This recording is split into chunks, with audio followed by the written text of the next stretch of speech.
Hello. Hi, welcome to the video game stream I do where I stream video games. It has been a little bit of a while. I think I did like one stream last week. And of course, oh, I forgot I had all these clothes now. I got this cool t-shirt. You can't really see it under my big coat though. Oh god, I look hideous. Oh no! Oh, why would I wear this? This is horrible. It really does not go with any of my jackets, does it? What did I have on before? I had this on before, didn't I? The +1 to conceptualization and -1 to suggestion. Yeah. All right, I was just coming through here to look at my my journal full of tasks. I still don't have a map. I have no idea. Maybe the bookshop might have a map, and I literally have not even been in the bookshop yet. I keep walking past it, and then I never go in. Right, what am I doing?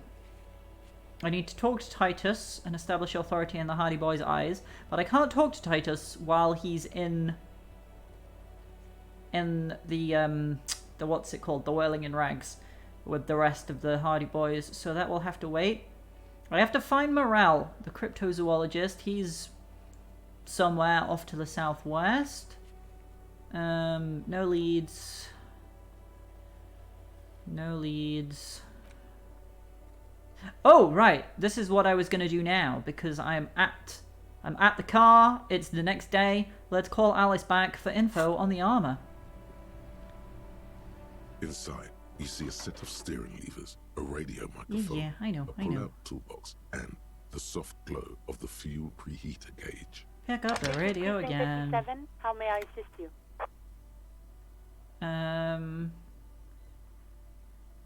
Ah yes, have you heard back from the ICP about the serial number? Yes. The armor was produced by Fairweather in their facilities in Bétancourt, sur la Clé in 42. Okay. It was part of a special order for Corps de Pharmacie, a security firm contracted to protect the interests of Oranese pharmaceutical companies in the Seminine conflict. So, it seems the armor went to Seminine. That's where the paper trail ends, though. Even the firm has proven difficult to track. Corps de Pharmacie has been renamed several times over in the years since the armor was issued. Do you know what it's called now?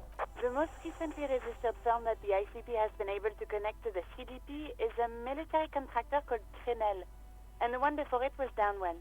I think they might be the same contractor. Okay. A suit of armor like this would have been manufactured with a particular person's physique in mind. You should ask for whom this suit was fitted. Ooh, thank you, Visual Calculus. I will do that. A suit of armor like this would have been customized to fit the wearer. There must be a record of the person to whom it was issued. Yes, but the ICP tends to be reluctant to share private sector records. I could try to talk them into it, though. Yes, please do try. It's imperative that we learn whose armor this was. Sure. Wow, that's very professional of me. Hopefully I will have more information for you then. Okay. What's going on in my notebook right now? Call Alice back in a day for info on the armor's owner. Okie dokie. Bye, Alice. 7, over and out. In the cabin, you see a set of steering levers. That's enough of the car for now. Okay, we do a quick save there. We found some new information. Call Alice back in a day now. Well, we didn't find... Well, I guess we did find some information. But what we found was really... We need more information. The victim's tattoos, yeah. It's just... If I talk to new people, I can ask about that. Oh! I could go and interview Everett Clare. I can get into the harbour now because I snuck in. Let's do that. I think it's about time we spoke to Mr. Clare.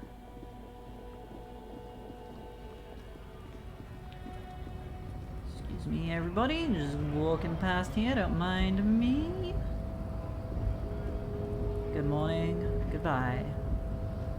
And we can just go in now, right? We can just go in. Yes, we can. Amazing. All I needed was to make one good jump. Right, now, do I remember the way to his... No, it's not this way.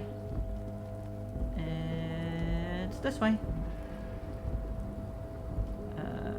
Nope, not this way. I do not remember the way at all, it seems. Okay, here we go. Yes. Then this way.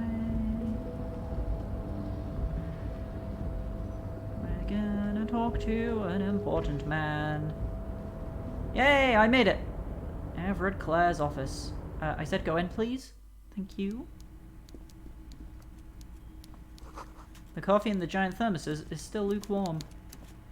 Oh, hard at work on your typewriter, I see. Before you is a walrus of a man seated behind a large desk. He looks up from his work, not the least bit surprised to see you. With great effort, he straightens himself up in his chair, yet says nothing. He simply stares at you. Let's get straight to business. There's been a murder. Welcome, Mr. Dubois, Mr. Kitsuragi. Oh my god, my name! You two to stop by. Please, have a seat. He knows my name! Dubois! My surname is Dubois! Oh my god! He just so casually said it. He has no idea I've forgotten everything about my life. He gestures to a tiny chair opposite to his giant desk. I'm Everard Clare, head of the Debarders Union here in Martinez. The man relaxes into his chair and I'd offer you continues. my hand, but unfortunately my health prevents me from getting up. You understand? He looks extremely comfortable. The tiny folding chair, on the other hand, looks like a torture device. It's a power play. You go ahead, detective.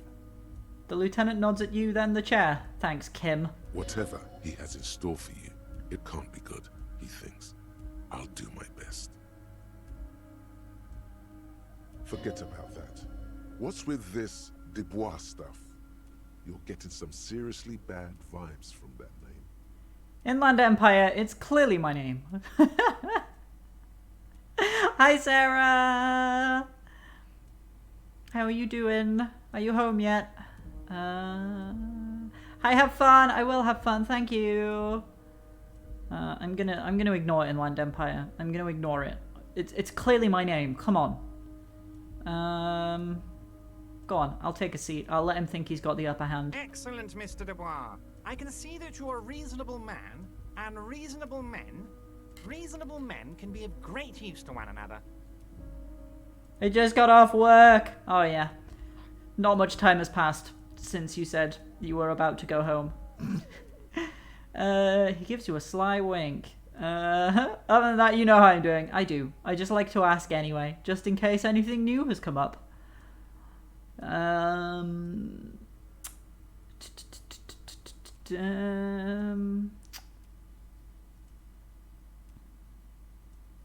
Try to wink back.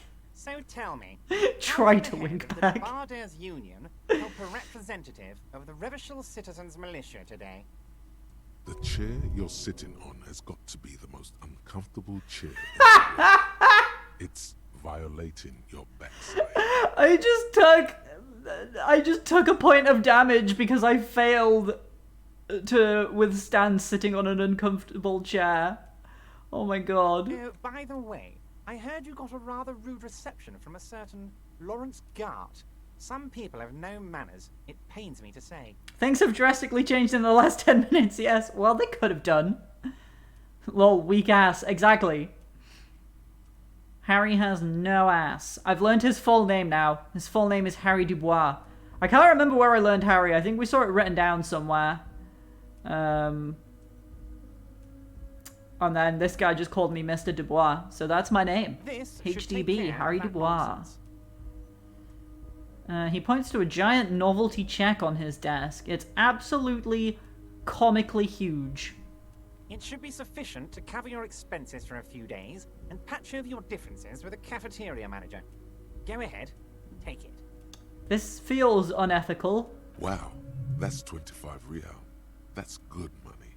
You need it. 25 real is not a comically huge amount of money.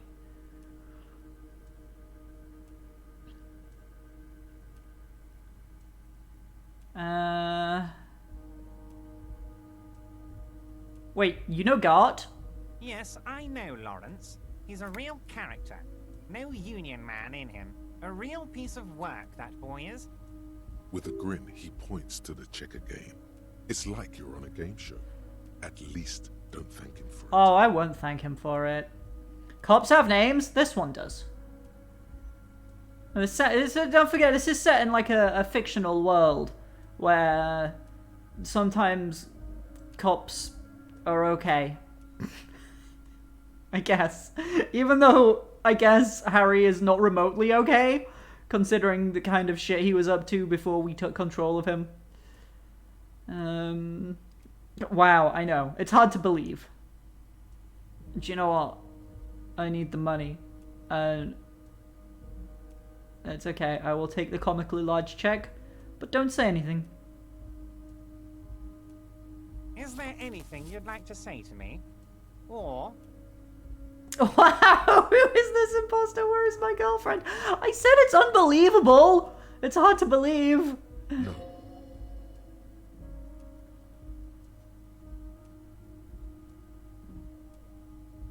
No, it's cool. You've got integrity.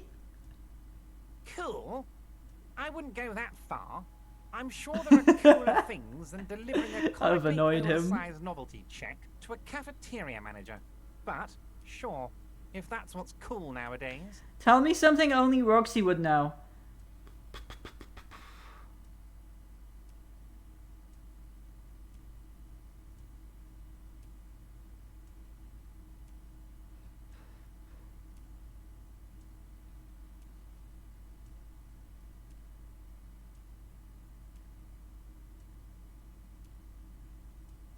If it's something only Roxy would know, how would you know it? You're not Roxy, I'm Roxy. How would you be able to verify? Now, I'd like to set your mind at ease about one other matter. Your lost gun. Let me assure you, Union people are on it as we speak. I've got my best hounds looking for that lost gun. I don't want you finding my gun. His slug-like lips move, but all you hear is an echo. Lost gun, lost gun, lost gun. The world is swallowed by a black hole Ow! of My fear. morale. Only 2 words escape its gravitational pull. Lost and gun. When he said, don't worry, he actually meant be very worried. Thanks, drama.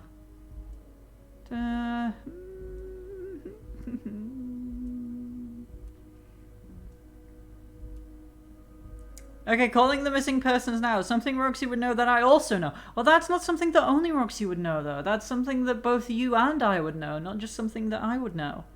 Like something I said to her that an imposter wouldn't know. I know. You, Sarah, you like drinking tea. Nobody else knows that. I'm not worried. I got this. Are you all right, Harry?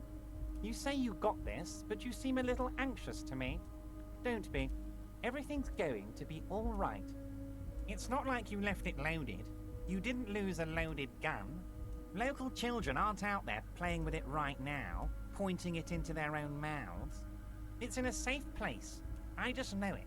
I have a feeling everything's going to be all right. He's already got my fucking gun, hasn't he? It was loaded. There were 2 bullets in it. You always keep at least 2 barrels loaded. Kim? Oh dear. Oh dear. I think I might not attempt that. I think that will be very bad if I attempt to not panic and then I panic. So I think I might just turn to Kim. You know what I meant by that. It's definitely a unique fact. It is. Kim? Kim? Officer, we will deal with this later. We don't need Mr. Clare's help with this. I wouldn't be so sure about that. Oh no. Oh, Officer, Kim! we will Kim! Kim, help me! I wouldn't be so sure about that. Oh no. Well, I guess it's time to panic. God, you're sweating. Your knee is jerking. You're about to cry, aren't you? You're about to cry because you lost your gun and those children are gonna shoot themselves with it. No, I'm not about to cry. Mr. Dubois, you don't look so good. Oh, this is not going well. Oh my god, my morale! I'm dying from lack of morale. Luckily, I've got a little bit of magnesium to keep me together. What is he trying to pull here? You need to cool the fuck down. Chill. I'm trying, composure. I'm trying. Mr. Dubois! Harry! A large man snaps his fingers, but to no effect. You're in some kind of stupor. Keep sliding down the chair like a jello shot. There are no Harrys. Let your mind go to your safe place. I have my eyes on you. I know you do. You just can't keep them off of me. Keep sliding down the chair like a jello shot. Oh no, poor you. This is turning into a very disastrous meeting for both my physical and mental health. Everett Claire, what are you doing to me? I'm just gonna keep sliding down the chair like a jello shot. Mr. Dubois, are you okay? Can I get you a glass of water or something? Are you having some kind of medical emergency? You could say that. Maybe you could use your hands somehow, in a kind of throw-in motion, like you're throwing that Mr. Dubois act right back at you. He's Mr. Dubois. I am having a full-on breakdown right now. Listen, Missy, don't you be saying stuff like that. You know that's mean lately. I'll be mean if I want to be mean.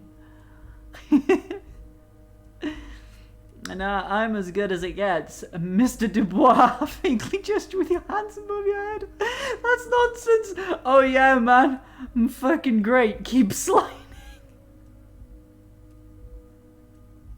Actually, this chair is uncomfortable. I could use that glass of water. Sit upright. I'm melting. Actually, this chair is uncomfortable. I could use that glass of water. I'm just gonna pretend it's the chair's fault. It's the chair's fault. It's not anything he's saying to What me. an odd demonstration of... you got me, Harry. I don't even know what. As entertaining as it was, I'm afraid we're wasting our time.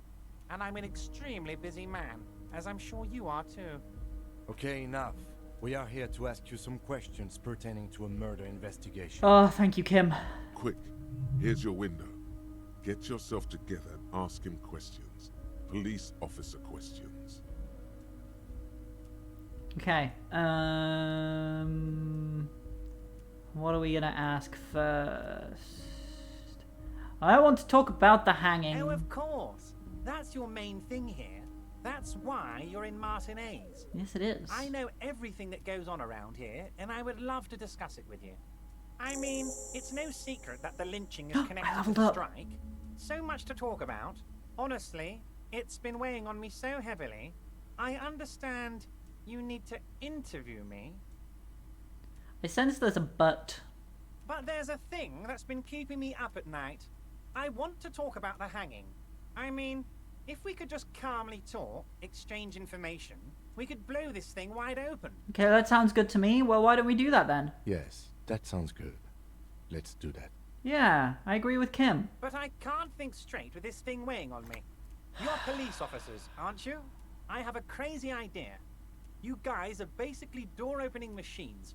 Incredibly talented at opening doors. I've opened a few doors in my life. Gotta go again? And by the way, the solution to my question would have been, oh, anything you said to me today. Yes. Oh, like you being proud of me. Hee. Or like you were feeding the vampires. Yeah. Legitimately though, my mind went blank. It was such an open-ended question. I was just like, I can't think of anything. I've opened a few doors in my life, not to brag, but I have. It's a true fact. This one with flying colours, Harry. This really is very simple, and there's nothing shady about it. Oh yeah, well that doesn't make me suspicious. An excellent opportunity presents itself, sire. You could win the trust of the arch-liar, pretend to play into his hand. Then, should you wish, bend his efforts towards your own. I mean, that's a tempting proposition, drama, I'm not gonna lie. Well, why don't you just open it yourself? Harry, I'm a very busy man, and more importantly, I don't have that extraordinary physique you do. You look like you could run around all day. You want to send someone a message that the police are working for you. I repeat, I'm a very, very busy man, Mr. Kitsuragi, and therefore I must occasionally enlist outside help. So what will it be, Harry? Whose door is it? I need more details before I just... Oh, no one's. Agree to this. It's just a weasel. A weasel lives there. Nothing for you to worry about. What do you mean by a weasel? Weasels don't have doors. A loud, They live blabbering outside, weasel. in the When grass weasels and the feel no one is trees, watching, and they frolic they in the start wildlife. acting foolishly. Oh, you're talking about a person. The weasel is a metaphor. It's not a real weasel. It's a person. I understood that to begin with. Just go there, unlock the door, and leave it open. It's been such a burden on me, Harry. I just want this to be over so I can discuss business with you. Problem is, this guy's probably...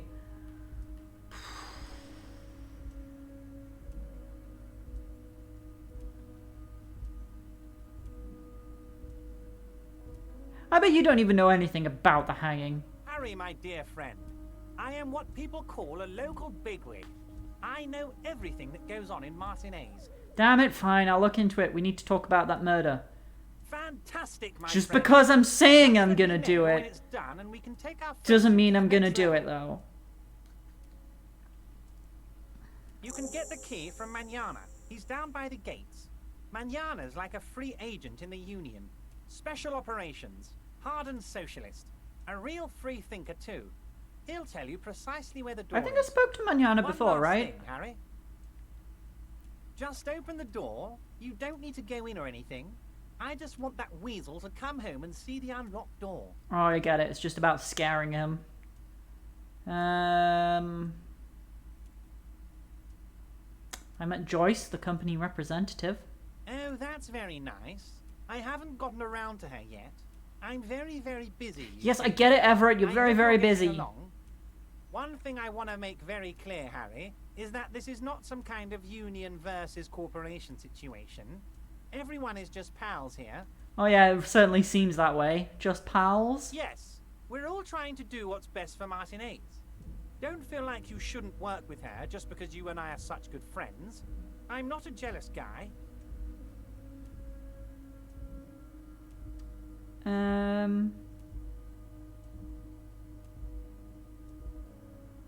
Joyce said the previous union leader vanished under suspicious circumstances. Vanished? Harry, the woman left her casserole in the oven and couldn't make it here in time for the voting. Oh, did I leave my casserole on? Better go home and check. The election can wait. When she got back, the whole thing was over. Wait, there was no mention of a casserole from Joyce. Funny. Joyce didn't mention any casserole. Harry, Harry, Harry. Do not fixate on this little matter. Maybe it was a rabbit stew, or a hairdryer, or an iron. The point is, her heart was... Noticing a distinct pattern to these examples, Everett. This particular brand of humor he has, it makes for a fine distraction.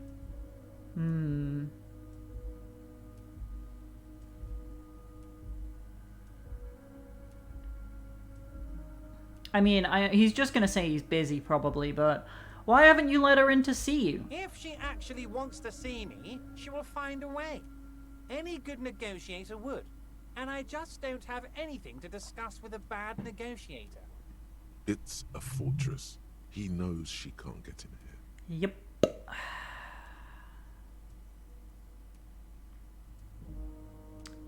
Everett, Joyce seems to think the Union is lowballing her. Yes, yes. Low balling, of course. This isn't a casino, Harry. Real people, real livelihoods are at stake here. But everything's a casino for those rich types. His expression makes it clear. This is childish and irresponsible behavior. What happened to the previous negotiator, Mr. Gaumont? What do you mean, Harry? Nothing. I let him go.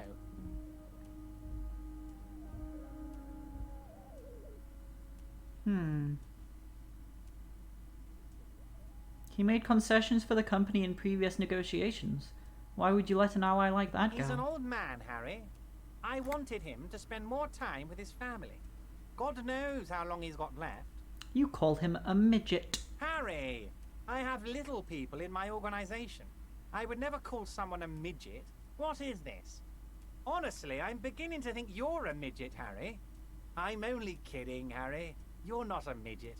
No one is. We're pals. I don't like you, Everett. I don't like you. Okay, let's talk about something else. Of else. course, Harry. Let me just assure you one more time.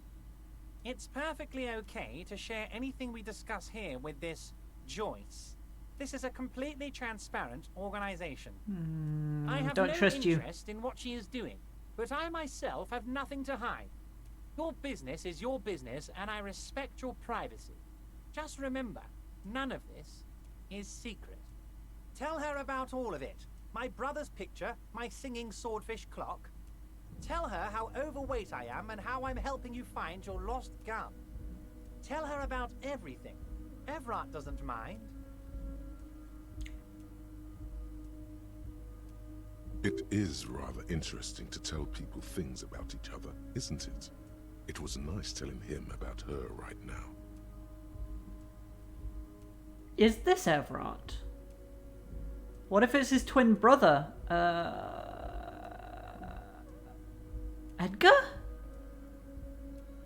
I know there's twins. I know they're twins. It's just the way he said, like, Everett doesn't mind. It's like it stood out because he doesn't have a habit of talking about himself in the third person so far, and then suddenly that. Let's talk about my lost gun. Yes, your lost gun. My best men are on it. They're turning every stone, searching every playground, asking kids, grandmas, everyone.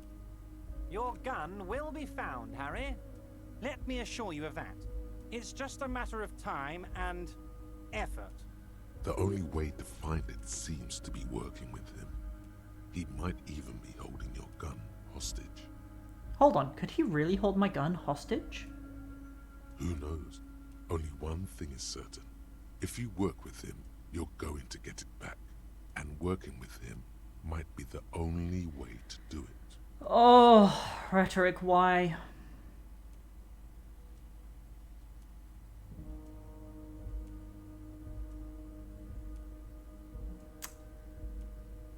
Well, if it's probably the only way to get my gun back. Wait, the gun may have been bought from Roy's pawn shop. Have you men factored that in? Yes. Thank you for the hot tip regarding your lost gun, Harry. My men have indeed factored in that you He's so pawned mean. it. Now, please, let the professionals do their job.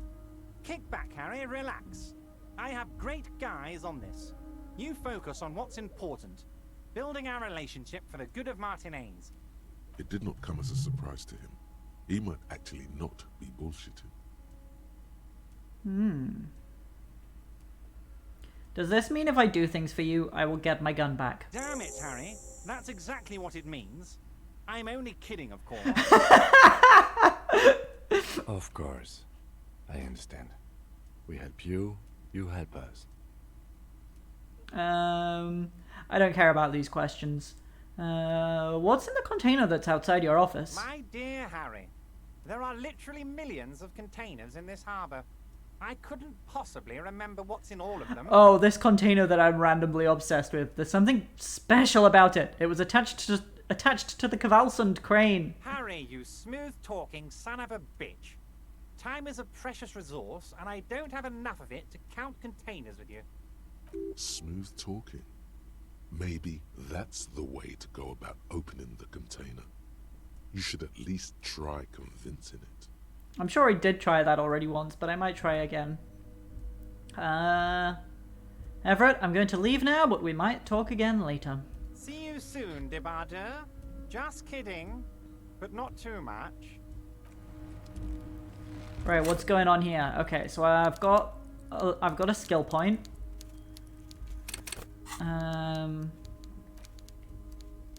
Oh yes, my giant novelty check. This 20 by 50 centimeter check looks like it's meant to be handed over ceremoniously on a gala-like event.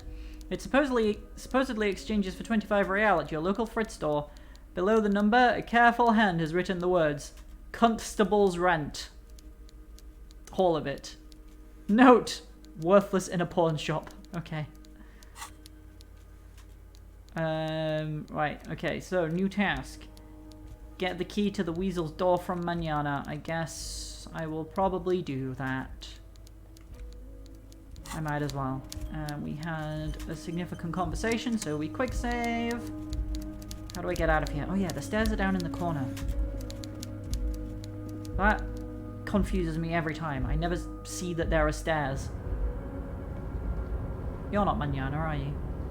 No, he said he was down by the gate. You're like... I can't remember that guy's name. But he's just some happy-go-lucky guy enjoying his time on the docks. Container. Can I convince you? You're back before the cargo container. Its drawer has not lessened since you were last. Damn it. If Plus anything, one it for seems being to in the have grown world for 2 slightly. days? Okay, can I increase my rhetoric? I mean, I could put a point into it, I guess. That would help. What about... Oh, my rhetoric's at -1 because of my clothes. Can I put anything on that increases it? No. What's decreasing it? My fucking stupid hat that I pulled out of the trash. Right. Remove hat.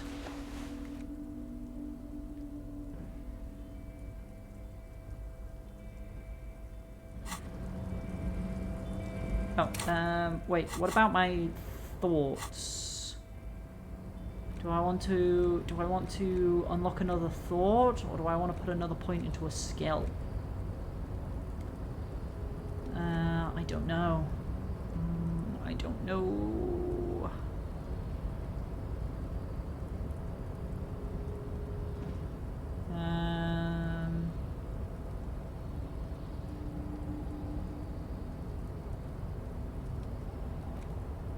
Magnesium-based life form? I don't know.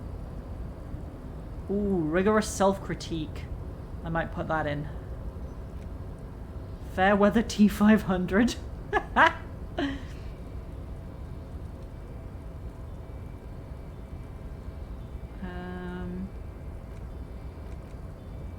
don't know. I think I might just go for a skill this time.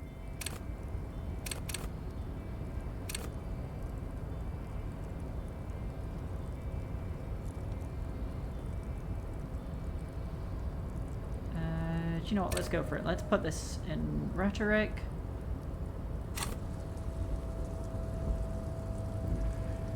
And now I've taken my hat off and given myself a skill point. Now it's gone from 4 to 8% chance. You were last here. If anything, it seems to have grown slightly. Ah, let's give it another go. It can't hurt, can it? As Failed. it's always been, it's impossible to open a container with the rhetoric. Maybe you're losing your mind. One day, I will convince that container to open for me. I swear it. It's gonna happen. I don't know how, but I'm gonna be so convincing that that container's gonna be like, wow, that was really cool. I want to put my hat back on now. I miss it.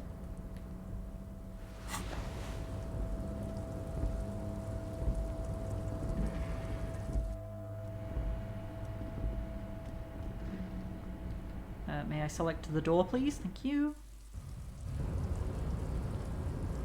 Right, I think Mañana was the one, this guy, right?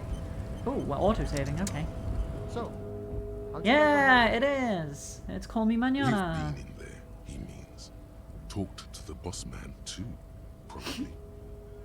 Labor Utopia, not approvingly.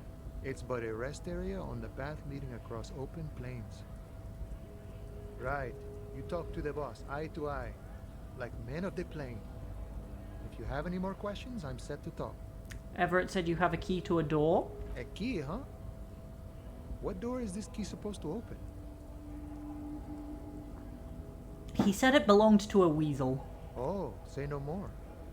I got you. He taps the side of his nose with a little wink. I got that key right here. And let me tell you, it's mighty good of you to help us out during the strike. Working class solidarity, as they say. Uh...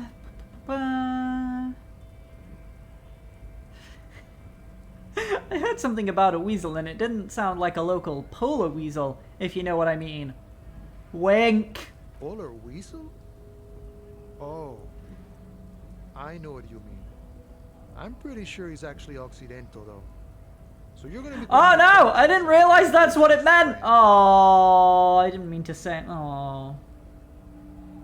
I don't want to say the racist thing by accident. I didn't make the link. I'm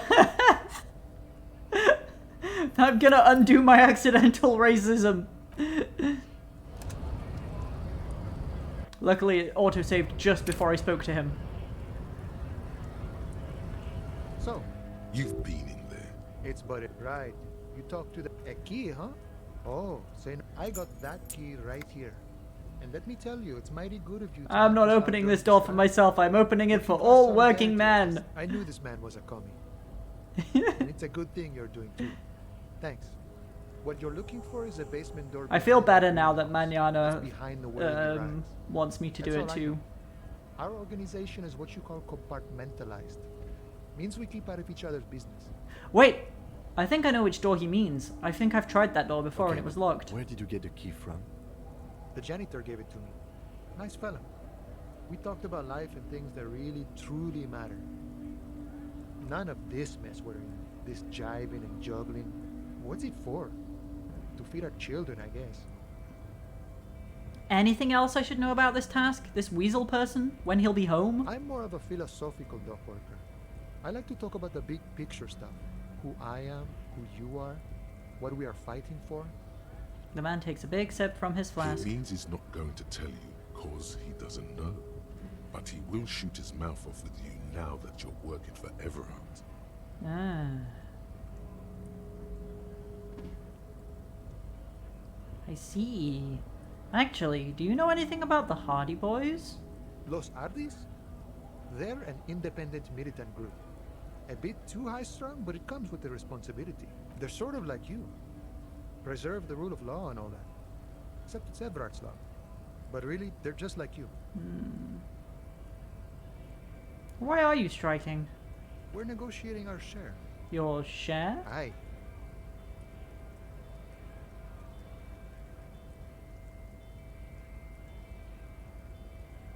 How large a share would you like? All of it. However, right now we want all the harbor workers to be on the company's board, so they could take part in the decision-making process. This seditious talk sounds like communism. Just so we're on the same page, communism is basically wanting to kill the rich people or deporting them to a labor camp in southeast Grad. Yep, sounds about right to Don't me. say that out loud if you're a communist.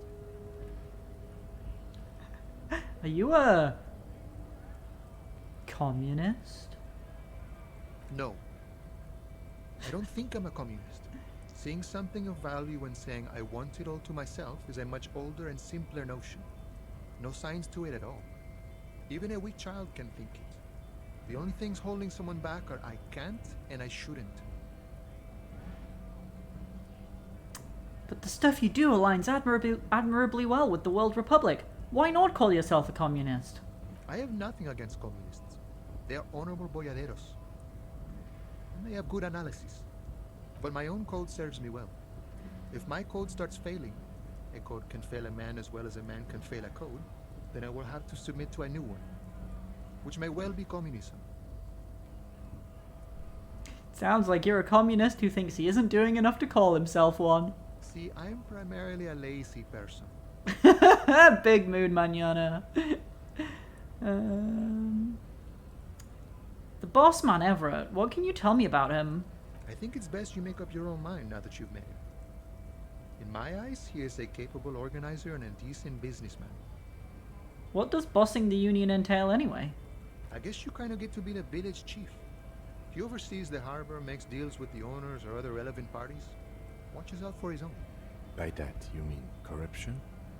By heavens, why would he not be corrupt? We live in a harsh and disordered world, see? And in this world, the old man is corrupt for our benefit, and we know it. Appreciate it even. He is, personally, not too lavish. That desk seemed lavish to me. Did it though? I mean, he had a nice chair, but he spends all day sitting in it, to be fair. You're right, he's very aesthetic. Okay, he's reasonably lavish, sure. That's his prerogative. It's not I was like he being wants a saintly sarcastic. demeanor on a corrupt motherfucker. That would be a manipulative illusion. Besides, there are no non-corrupt systems in the world anyway. And moralism is the most corrupt of them all. This man has political theory, and it has not failed him today. You seem to have spent a lot of time thinking about the political situation. Sure, I've had the necessary free time. Fortunately, there's always time. The look in his brown eyes conjures up an understanding. For him, having command of his time is the most important thing. It all comes together now. The way he speaks about scabs, his general attitude. He's a follower of a 500-year-old Franco-Nigerian Boyadero code, itself an appropriation of Vespertine cool. That of a noble peasant or a traveling herdsman. True to yourself, independent in your actions, loyal to your friends. Maybe I am a boyadero. No. What if? The man sits on the railing, Oh. his hands reaching far and Encyclopedia wide. told me I Yet am it not feels cool. as if he could effortlessly go even wider, if need be, an endless torrent of time. Any idea who killed the hangman? Just gonna keep asking people this. The mercenary, eh? Who could have killed him? That's indeed the question. Why even do such a thing? The merc was hanged with a very specific type of a cargo belt. Ooh, I think this is a better question. The harbor is a prime area of suspicion. In your opinion, are the dock workers involved in the killing? I like being straightforward with Manana. He seems like a straightforward kind of guy. What a thought. Why would noble workers resort to such a thing? Unless they were pushed, of course. Pushed how? Your dead guy was an enemy combatant. Hold up, what does that mean? He was an agent of the opposition, attempting to undermine our honorable efforts. Did you kill him? I ain't the murdering type, but that's just me. Large organizations like our union have all sorts of men, with all sorts of skills. He's not lying about not doing it himself. Yeah, no, I believed that drama, don't worry. Understood. This has been of limited use. Still, thank you. No problem. I wish the best to you in your search. Sure, I'm glad it's not my search. Good talking to you. Gotta run. You have a nice day, manana. Oh, what's going on in my journal? Oh yeah, I got the key, now I need to go unlock the door. Oh, I'm struggling on these fucking stairs again. I don't know what it is about these stairs, but I really fucking struggle to go down them for some reason. There we go, I made it. Genuinely, I don't know what happens, but I try to go down the stairs and I get fucking back up the stairs for some reason. Alright, I think I want to go around this way. Ooh, oh, you, child! I need to speak to children. Every snowflake is like a little gift from the sky. Say, child, you wouldn't happen to know a good fridge, would you? A fridge? Yes, like a big, big fridge a cop could put a dead body into. You mean like the ice bear fridge? Man, that's scary. The ice bear fridge? That sounds like something. Ice bear fridge? Yes, like a bear but white. There's a fridge below the building in the basement, with red glowing eyes. I went back there once, behind the bookstore. Mum doesn't want me to go there anymore. Not that I want to. It was pretty scary. And there's a big fridge there. Yes. One more thing. How do I get inside the building? That's a problem. The only way in is through the bookstore. Damn. But my mum is pretty strict about not letting anyone in. But I don't know. You're a policeman. Maybe you can convince her somehow. Anyway. What's your name? Thanks, Annette. Oh, there it says it. Okay, bye. See you around, Annette. I don't need to ask about the rest of the book genres. Interesting. Okay. So, if I can convince her mum to... Oh, no, I'm... Aww. You see a sturdy woman humming to herself. She seems to be browsing books. A good one. Point at the book. Hello. Hello. No ceremonies. Just hello. Hello? Who are you? Me? No one. I'm just a working class woman. If she's such a working class woman, why isn't she working? Thanks, logic. Shouldn't a working class woman be working? I mean, that's a fundamental misunderstanding of the term working class, Not but sure. all the time. Right now I'm browsing books. Even a working class woman needs something to read. I'm a policeman. I know you are. Good then. Mm-hmm. Do you need the help of a policeman? What with? What with? A lot of things. For example, people tend to go missing. Maybe your husband is missing? My husband? No, he's not. So where could he be? I don't know. At home now? Out drinking with his friends? Working? Where is this going, officer?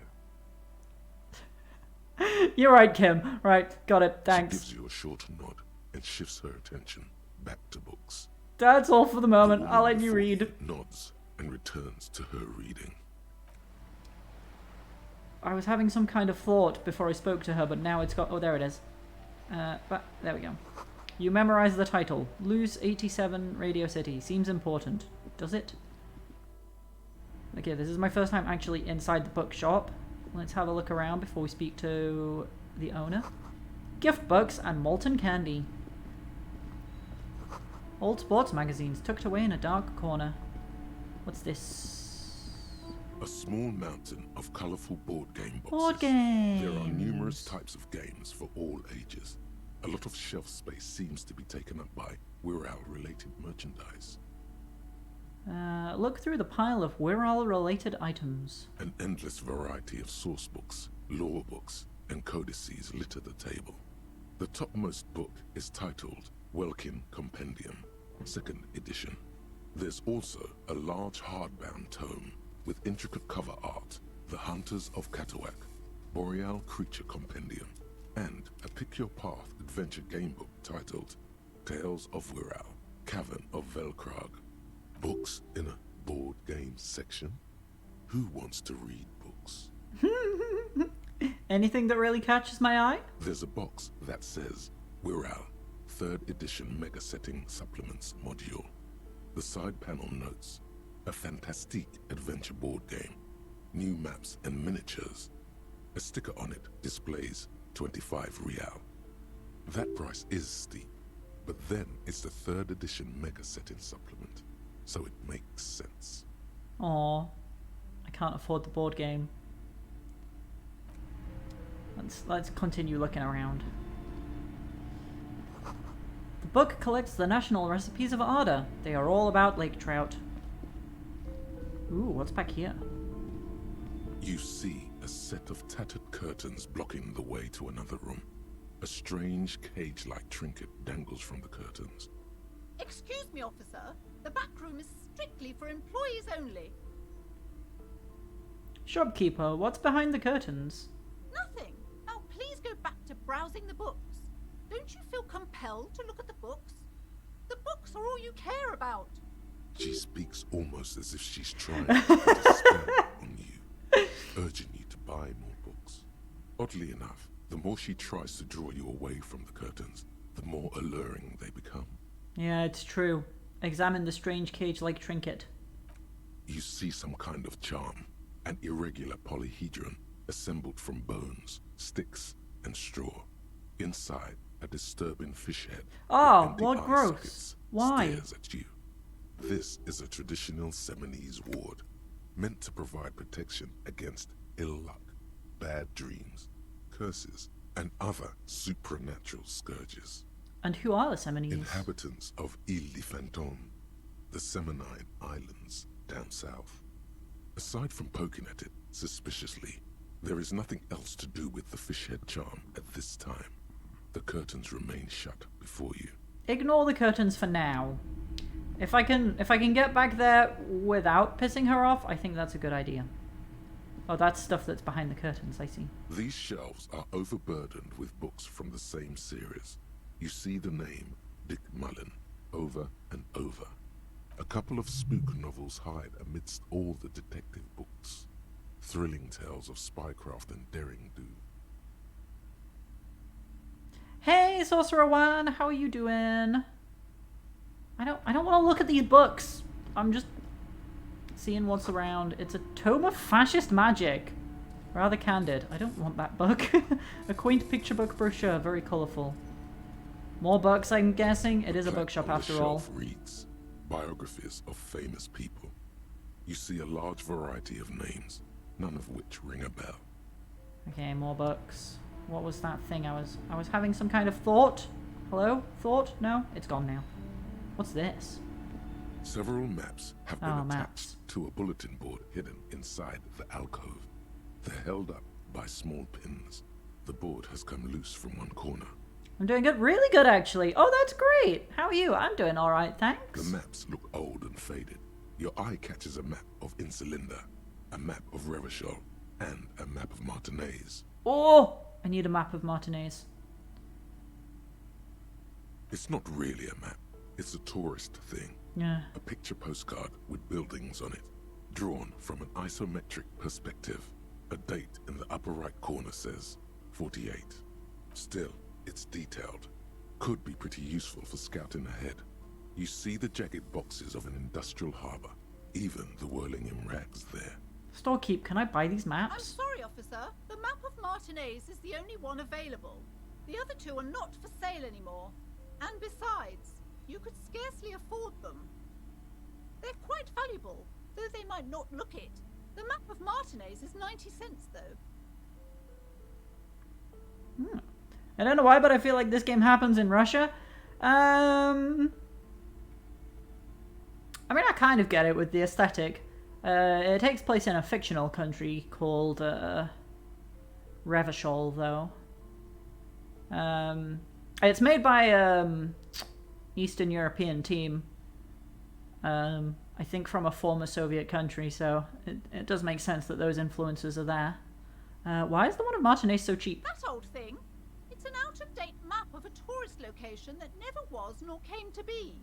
From when some design studio people tried to spruce the place up 4 or 5 years ago. They also renovated the horse statue, set up those coin-operated viewers, and designed the new street lamps. The place does not look like a successful tourist trap, does it? What happened then? Wait, I know what happened, right? They didn't get that far, for some reason. A shame the project never got going. Would be nice if someone fixed Martinez up. Ooh. It's bad for business. Ooh, I could try and steal the map. I've got a 72% chance. Shall I do it? I'm going to be a bad cop. I'm going to steal the map.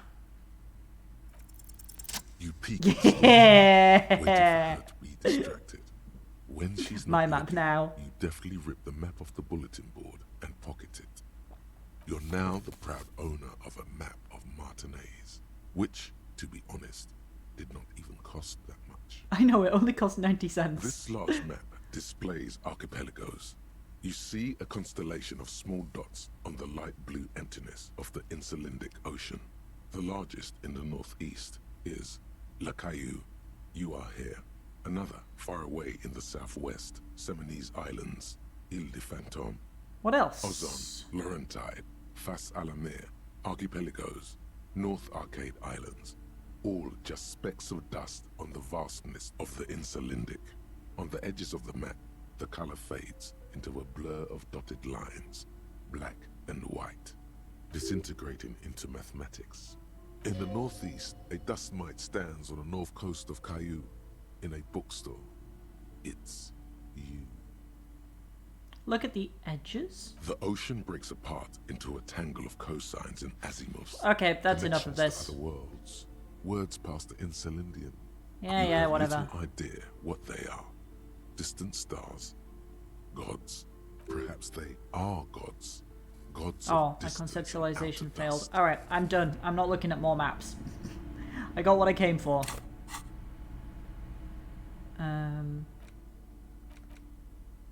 Is my map in here somewhere?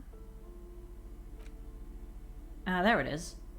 A worn and torn map of the Martinez area dating from 48. A title on the top reads, Bienvenue à Ravachol. It's a bit out of date, as it was originally created by a design studio in a failed attempt to spruce up Martinez and turn it into a fancy tourist location. So do I have a map now? I have a map now! Look at that. Beautiful. Whoa, there's like a big Ferris wheel? I haven't been down there yet. Oh my god, I've barely been anywhere. Alright, so I can see where people are now. You're in the whirling in rags there. You're all the way up there. Oh, that's Roy in his little shop. Oh yeah, my mirror. Good old Lena. Kim is everywhere. Kim follows me around.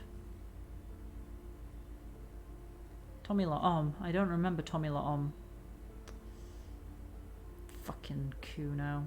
Oh wait, no, I do remember Tommy. I spoke to him. Down by the lorries, I think. The cargo container door. Good old Renee. Titus is evil. Okay. One day, I'm gonna beat up Measurehead. Right, what's this? Another boring book, just discarded here. This and bookstore is not strictly about crime, romance, and biographies of famous people. okay, paranatural literature. Let's go talk to the storekeep. Oh, wait, nope, there's my thought again. Everyone knows the most interesting thing about fascists was their magic. Jesus Christ, Harry, why? Actually, it's time for a quick break. We will talk to her when I'm back in just a few minutes.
I am back.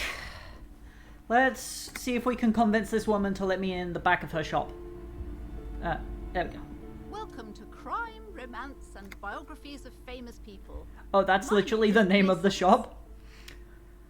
Be welcome, and please take responsibility for the energy you bring into this space. I'm not gonna ask her for money. So, are you the owner of this store? I am the proudest owner of our little shop of culture. Her voice is high-pitched, as if to give it more penetration. I was told that there's a huge fridge in the building's cellar. Can you lead me there? A fridge? No, I don't know anything about a fridge. Aren't you interested in books? Oh, that's suspicious. I know there's a fridge. For whatever reason, she's lying to Yeah. you about the fridge. Seems like you have to find your own way to the cellar. The girl outside mentioned that this place is cursed. Cursed? Who said that? Annette? I will have a word with her. This place is not cursed. It has a robustly magnetic energy. Good for commercial activity. My business is thriving, sir. What in God's name is she talking about? Your daughter is the one standing outside the store, right? Annette, yes, my daughter. I hope she wasn't slacking off again with her nose in science fiction. Tell me, was she at her post doing her job like a proper girl? No, she was definitely slacking off. Oh, shameful girl. What is she up to this time? Damn it, I thought I was gonna get her to go outside and check up on her. No, I must have been mistaken. She's right outside, very attentive, yes. Wonderful. Did you talk to her? Yes. Great. On a scale of 1 to 10, how compelled were you to buy books after talking with her? Jesus Christ, Plaisance, you are the worst mother in the world. I am not going to grade a human being. I don't do that. Come now. It's not personal. It's about proper But sales she's your practices daughter, and you market monstrous research. bitch. I expect an answer. 10, she's certainly very polite and helpful. My precious, her dedication brings joy to my heart. If you have children, I hope they turn out as great as my Annette. I am here to dismantle the free market and abolish child labor. You must be kidding. There's nothing like that happening. Depends. How much do you pay the kid? Good, sir. What does a young child do with money anyway? No, I save it for her, as a fund. She's securing her financial future out there. You could just do that without making her work. Such criminal behavior would not happen in more developed countries. In some more developed countries, this sort of thing is 2 felonies. Child labor and slavery. Those countries will realise they've raised a lazy and spoiled generation. Are we done with the jokes now? I hate her so Yes, much. we've had quite enough fun here. But I hate her so much! The way you're handling her strikes me as wrong. Mind your own business, sir. I will not mind my own business! I'm a good-for-nothing cop, and I will put my nose wherever I It's please. none of your or anyone's business. Denial is the way she copes with criticism. Okay, let's change the The woman subject. before you scans the store, her shoulders rigid and tense. Every now and then, she nudges her glasses. What if I want to buy a book? Goodness, you were already doing good, browsing the shelves. Why'd you stop? Don't you feel compelled? Go, go. Get back there. The books await you. So what types of books do you have? Everything is on the shelves. Take a look yourself. Yeah. The shelves compel you, don't they? Okay, I'll take another look She smiles then. and nods, seemingly relieved. Farewell for now, book peddler. Alright, well, we had a conversation, so I guess I'll quick save. I wonder if I can just open the curtains. I get the feeling she'll get mad at me, but also, I don't like her, so I don't care if she gets mad at me. Pull open the curtains. Just as you're about to pull apart the curtains, the petrified voice of the shop owner cries out once more. Sir, don't touch that. I told you it's off limits for the customers. Her hand has closed around her pendant, her fingers nervously playing with the talisman. Parapsychologically speaking, we're done if you decide to open them. I won't be held responsible for Parapsychologically speaking. It's too dangerous. What the fuck are you talking She about, looks Plaisance? away, mumbling. Why is everyone always messing with the curtains? Why can't they just buy books like normal people?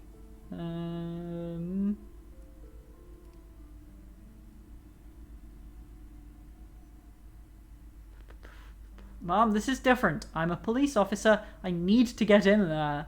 Why? It's not like anyone was killed there. She stops abruptly as her hand flies over her mouth, baffled by her own bluntness. Plaisance? Was somebody killed there? I'm sorry. I don't mean to be so impolite. Just please don't go there. I can't allow that. You'll only make things worse and unleash the powers. Oh, come on. Now I have to go back there. I want to unleash the The powers. curtains do seem frail suddenly, not robust enough to contain a slippery darkness. Yeah.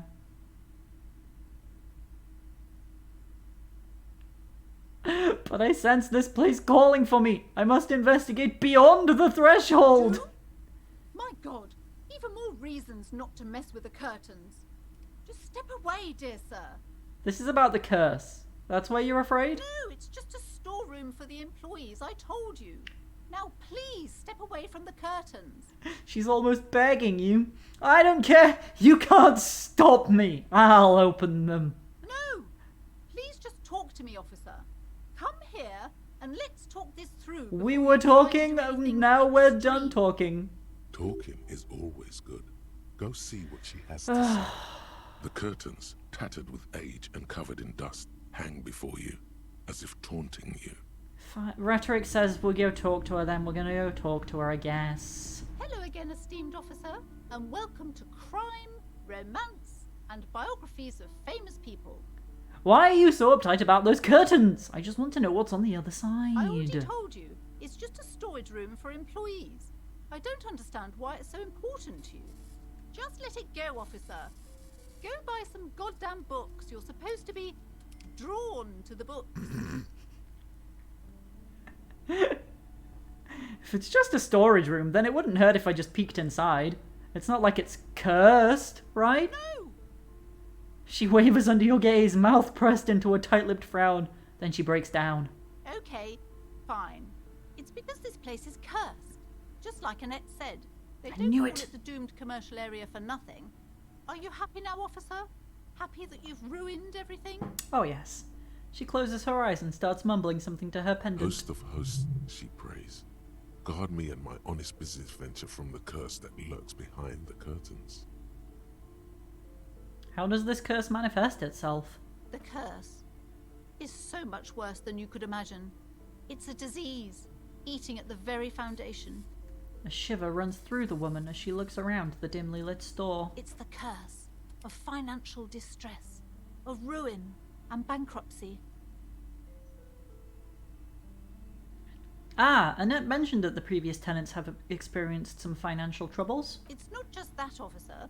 We're dealing with something supernatural here. It's the cacodemons feeding off bad business practices and disappointing income Cacodemons? statements. There's something wrong with this building, I can tell you.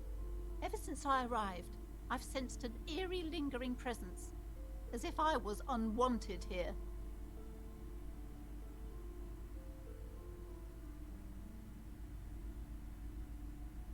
Have you sought help from anyone? Yes, I've contacted numerous parapsychologists, and even a pair of Simonese mediators. They provided me with the wards. The wards help to keep the doom at bay and protect us against the darkness that lies further in the building, even though now I fear it's not enough. Is your pendant part of the wards as well? Point at her necklace. Oh, this? No, it's a special Himian amulet, blessed by desert pygmy shamans, with a spell of compulsion. It's to compel people to buy books. Oh my god, she was literally trying to cast a spell on me to make me buy books. There are numerous spells cast throughout the store. I had the books anointed with a different inducement spell, for example. It's guaranteed to boost sales 15%. Desert pygmy shamans. That sounds like a rather questionable way to describe a group of people. It does indeed, Rhetoric. It Doesn't does seem like indeed. the spell is working. There are no customers around except you. There are hardly any customers in the store. Do you think it's really working? Sir, I am well educated in the commercial and esoteric arts. I know what to do and what to avoid.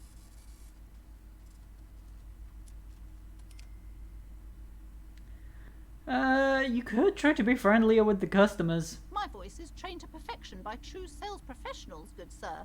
I paid good money for those courses. Too much money, even. Perhaps I should have bought some wards instead. Well, would you like me to take the case? I could investigate, see if the curse is real. Most certainly not. I don't want anyone who's not familiar with the psychic arts to get involved in this mess. Stay away. Okay. Leave the spirits be, so they can return to their slumber. I'm still opening the curtains, though. My liege, you know what this case calls for? A para-detective. Convince her to let you investigate the doomed commercial area. -1 for gave smart-ass parenting advice. I'm sorry. I just couldn't help myself. But +1 on a quest to freeze the body. Time to Fuck. fire up the old lie machine.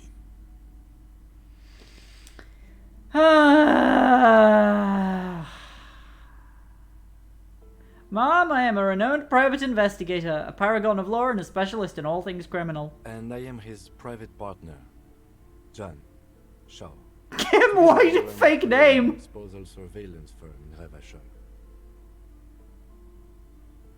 Kim what? Is what the Seolite Empire was called in the Occident, back when far less was known about the people.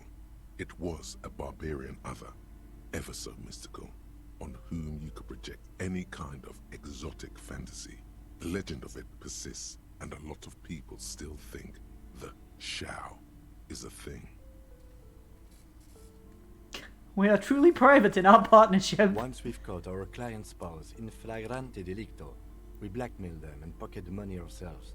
Because that's what private investigators do. Kim, what the fuck are you Now, talking I see about? that you are a married woman. Some penetrating sarcasm from your colleague there. What nonsense are you two going on about? I It's don't... not relevant at all. And besides, my husband would never do such a thing. We are proper people. Mind your manners, John. This isn't the Great Shao Empire where you could talk about sex stuff so openly. This is preposterous. A waste of my time and of no help to anyone. Our sincere apologies, ma'am. It's wasting my time too, but it's quite entertaining. We are offering to assist you with your troubles. Pro bono. Despite his apologies, there's a twinge of amusement in the lieutenant's eye. At least he's having fun making fun of her too.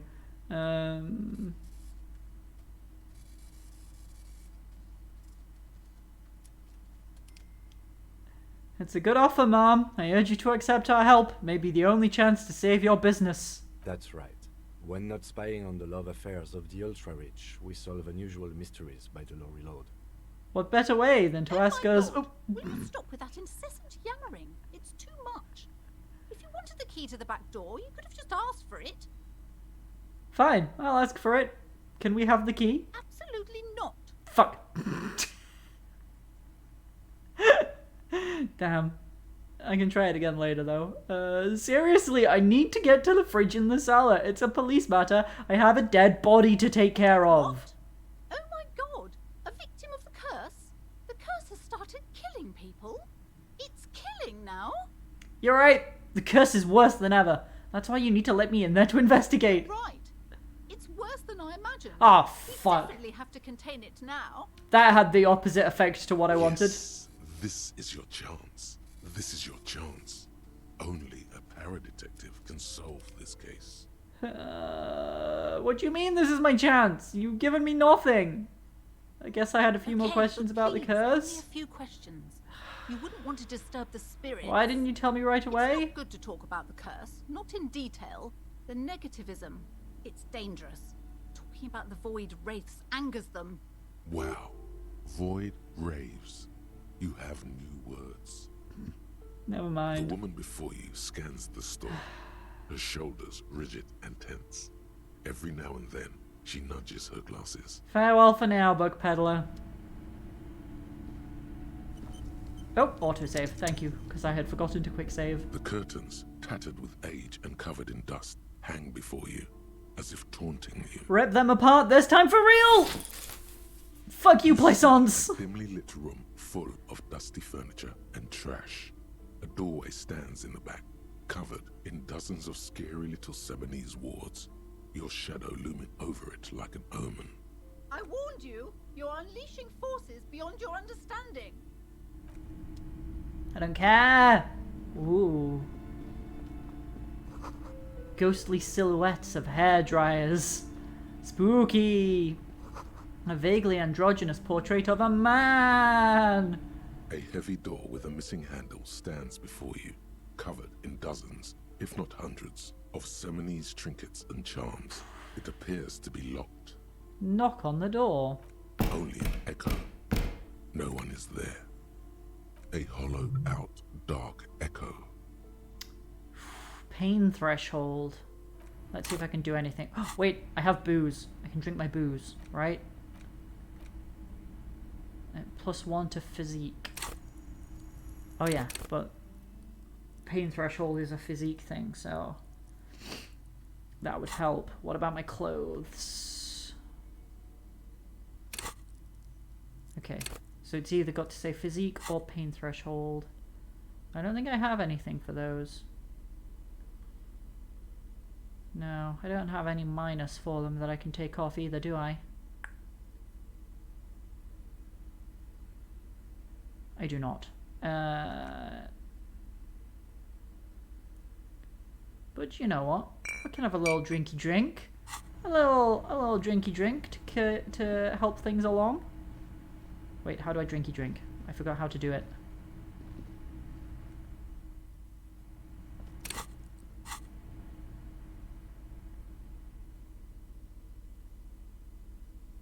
So it's equipped in my left hand. How do I drink it? I forgot how to drink it! Oh my god, tutorial, help me out. How do I drink my booze? Action / interact? I thought it was press left stick to do my... Oh, that's nice. I can do that to highlight everything that I can interact with. How do I drink my booze? Can I not drink my booze? Thoughts, tools, time, tasks. None of that is helpful.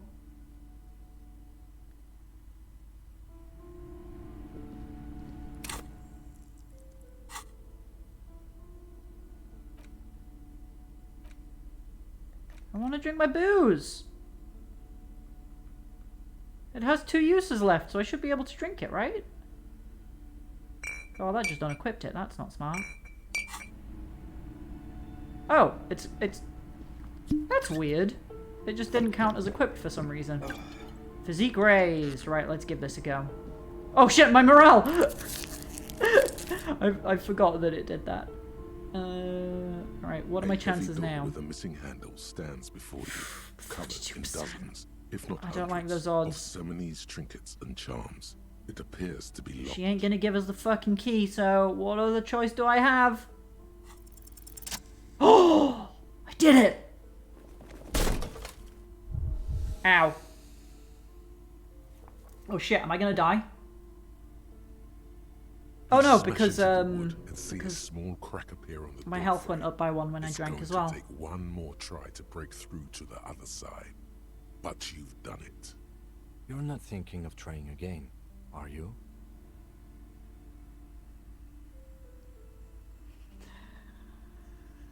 Smash into the door and shout, "Fuck, it hurts."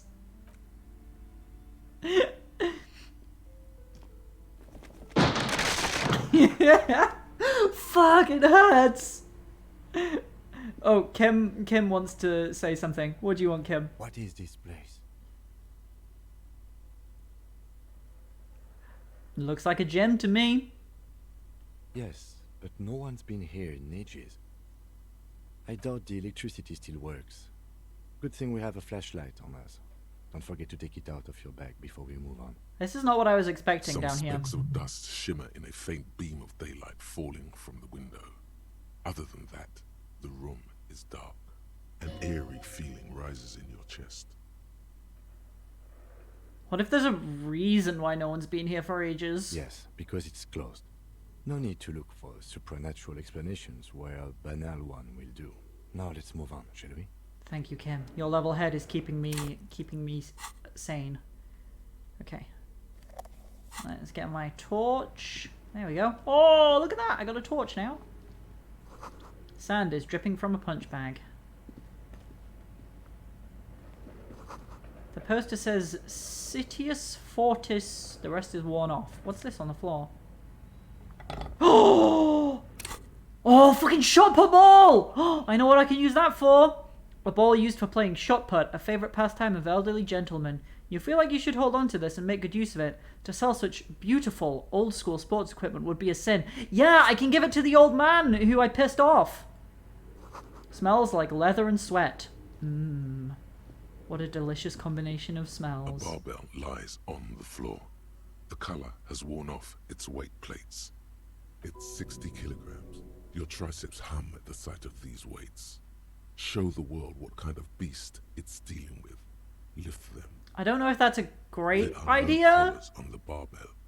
This is a safety hazard. Absolutely, I will die if I try that. Look, Kim, it's a trap. There are no collars on the barbell. You're right. The weight may fall off. Better not touch it then. What kind of a bastard would just remove the collars? It should be a felony. It would be a violation of EPIS safety regulations if the gym was still operating, but it isn't. No one's supposed to come here anymore. Okay, we leave.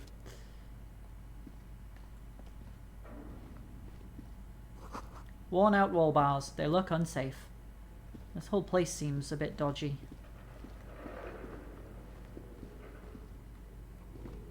Oh, it's dark now. The hallway is blocked by old window panes and debris.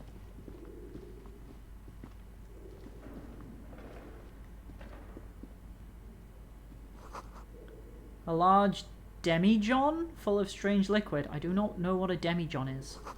Wild animals stare at you in the dark, stuffed and mounted. There's something over there, but I can't get over there. Airship rotors covered in spider webs. They remind you of oh my god, that mannequin just scared the shit out of me. How dare that exist down here in the dark? Why am I in a horror game now? Why is it spooky? A naked mannequin torso, a strange yellow colour. Ooh, I'll take a bit of free money. 3 real 12. Blue velvet, soft to the touch, moth bitten. Bit more free money, don't mind if I do. Even the sounds are all spooky down here. Skis with slipstream printed on the laminated top layer. Steel rotor blades bearing a slipstream logo. Looks like someone tried to reconceptualize their business here. I don't get it. Look, the skis and rotor blades both bear the same slipstream logo. It seems likely that they started out making one, failed to turn a profit, and then pivoted to producing the other. But the question is, which did they start with, and which did they pivot to? That's a good question. What a strange leap of imagination, and yet they still failed. How sad. Reality is ruthless. So true. What's this? Production schedule filament memory? What the fuck is that? The cube-like crisscross of filaments feels oddly fragile in your hand, its intricate structure covered in dust. Silver tape on the side reads, Production Schedule! Note! This filament contains information that can be read using a radio computer. Okay, I guess I'll hold on to that. That seems interesting. I think I will quick save after finding that. Even though I have no idea what it is or what it's for. I don't think I've encountered a radio computer at all. Wait, is this where I came from? Nope, that's... Oh, going up more stairs? Your flashlight slides over an old green chalkboard covered in scribbles, sketches, and schemes, like some ancient cave that like- mural. Some kind of elf? Old man beardy elf with a sword? Some of the writing has faded with age, but you can still make out sections here and there. Photos and drawings have been pinned to the board. Inspect the drawings. These lithe, pointy-eared creatures appear to be different types of Welkins. You make out autumnal candle Welkins casting wax-based magic. Translucent Welkins with organs shining under their skin. And even ether Welkins hailing from the vast emptiness of sidereal space. You should adopt one of those Welkins as your persona. No longer a mere man, but a Welkin. One of the Welkins, towering among the rest, appears to be different, however. Examine the Welkin. This is important. It's Vara Hamira, a high Welkin, his face white and scarred like cracked marble. This is clearly a Welkin supremacist. The note says, all non-Welkin races will be purged. The Haldor, the Tworg, the humans, and even headless men, all of them, purged. Imagine a world filled only with Welkin, Green Welkin, Dread Welkin, and the High Welkin to rule them all. An inordinate amount of time has gone into drawing these little Welkin creatures.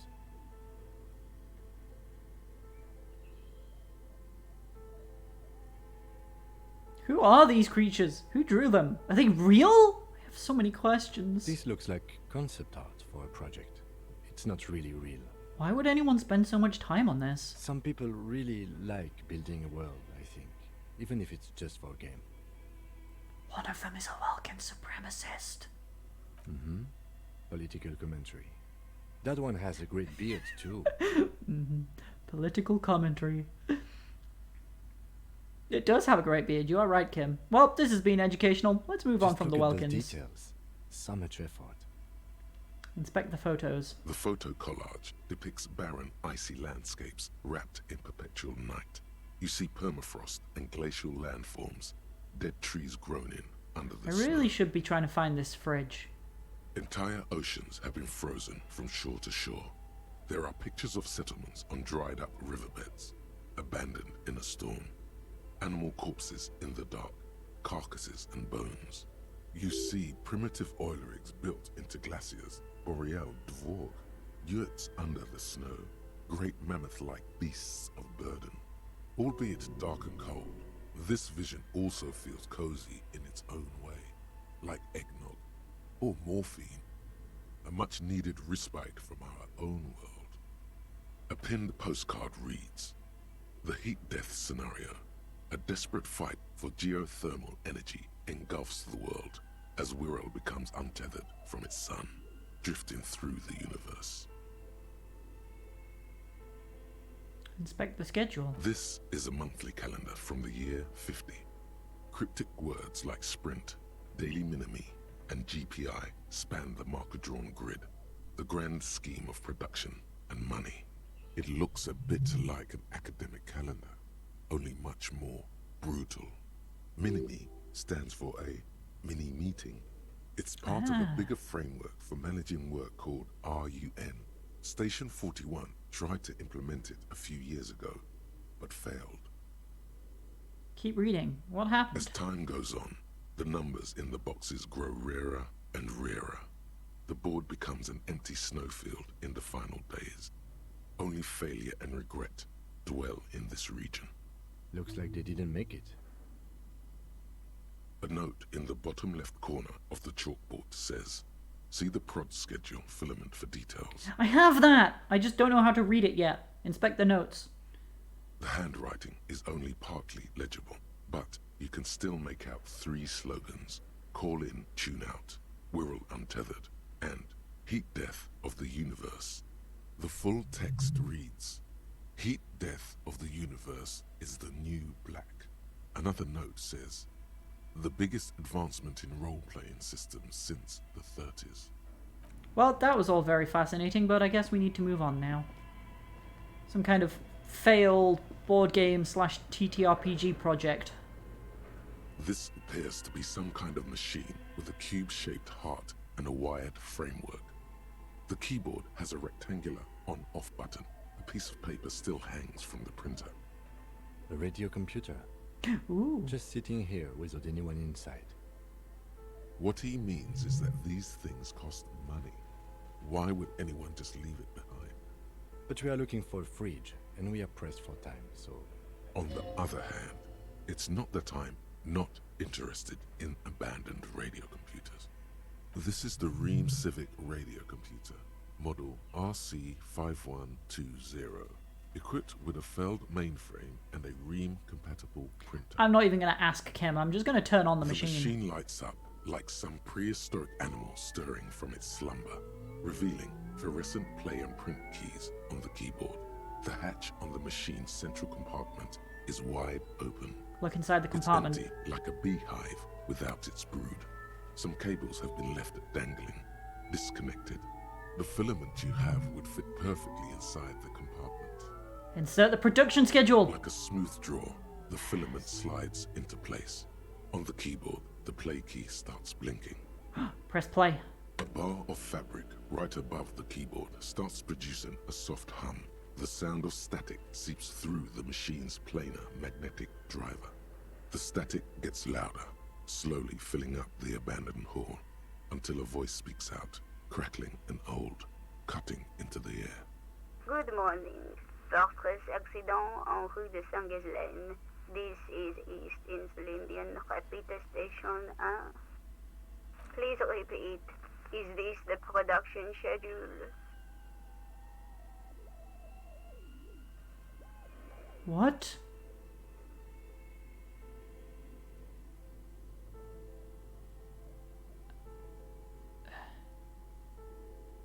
What's the production schedule? The filament you have inserted into the reader. You mean that glowing thing I put inside? Yes. Is that the production schedule? Yes. Good. Please repeat the password. Password? Of course it would have a password. That's why there's a human administrator involved. A password? I'm really bad at passwords. Can you give me a hint? No. Damn. A hint system is not part of the protocol for repeater stations. This is the police. Please open this thing. I am contractually obliged to protect the privacy of the filament holder for stress accident. Without filing a warrant with Lintel, I cannot give you access to this filament. Fuck. I'm afraid we are not doing that, unless we want to wait for a month. Now, can you please repeat the password? I don't know the password. Received. I will register this login attempt. Fuck. Don't worry. Passwords have a way of turning up sooner or later. Fortress accident. Is there anything else I can do for you today? That's all for now. Thank you, and goodbye. Tiles on the cube are still smoldering, casting the framework in a soft glow. Fluorescent play and print keys shine on the I keyboard. want to know what happens if I press print. Nothing happens. Fuck. Okay, I'm going to take the production The schedule filament out just in flies out case of its I need glowing it for nest. something else. I can always bring it back here. Right, I need to find a password. This old fireplace is covered in lines drawn. I don't even know in why. blue and red This marker. isn't The for mesh anything spreading useful, over the but stone I'm like blood intrigued. vessels on alabaster skin. It looks ghostly and strangely ancient. The whole thing resembles Kadran mosaic tiles. Very pedantic. Hold on. How do I know what Kadran mosaic tiles are supposed to look like? History classes, students with their textbooks open, studying the roots of our civilization. Those aquarelle blue tiles looked beautiful in the sun. What am I looking at? Radio frequencies, it seems. UKV 123.6, UKV 123.7, UKV 123.9. Some written notes, too. Sparse and cryptic. Radio frequencies for what? Unclear. It looks like a cardiovascular system split into veins and capillaries. Very advanced. So we're dealing with something medical here? You think so? The web is comprised of radio stations, all lead back to one red heart, titled the Game Master Frequency. A note says, this one can listen in on any station it wants. Uh-huh. They must have had massive air width. These things don't come cheap. If it's a game, then who's playing? Whoever decides to call in to a call-in station, it looks like. A list of names under the stations suggests people across 6 Isolas would be playing. Muindi, Insulinda, Kotla, Grad, Samara, and even Ilmara. There's no way a little basement studio working here could pull anything like this off. My God. It's as if the less money they had, the more ambitious their project became. Mm-hmm. The cost of air width alone must have been huge. Exactly. This schedule, I know doom when I see it. The company was running out of funding. What else? Nothing. It's just lines on marble. An echo from times long gone. No one has used the fireplace in ages. So, they were trying to make some kind of, like, Okay. I guess, What do you think online we can do game, with that computer? but with radios Trouble instead of with the fireplace. internet.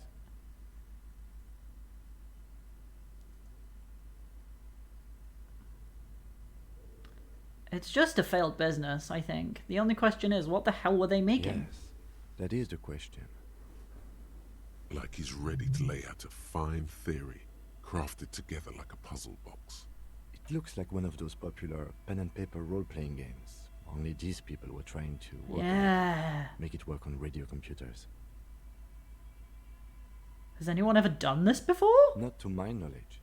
They make automated games in Grad, Messina, Königstein. You know, places with industry. Not in Revachol West, among the ruins. But I don't think anyone has attempted to create an inter-isolary game before. We just don't have the technology. How were they planning to do that? Through call-in stations. None of the players have to be physically present. Anyone in the world can participate in the game, as long as they have a two-way radio. Then there's the game master frequency that listens in on the smaller call-in stations. I think that was supposed to coordinate the stories, functioning as a master of ceremonies of sorts. His fascination has swept aside other concerns for the moment. He's a little hooked. He's a Coordinating nerd. so many games would take a whole switchboard of people, possibly divided into sub-frequencies. And this was a role-playing game? Indeed, those Welkins are a dead giveaway. Role-playing people love that stuff. The world looks like a modified version of the WeWorld board game, with hit death thrown in. Nerds love elves. Super cool. Someone should give them millions of real immediately. This game is too good to be left unfinished. What do you think happened to the company? I mean, probably, I'm gonna ask anyway, but I think probably the ambitions ran over their budget. No idea. They stopped filling out the schedule on the chalkboard. Wow. Indeed, it's ambitious and untethered from reality, but...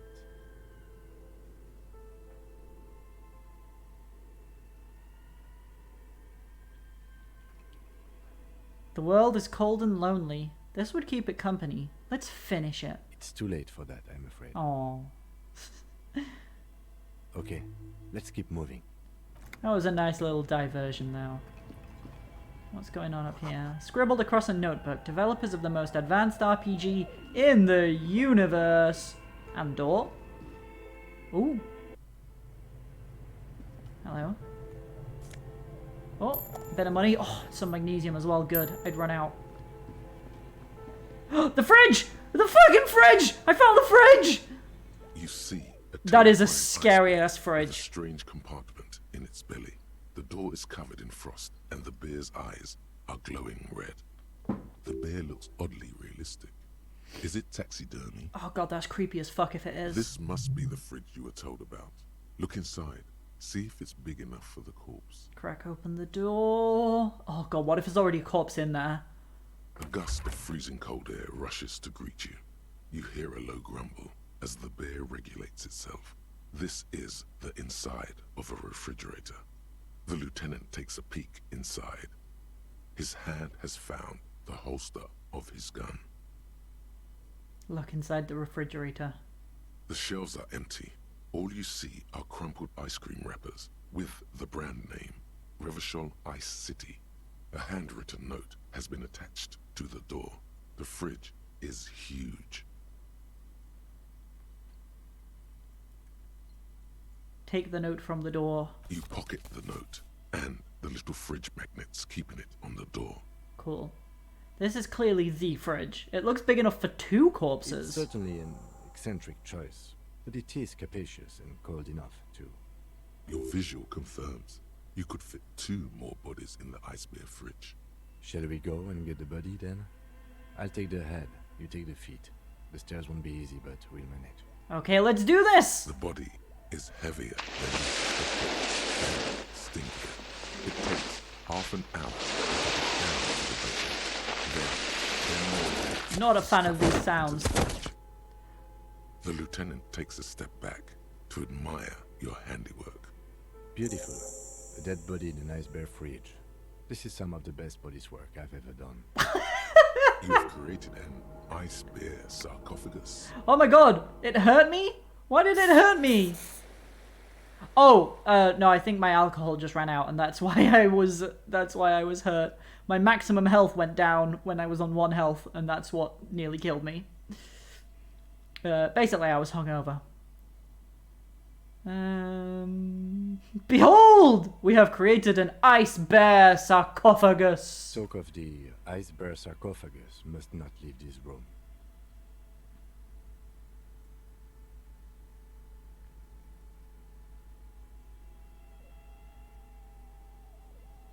Yeah, I'm not proud either, but we did find a fridge. As impressive as the fridge itself is, this is a rather small victory, among many defeats. Oh, Kim, don't be like that. At least we've stopped the body from decomposing further. Now you can conduct another inspection, under controlled circumstances. Inside the icy realm of the ice bear fridge, the corpse stands slumped, waiting. Wait, that's not currently locked? Ooh. Oh, and I've got a +2 for refrigerated the body. I want to check my gear to make sure, to see if I can put my perception up. I do want to look at these ice cream wrappers as well. A friendly cartoon bear smiles back at you from a glossy cellophane wrapper. It looks nothing like the fridge, or the decomposing body in it. The paper still smells of vanilla and chocolate. Even under this stench, you can feel it.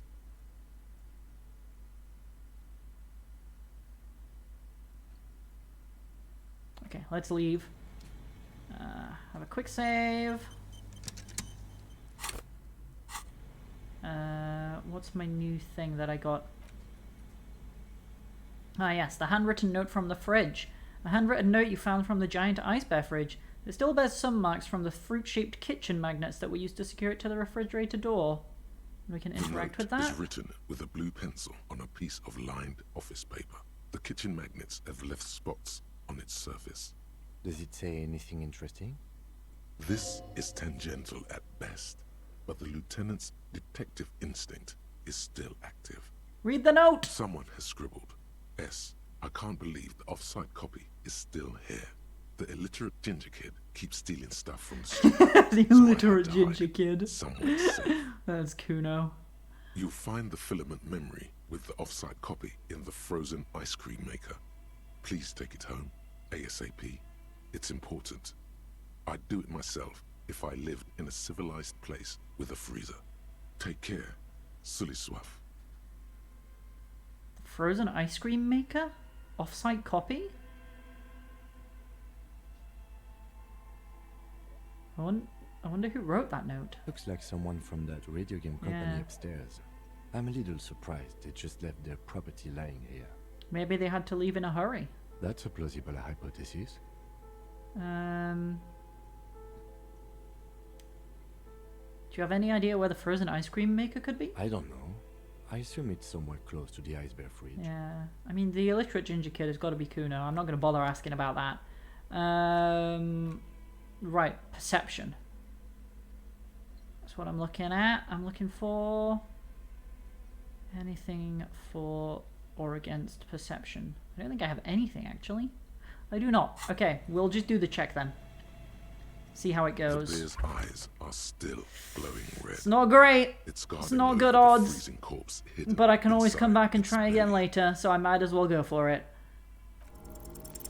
Oh shit, my morale. You touch the dead man's body. His skin is cold, light blue and silver That's bad. in the light of the fridge. You still haven't... It'll come to you sooner or later.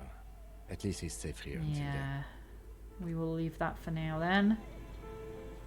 Quick save after my horrible failure. Let's have a look around this dark, dark basement. An ice cream maker, defrosted and unplugged. Hey, the ice cream maker.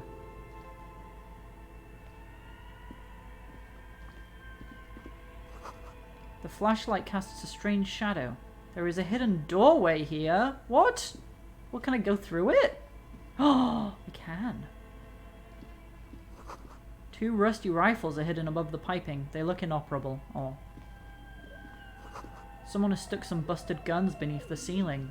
What was going on down here? What have I stumbled into? Bricks have fallen off, revealing a compartment behind the wall. It's too dark to see in. Look, there's a hole in the wall. Shine light on the hidden compartment.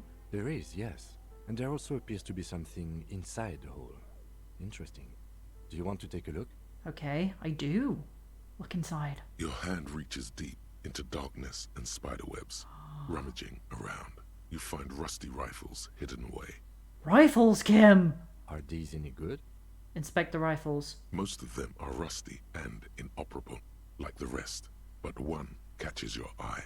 A bolt-action model with a fine wood stock, in better cosmetic order than the others. This one looks nice. That's a rare sight. Seems to no longer be functional, but still a beautiful thing in its own way. What does this mean? A rifle here? It means there are firearms, albeit inoperable, still lying around in Martinez. It's an interesting coincidence, I would say. Might come in useful in the future. Where are we? Seems like an old bunker from the Revolutionary period. Yeah. Look at all those A rifles. relic of the past. Must be an old weapons cache. Leave. That's cool! I found a secret gun though! Now I have a gun! Oh, it's a broken gun. A broken Bell McGraw from ages past. It's a 4-shot bolt-action military rifle with a wooden frame. Cool. Okay, I have a broken gun. But that's better than no gun. Maybe.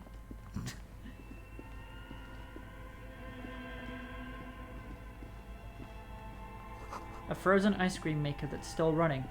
That's what I want. A healing item. Some Nosafed. I needed... Not Nosafed, This I need orange magnesium. machine is buzzing like an old submarine. It has a hand-cranked ice cream churner on top and an electric freezer that appears to be frozen shut. Try to crack open the lid. You slip your fingers under the frozen Oh, no. yeah. This is going to need something. Wait, what? else. Some kind of super pry bar. Don't even try to open it with a regular pry bar.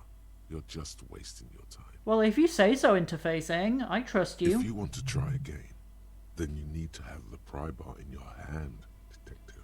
Yeah, I know hand-eye coordination, but interfacing just said a normal pry bar won't even do it. By going to the tools.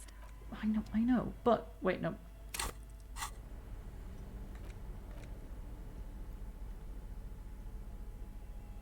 Well, it's just a normal pry bar. It won't work. I'm not even gonna bother. Do you know what? I am gonna bother. I'm sorry. I'm sorry. I'm just gonna have to try it anyway. This orange machine is buzzing like an Oh! old submarine. It has a hand-cranked ice cream churner on top. That's terrible and odds. electric No, I might hurt myself, so I'm not gonna try it. I should have listened. 2 cables are plugged into the breaker Interfacing box. knows what The it's red talking one about. leads to the ice bear fridge, and the black one to the ice cream maker nearby. Oh. Oh. Well, I need to leave the ice bear fridge turned on because it's got my corpse in it. Not my corpse, it's got the corpse in it.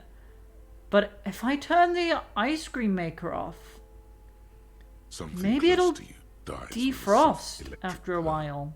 Why did you do that?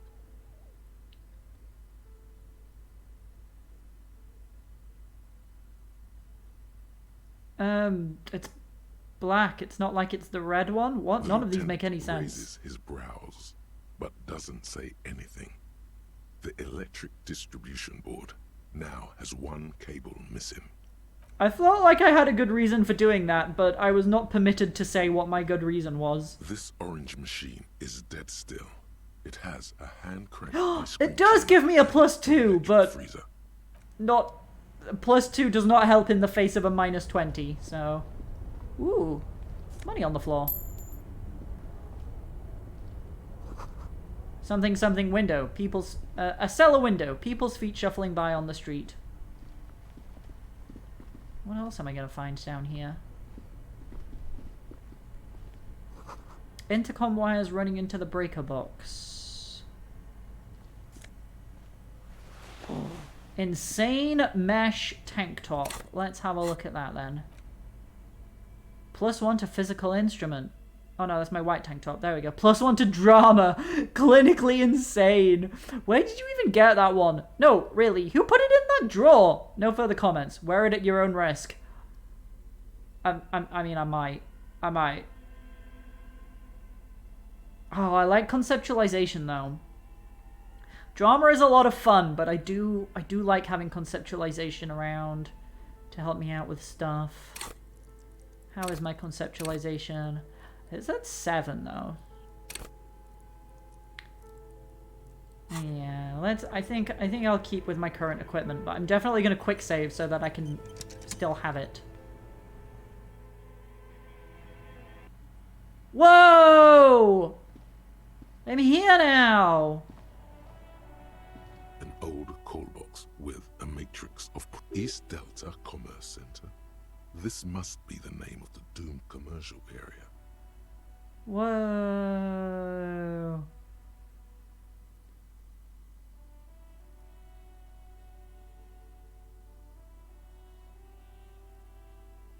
I don't know what to do with that. I'm gonna leave. I feel like there was a set of stairs that I didn't go up while I was down here, though. I just want to go back and explore that. Back in the board game room. Oh, I didn't explore over here either. Fuck. What is that? Right, let's look at this thing first. The wall collapsed. It's inaccessible now. Oh, some kind of furnace or A something? thick layer of coal Yeah. dust covers the furnace, coloring it pitch black. Kim, what is this thing? Is it a furnace? Looks like it. Looks like an old central furnace used to heat the building. Ah. It's connected to the chimney. No one has used it in ages. No signs of any recent fire. Only dead rats. Look inside the furnace. I mean, Kim already said it's only dead rats, but I'm It's looking dark anyway. and grimy here. In the darkness, you can hear chatter. It's coming from above. A voice. We can or eavesdrop several using the voices furnace. Talking to each other. Near the smoke chamber, upstairs. The echo is so prominent, it's impossible Damn to it. discern what the voices We are cannot saying use it or what's producing to them. eavesdrop. That was a successful What are you check. doing? I'm not sure, Kim, but I think I can hear someone talking upstairs. Wait, really? We should investigate. See if someone's upstairs. Leave. I'm not going to do something stupid like cover myself in coal.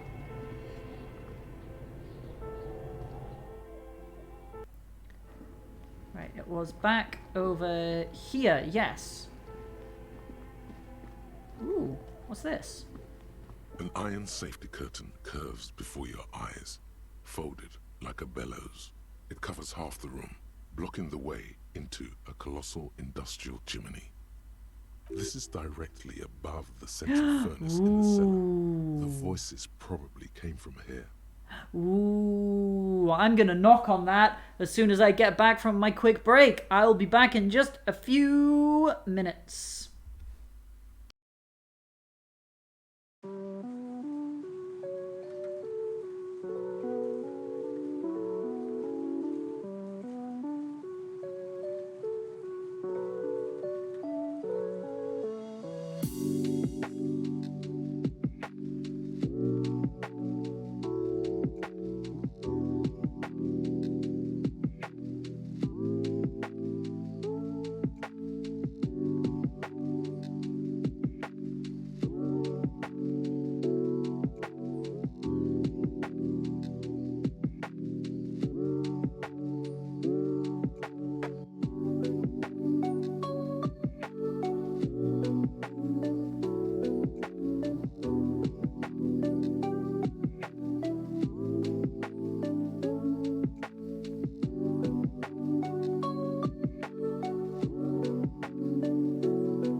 Hello, I have returned.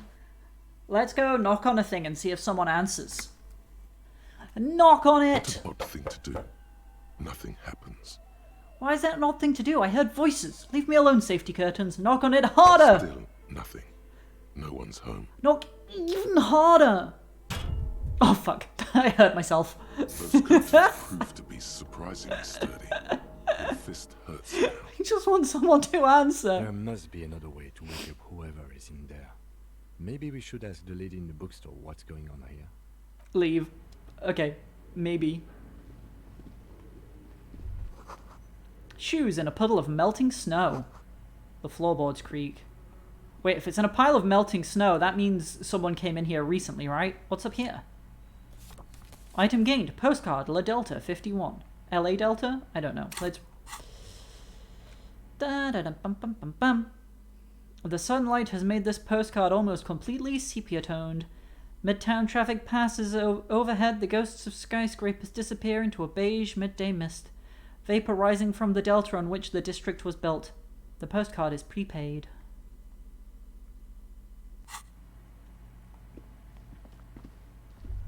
Oh, wait, I'm perceiving a thing.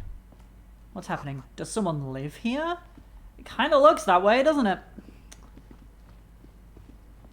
Right, I'm having a small idea. It may be stupid, but I want to try it. May I select that? Thank you. A thick layer of What if I coal dust kick the furnace? I bet it makes a really loud coloring noise. it pitch black. Kick it! Oh fuck, that hurt again. A hollow Constantly wave hurting goes myself. through the furnace. Your toe hurts. Leave.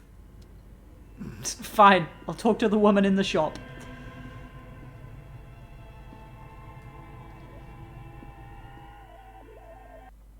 Even though she hates me for releasing the curse or whatever. Wait, that's not the way out. Oh god, how do I get out of here now? This way?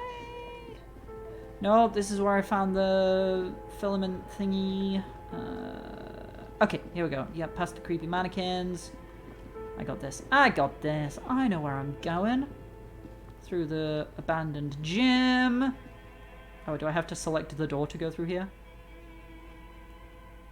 Yes.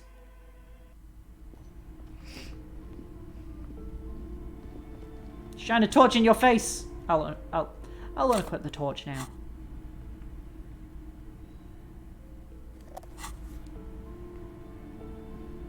You broke down the back door, the wards, the door.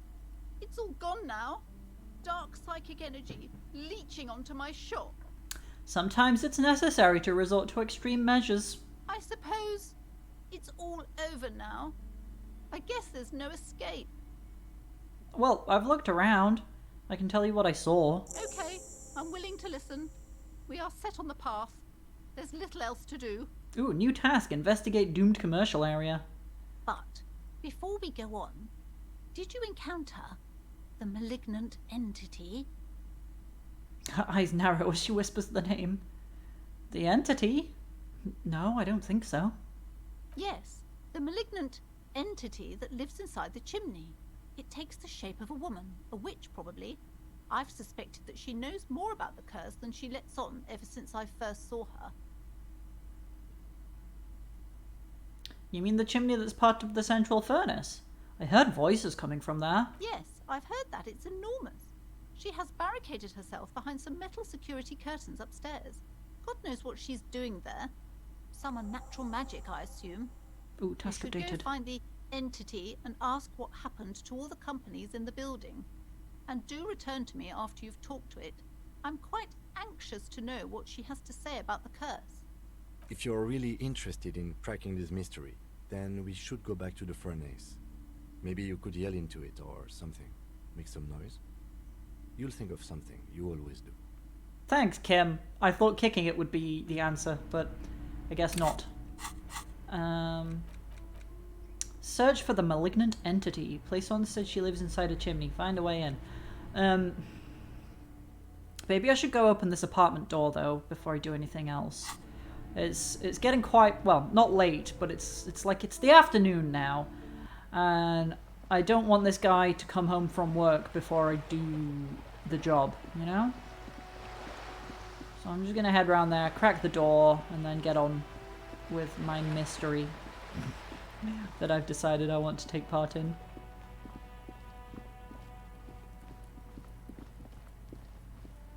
Wait, can I go in here? No? Okay. What's this? Another splattering of bullet holes on this wall. Oh. Here we go. This must be it. The basement door is weather-worn. The copper nails holding the upholstery in place have turned green from sea air, and there's a knocker shaped like a lion's head. Press your ear against the door. The leather upholstery is worn and rough against your jaw. You don't hear any movement. In fact, it's oddly silent in the yard around you. No birds chirp. Well, that's a bit creepy. Use Manana's key to unlock the door. You try to be as silent as you can. It takes a bit of rattling of the handle to loosen the bolt. Finally, the door unlocks with a small clack. Thoughts race through your head. The sound of the key turning still echoes in the yard. Hopefully no one heard. There's nothing else to do than to leave and tell Everard. No conceivable reason for you to intrude on the premises. Oh, you say that interfacing, but... There might be important yeah, you information see? in the document. Logic gets me. Logic gets me. Let's see what my notebook says. Okay, let Everett know you unlocked the door. Well, we can quick save. I'm heading in. Ooh. What is this?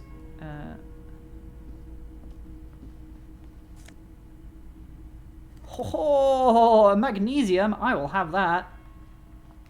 A suitcase? A small suitcase full of clothes. Guests are staying over? Wait, there's more? Oh, another healing item. Thank God, I was running low. A book titled The Hidden World of Walking Sticks lies open. You can almost feel the warmth of the red sun on the flag. This is the flag of Revachol, the suzerainty. What's with the sun? This isn't just one sun, but there are little suns dancing around the big sun. This is the sevenfold sun miracle. What's the sevenfold sun It's miracle? an optical atmospheric anomaly the first settlers saw. Happens in cold weather. 6 small suns around the big one. This complex halo phenomena is how old Revachol got its flag. Lieutenant, the old flag of the suzerain. Mm-hmm. The tenant is an old-fashioned guy. By old-fashioned, Yeah. he means very right-wing. Don't bow to the flag. The flag doesn't seem to mind. It's just a colorful fabric with a sun sewn onto it. Like all feudal flags, it looks like a children's drawing.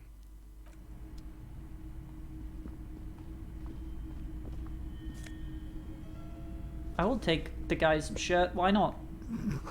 Whoever lives here admires fair-haired fantasy heroes with big muscles. A new shirt, a new shirt. Give me one for logic. Pressed and spotless gleaming white shirt, the kind that serious men wear. It's serious interstellary officers. Not yet piss-soaked or cum-stained. Oh, am I wearing a... Oh no, I got a nice satin white shirt. Oh, used to be fancy. Now it smells like someone took a piss in the armpits. Yeah. But it's got one for conceptualization. Oh. The smell of disinfectant in the room. Smells like chemicals. A row of mugs sits on the shelf. Each one depicts a human figure. A dark-skinned woman grinning amidst mysterious symbols. A broad-shouldered man shoveling potatoes, and others. Tap on the mugs. A little ring. Though cheerful, the images on the ceramic make you vaguely uncomfortable.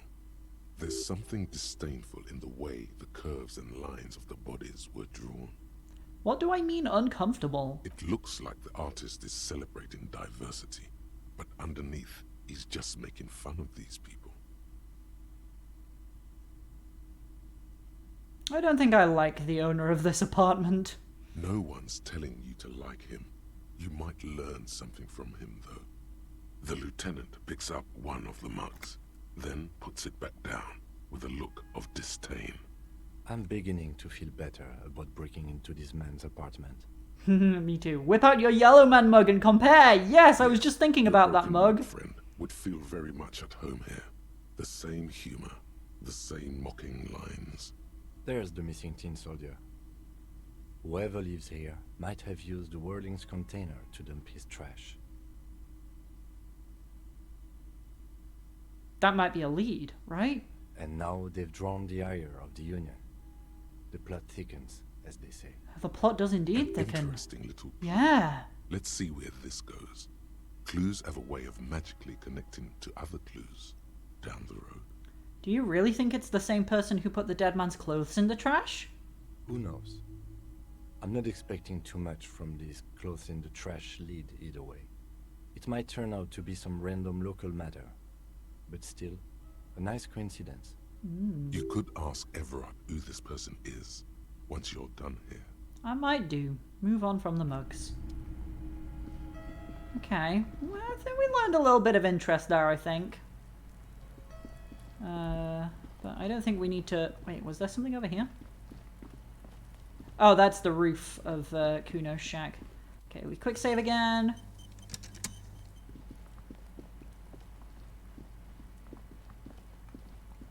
Ah, Kuno S, I am not talking to her. Not even a little bit. Right, back to the bookshop. Or the basement, you know, where the furnace is. Wait, it's probably quicker to go through the other door, right? Not through the bookshop? Wait, no, you know what I can do before I go... Oh, what's this? Hello. There. Working class drunk. You know what this means, right? Discard thought. I want nothing to do with that. You! We're still waiting for a replacement for the bull you sent sinking. Ooh, something about the antique firearm, but... Oh, man. I found you guys a new bull! Hold out the ball. What is this? Are you mocking us? This isn't for pétanque. Aww. I thought that was gonna be so helpful. Now, no need to get angry again, René. I'm sure the officer tried his best. It's not like there's a bull kiosk here in Martinez. Exactly. I really did try. Trying is worth as much as is accomplished. In this case, Oh, almost hey, nothing. you're so mean to me. Fine. You tried to right a wrong. Still a gram better than actually nothing. Yay! I leveled up. Okay, well now I have your attention. Is there anything you can tell me about this rifle? It's a Bell McGrave, 4.46 caliber, breech loading, Revachol made. Good weapon, accurate and reliable. His moves are quick and precise as he first checks the weapon, then aims it at the sea. This man knows firearms intimately. This one's inoperable. The bolt spring is missing and the mechanism is jammed shut. Still a beauty. Where did you find her? In the basement there. Point at the bookshop. I'm not surprised. There are probably lots of forgotten wartime weapons lying around here. Back in the day, everyone had something stashed away. Yeah, that As makes for the sense. rifle, I don't know what else to tell you. These BM-446s are an antique. No one uses them anymore. The ammunition is impossible to find. I don't know what this is about, I found your guard booth, but I'm gonna say it anyway. Renee, I found your guard booth. Yes, the Debardeurs Union pays me to stand vigil during the nights. Oh, Not out right, of any yeah. political allegiance, mind you. I remember that. I'm an old man. Don't sleep more than a few hours every night anyway, and money is tight. You must have seen something on the night of the murder. Your booth looks right into the yard. Yes, it does. Unfortunately, I Oh. wasn't working that night. Been on a 2-week leave since last Monday. So who was working your shift that night? No one. The bus has Damn. been unmanned since last Monday. There's no other guard. It's just me. No one has been guarding the container yard since last Monday. Yes. It's not actually an issue. I mean... Look, officers. The container yard doesn't actually need a guardsman.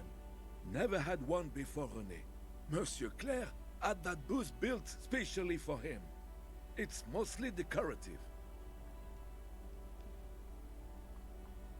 Mostly decorative? The possibility of someone being in there is enough to discourage any ill-minded individuals. Evrard created this job for René because he knows the Royal Carabiniers' pension of honor and PTSD isn't something a man can live off. A decorated Kingsman collecting tear reflects bad on the whole neighborhood. His words. Oh, I see.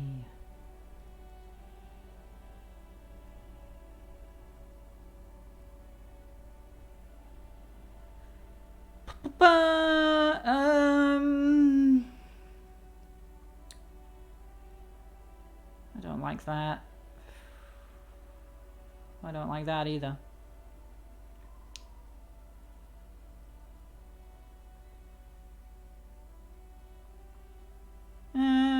Everett gets it. Big guys looking after the small and everyone working together. I love it. Can we conclude the topic of my guard booth now? Yeah, I got it, thanks. Yes. Like I said, it would be up anyway, so might as well keep an eye out. It keeps my senses sharp. Yeah. I saw the statue of Philippe III near the roundabout. Ah, yes. King Philip III on his steed. A reminder of what Revachol once was. Oh, absolutely. At the mercy of a cocaine-snorting tyrant who emptied the treasury so it would stay on a pot of gold. A superpower, feared and respected. I feel like these old men have This country can be under the different leadership of a political true king. opinions and outlooks on the Someone world. who knows how to rule. Let's talk about something else. I don't need to bother with them with that stuff. Do you know what? This might really hurt my morale if I fail, so I'm not gonna bother, I don't think. Thank you for your time, guys. Alright, I have another level up. Do I want another skill, or do I want another thought? I think I'm gonna go for another thought this time. Let's unlock a new slot in my thought cabinet. And what am I gonna put in it? I feel like putting rigorous self-critique in there.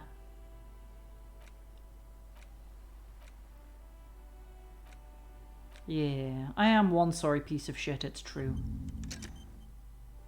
There we go. Alright, and we quick save after all of that. And let's go yell into a furnace or something. Oh, right, oop, no, that's... Get my torch back out. There it is.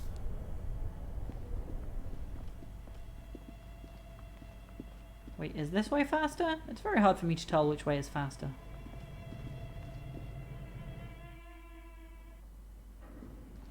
Wait, this isn't... I ran right past it! It's just in the corner here! Come on. Can I yell in it now? Dust covers the furnace. Oh, there we go. It pitch black. Yell hello into the furnace. +1 for kick to the furnace. +1 for wet my whistle? Wet my whistle? I'm not... I don't know. Okay, let's go for it. Something Yeah! that's loose in you. A mighty bellow echoes throughout the chimney's depths. The chatter of tiny voices above suddenly cease. Then, Ooh. Hello? Are you there? Speak to me. Hello? Did you say anything? I can't hear you. Please come upstairs. There's a safety curtain on the second floor. I'll open it. you hear a low rumble Nice. upstairs. The sound of a curtain being pulled aside. After you, officer. Why would I want to smear my hands with coal? I don't know why that is an option. That's so weird.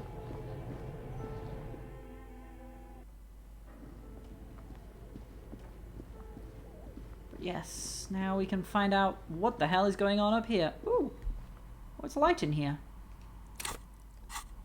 I don't need to be shining my torch at everyone. This tray is full of dice. Colourful polyhedral dice. Hundreds of them. The candy dispenser has been repurposed to contain thousands of dice. Hello. Did you by any chance work at the game studio here? Hello, I'm Nia. A bird-like woman sits on a throne of tools with emerald light shining through her hair. Did you try knocking on my window? I must have missed you. I've been listening to my Melius. She taps on her headphones. Headphones. So what kind of die are you looking for? Bird-like woman? Yeah, just like physical characteristics. It doesn't mean like she has a beak and wings. Just like, you know, kind of frail, skinny legs, not skinny wings, you know. She's got a direct view to the backyard. You should interrogate her about the lynching.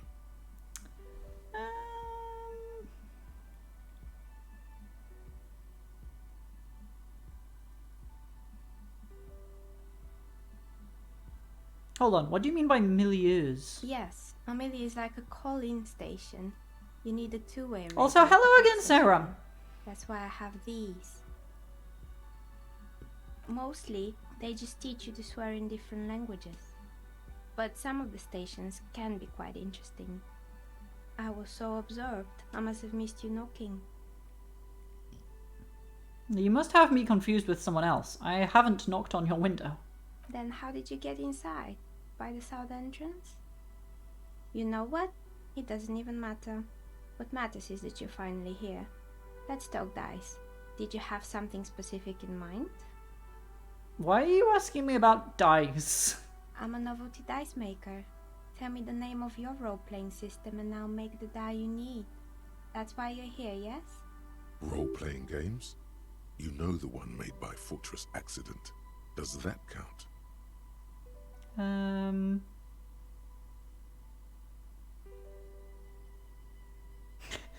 No, I was looking for something else. Squint your eyes mysteriously. Answers. Answers? How strange. These days people only come to me for dice and role-playing games. I'm not sure how helpful I'll be, but go ahead and ask. Oh yeah, Fortress Accident. I know that one. Yeah, they tried to make a whole, like, automated inter-solary role-playing game using two-way radios and call-in stations, all about Welkins and the heat death of the universe. It almost looks as if the stones and dice are a natural part of the room, growing out of the shelves like stalagmites. No falsehoods are present. She's a novelty. Sure, yeah. Doesn't have anything to hide. Ask what you need. What do you know about the man who was lynched behind the whirling in rags? Nothing really. I didn't know him. The lieutenant looks at his notebook, then the woman under the large window. Your window looks directly onto the courtyard. You're saying you didn't see or hear anything unusual last Sunday evening? I'm sorry, detective, but as you know, I usually have my headphones on when I'm working. It shuts out most of the daily ruckus behind my window. What do you mean by the daily ruckus? Well, there's always something going on in the Whirling's backyard. During daytime, there are usually those kids. Yeah, and lately, I know those kids. I've been seeing a lot of drunk workers hanging about. Must be because of the strike. She's heard of the murder, but did not see it, sire. Thanks, drama. But I never saw anyone during that fateful Sunday night, I'm afraid. And you never took your eyes off the work to look out of the window? I might have, but in this case, all I would have seen is my own reflection staring back from the darkness. Fair point. It's light here, but dark in the yard at night. Yeah. It's really hard to make anything out in the yard when it's dark outside. Besides, I rarely get up to look out the window when I'm in the zone. Do you often work Sunday nights? It's an odd profession, making dice for people, but I like it, and I prefer doing this to sitting at home. I see. Thank you for your answers. She nods. Anything else, officer? Hey, where are we anyway? What is this place? This is such a weird We're place. inside the chimney of an old central furnace. It's strange, I know. She looks at the ruddy bricks that make up the walls. Even though they've been repainted, there are still signs of coal black soot here and there.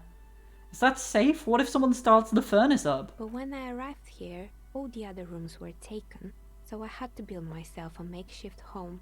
Besides, I don't really have to pay any rent here, so that's a plus.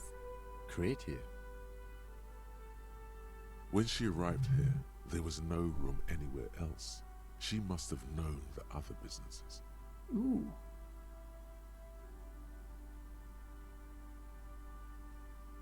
Do you know what happened to other tenants? Everyone else is gone. More or less. Are you interested in anyone specific? Oh, quite a lot of them spring to mind. There used to be a hair salon here, right? Yes, I think it was called Androgynous Orlando or something similar. They weren't a big hit around here. Turns out that working class men don't like genderless haircuts. They're scared of that word. A bit of experimenting every now and then isn't bad. What's wrong with a bit of experimenting? The customers should have been more open-minded. I guess it just wasn't the time yet. I guess. What happened to the gym? It wasn't merely a gym, it was Artemiteps Boxing Club, a community project created to steer at-risk youth away from drugs and crime.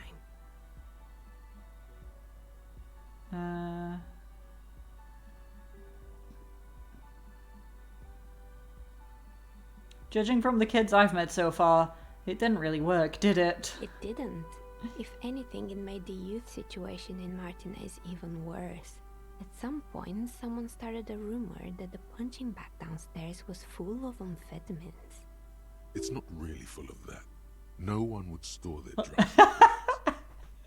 Thank you, Logic. Eventually, the coalition took away the funding and the club went bankrupt. This was a few years ago. It's gotten much more peaceful around the plaza ever since. What's up with the broken windows? Oh, this one's a mess. There used to be a company that promised to repair windows 24 hours a day. What could go wrong with this one, right? What could go wrong? Turns out, the business was actually set up as a front for an illicit group that was producing snuff milieu. Who would have guessed? Oh god, what? What's the snuff milieu? Oh no, Encyclopedia, don't answer that question. From what she's told me about milieus so far, I think I can figure that out. And they never cleaned up the debris either.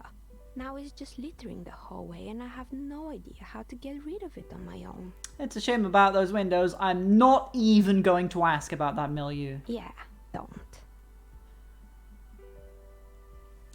Did someone here make stuffed animals? I saw mounts laying around. You mean Mr. Fabron, the taxidermist? No, he mostly just did drugs. Anything else? I found creepy mannequins. There used to be a fashion atelier here, but I have forgotten the head designer's name. They were doing well for a couple of years, until the insect rights activists came. I didn't know insects had any rights. Or activists. Yeah, the atelier didn't know it either. They produced a certain collection that used chitin among the materials. Apparently chitin is made in the Occident, where it's extracted from beetle wings. And you know how all kinds of political movements are big in the Occident. The activists shut down the biggest chitin supplier, which of course caused the price to skyrocket. And, naturally, All the most fashionable tastemakers refused to be seen in Kyton from then on. The atelier went bankrupt before they could finish the collection. I'm glad that someone took care of the little guys. I like insects. Really? Anyway. They're just little guys. What's with the rotor blades and skis? They were made by a company called Slipstream. After they pivoted from making rotor blades to skis, their chief executive took off on a vacation with all their money. Oh, lovely. Honestly, I think it's quite funny. I think he's still sending out holiday transmissions from Tulula or Tiumotiri or Hashtkor or wherever he is. Interesting. What do these transmissions say? The usual, I imagine. That he's been thinking up all kinds of new business plans and can't wait to get started on them just as soon as he returns. Her smile widens before she sees the lieutenant's face behind Men you. like that are a curse. Sure, but Slipstream is history now. All their remaining assets got seized by the bailiffs in 47. I have no idea why those skis and blades are still lying around in the house. Not much use now, I guess. They were just props. Why return them? Maybe you could make a sword out of one. No, wait. Forget it. It would take too long. It was a cool idea, interfacing. I'll give you that. It was a very cool idea, and having a sword would be fantastic. But yeah. I found a strange machine. Fortress Accident, the radio game studio. Yeah! They were an interesting bunch. We talked about role-playing systems every now and then. Once, I even saw two of them get into fisticuffs over Wiro. That's understandable. Fantasies are serious things. The mind is the drawing board of history. You're so right. They certainly took their work very seriously, even if they seemed to be chronically liberal with their schedules. What do you mean liberal? What happened? The usual. They ran out of money and couldn't get the project done on time.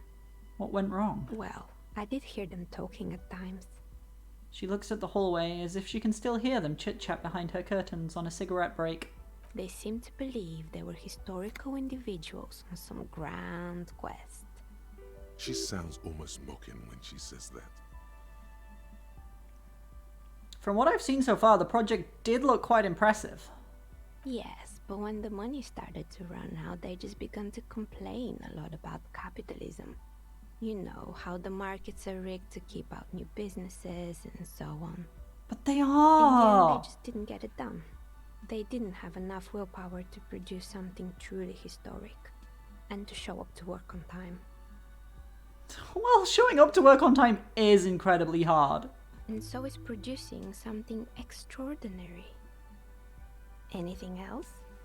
Yes, I'm going to ask you about every single one of these failed businesses. There was a terrifying taxidermied bear in the cellar. Oh boy, the fabled Revachol ICT. You're in for a treat here. The place was owned by two guys who had some rather innovative ideas about marketing. The bear was one of them. Now ask me about their other ideas. Indeed. What were the other ideas? Alright, what about the other ideas? There was really just one, and it involved picking out the prettiest girls in the neighborhood and paying them 20 cents per hour to man the booth. And by man the booth, I mean slump behind the counter with a face that could maim you if you ever dared to disturb their bored magazine browsing. Fritta does the same thing. I know a girl just like that. She works in Fridge as a cashier and she's not particularly friendly. Employing silky teenage girls is a widespread practice, yes. Unfortunately, they always come in packs. I'm talking about acne-ridden girlfriends and gorilla-like boyfriends loitering near the shop. At least that's what happened with Revachol ICT. And they already had the bear. What about the bear? The bear. She seems traumatized by this bear. It didn't work out. Of course not. The bear was terrifying. The bear is Ice terrifying. cream guarded by a hostile apex predator. To make matters worse, the fridge didn't work too No, well. no, no, don't tell me The that! ice cream came out malformed and partially melted. Oh no. No, I need the fridge to work! Eventually, Ravishore Ice City lost the price war to its rival, Glace 5000. Glace 5000 so Okay, back to work. Good luck with your work, Sarah. You can do it. Out of regular fridges. The bear was scary. Every time I saw that bear, I felt scared. Like it could become alive any moment now. The taxidermist who made it said it was his vision beast. He said he met his vision beast while high on desiccants. He called it Megatherion. Sounds cool. Sounds cool. Okay, wait, no, what's a vision beast? No, very cool, but I don't want to hear about bears anymore. Let's move on. I totally understand. Anything else? Yes, there is more! I found the building's intercom, but it's not working! Oh, right. I hope you didn't try to ring me. I think none of those doorbells work, including mine. I'm still in the middle of connecting the wires. Sorry about the confusion. So you're telling me that you have a doorbell there? Which one? The one with an empty name card. It's the last one in the That makes sense. As I said, it's quite useless right now. It doesn't work yet. I have a few more questions about the building. I'm listening. I don't actually have a few more questions about the building. Actually, I had other questions. I hope it clarified things a bit. What else? I've heard this place is cursed. Did you know that people call it the doomed commercial area? I've heard the stories, but I don't think those stories are true.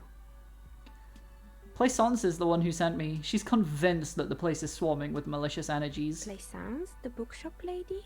I've heard that her business is doing rather well. Have the energies spared her somehow?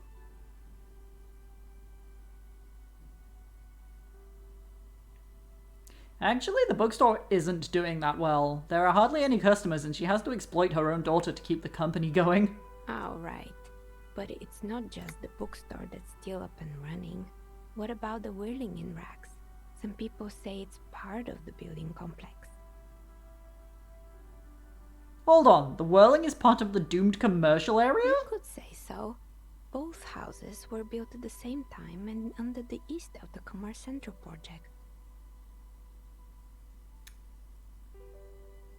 Yes, but it's still a separate building. The malicious energies can't reach there. And then there is me. She sighs, looking at her messy work table. All kinds of tools lie there scattered, from knives to carving files to wire cutters. I've been here for 14 years, selling novelty dice to role-playing enthusiasts. 14 years? Not exactly a million-real business idea, yet somehow I've survived despite the talk of malicious energies. Strange, isn't it? Maybe it's just because she's so talented that she's been able to woo the curse.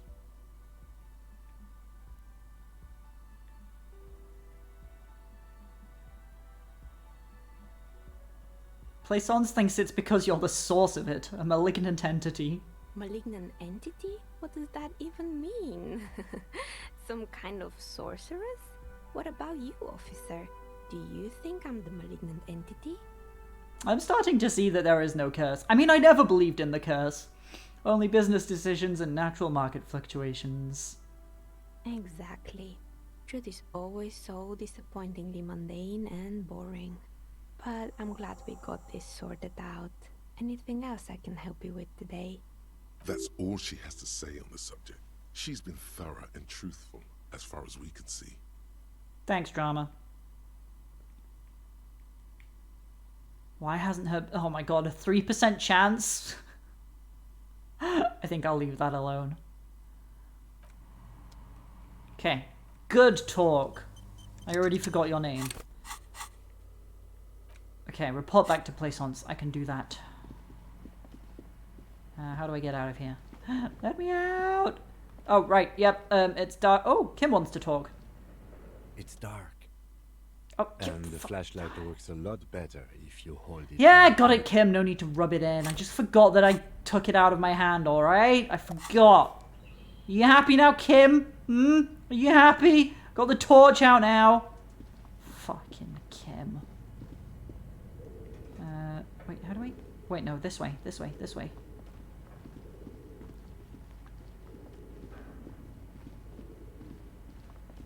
He's a right snarky asshole sometimes, is Kim, but I still love him.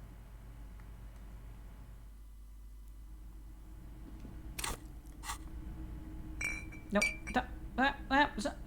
Unequip the torch. There we go. I also don't want to walk around with a bottle of beer in my hand.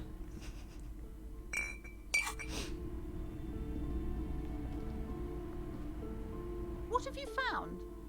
And also, do buy the books. There may be teachings in them. Oh, teachings!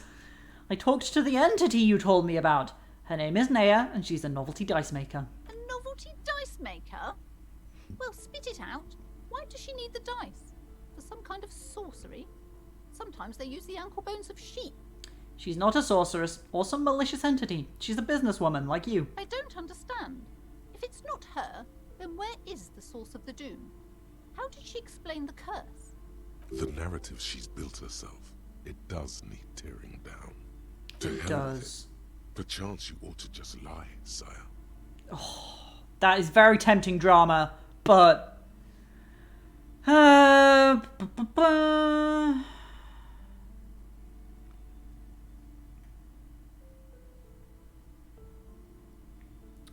She says there is no curse because there are too many inconsistencies.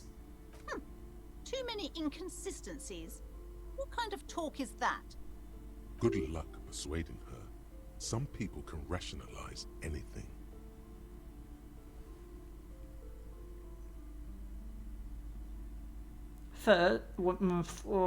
She's going to rationalize both of these things. As I said, she's a novelty dice maker. Her business has been up and running for a long time now. Yes, because her business consists of the psychic leech that's been feeding the curse. Red blotches appear on her I skin. see that you've fallen for her manipulation, Detective. The investigation is over.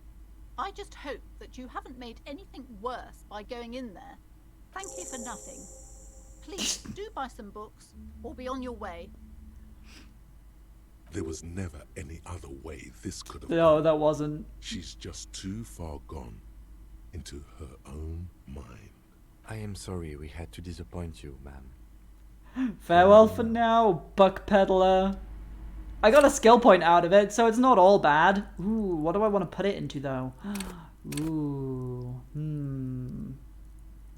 Let's check my white checks to see if I want anything specific. Let's see. Oh, yes, I do want more perception. I want to figure that out. But I also want more rhetoric.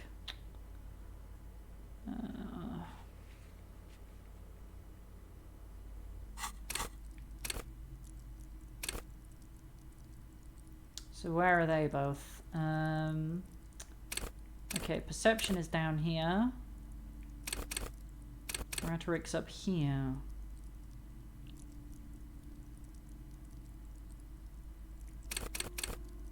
I think I'm going to put one in perception for now. We like being able to notice things. And what's going on in my journal? Oh, am I allowed to try something again? I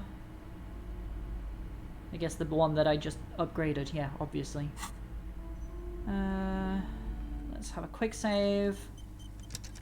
And what am I doing now? What's next on my list of tasks? I have so many tasks. Okay, I can let Everett know I unlocked the door. Ooh, I'm gonna pop in at the Whirling in Rags and see if the Hardy Boys are still in there. I think that's worth doing. Just as I'm going past. Oh, I can give Gart the check as well. He needs it. Ah, they're still in there, so I can't really talk to Titus yet. Can I help you? About my bill for tonight. 20 real. I have this giant novelty check. You must be kidding, right? Yeah, good one, officer. Real funny. But this establishment only takes cash. Fuck. Now, do you have that cash, Mr. Novelty Check Man? Frit, near the gates. They'll exchange it. I do have the money, though. Yeah, 20 real for the night. Good. You got the room for the night, but remember, you'll need another 20 real tomorrow. Goodbye. Okay, so that's done for now. I thought he would just take the check. Oh well, we can go cash it now. On the way to Everett. Do-do-do. It's raining!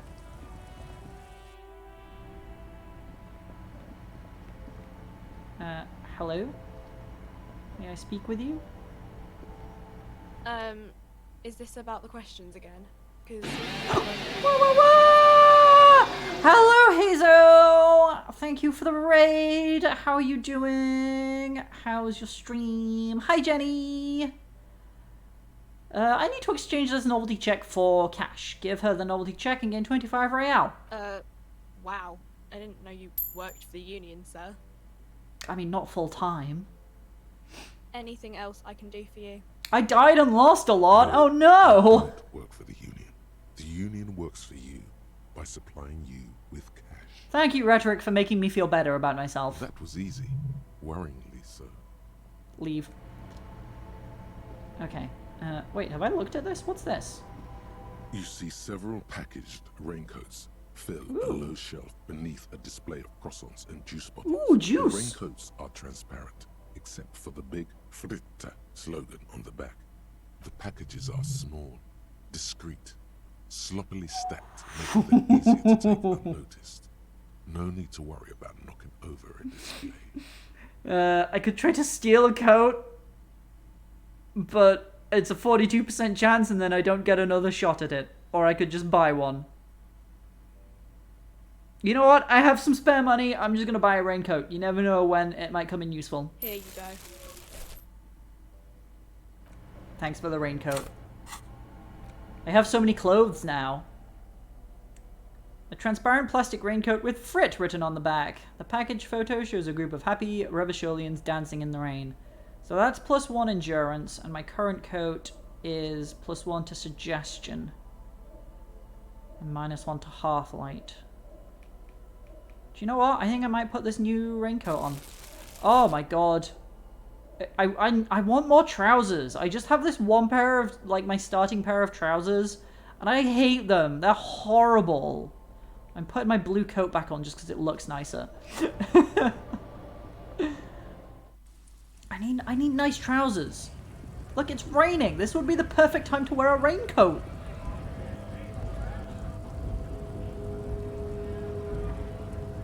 Right, let's go see the boss man.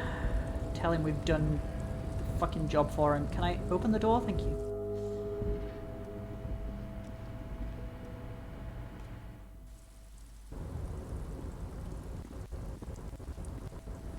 Oh, audio's going a bit weird. Now we're alright. Right. I'm trying to think of too many different things at once, but I don't... Oh, no, that's the wrong way!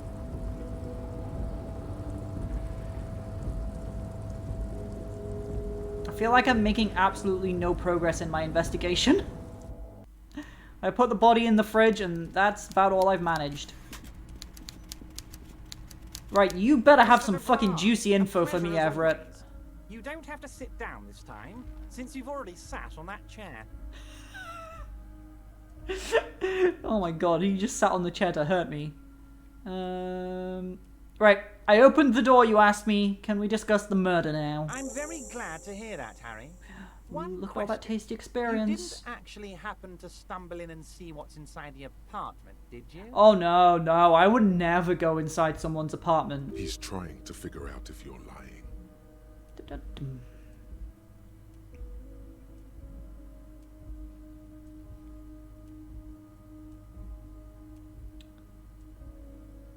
I may have gone inside and seen a collection of racist mugs. Just as I thought. Culturally antiquated mug collection. What a weasel. Pissing on Everart's Rainbow Coalition. He was testing you, and you succeeded. Hell yeah. Now let's get down to brass tacks. It's time for men like me and you to figure out who's killed who and why. Real police work is gonna start happening now. I promise you, Harry, this is gonna be good. I've heard about a connection between the lynching and the strike. I'd like to hear what you know about it. By now, I'm sure you've figured out who the dead man was working for. The bad guys. Wild Pines. Sent to scare us. Another violent measure of the top hats against us flatcaps. I'm listening. Harry, this strike is the culmination of many, many mistakes made by the Wild Pines group. They tried to shut the strike down by sending in armed mercenaries. You mean our victim? A security contractor? Can you imagine that? Workers standing in peaceful protest, united in the spirit of fellowship, and they send hired killers to mow us down with machine gun fire? I'm talking beasts, hardened killers from proxy wars in Yisut, Semenine, Saramaritsa, you name it, they've done it. Raping, killing, burning villages, killing little children for the Senorita Pineapple Company, Harry. I mean, that does line up with what we learned about the body armor that he was wearing. Everything they did there, they brought over here. They want to turn Revachol into a third world slum. Honestly, the only thing they didn't do is kill the village elephant. I'm just gonna take him literally. Hold on, you have a village elephant? No, Harry, the elephant is metaphorical, and so is the village. But the mercs and their brutality are very real. Go on. Now, I haven't personally witnessed the brutalities out there. I have the luxury of staying in my container, you see. If I need to go somewhere, they just move my container.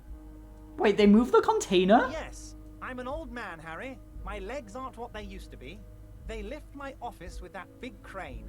It's actually very fun. You should try it. That does sound fun. That sounds really fun. But enough about me and my fun container.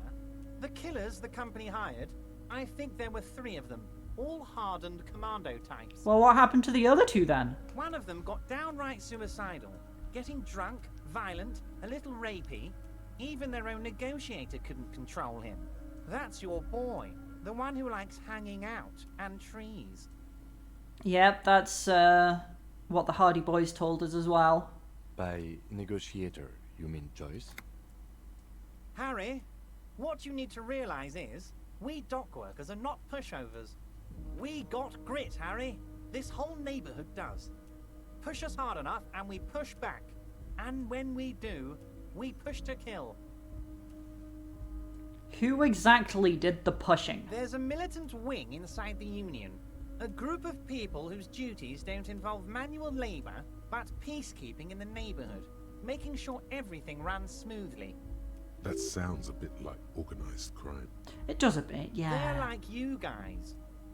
Idealistic people who want to make sure bad things don't happen. And if they already have, well, punishment must follow. Again, that sounds like organized crime. So these idealists killed our victim? One day Titus Hardy, leader of this peacekeeping faction, comes up to me and says, "Boss, socialist democratic fervor drove us to take it upon ourselves to kill this beast that was burdening the land." He probably worded it differently, but that was the idea. Sure sounded to me like they killed him. I gave them 2 weeks paid leave and told them to lay low to avoid retaliation.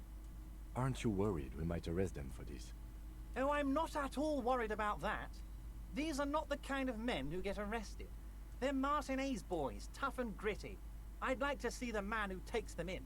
Besides, I sent my lawyer girl to look after them. Yep, we've already spoken to them, and we are definitely not arresting those guys. He places a lot of faith in that lawyer girl. Perhaps this is a tactical error. Anyway.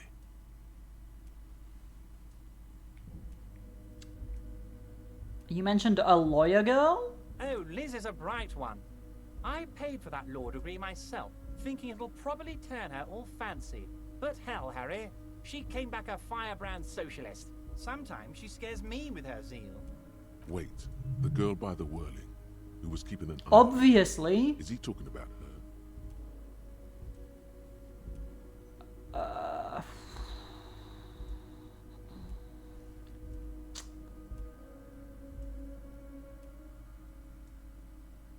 Ooh, better not to mention it, I think. Oh, and she also really likes gardening, I hear. In March, Strange. Anyway, let's move Let him on. think he's got one over on me.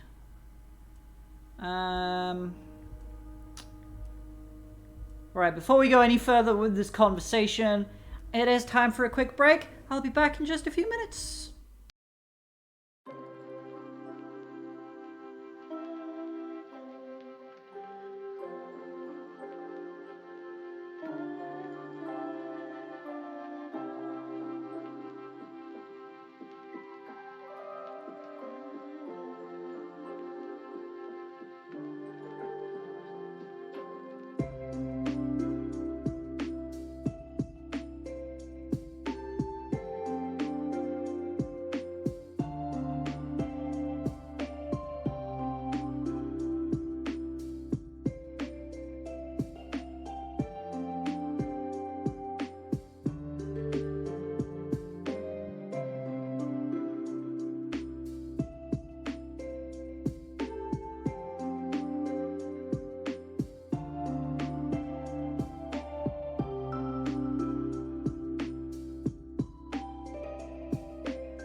Hello, it's me again. Right, we're talking to Everett Clare.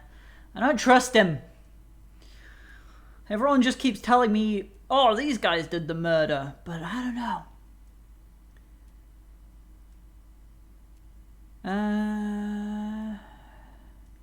The mug collection I mentioned was in the apartment. I found a similar mug in the trash with the hanged man's clothes. Racist mugs in the trash and in the apartment?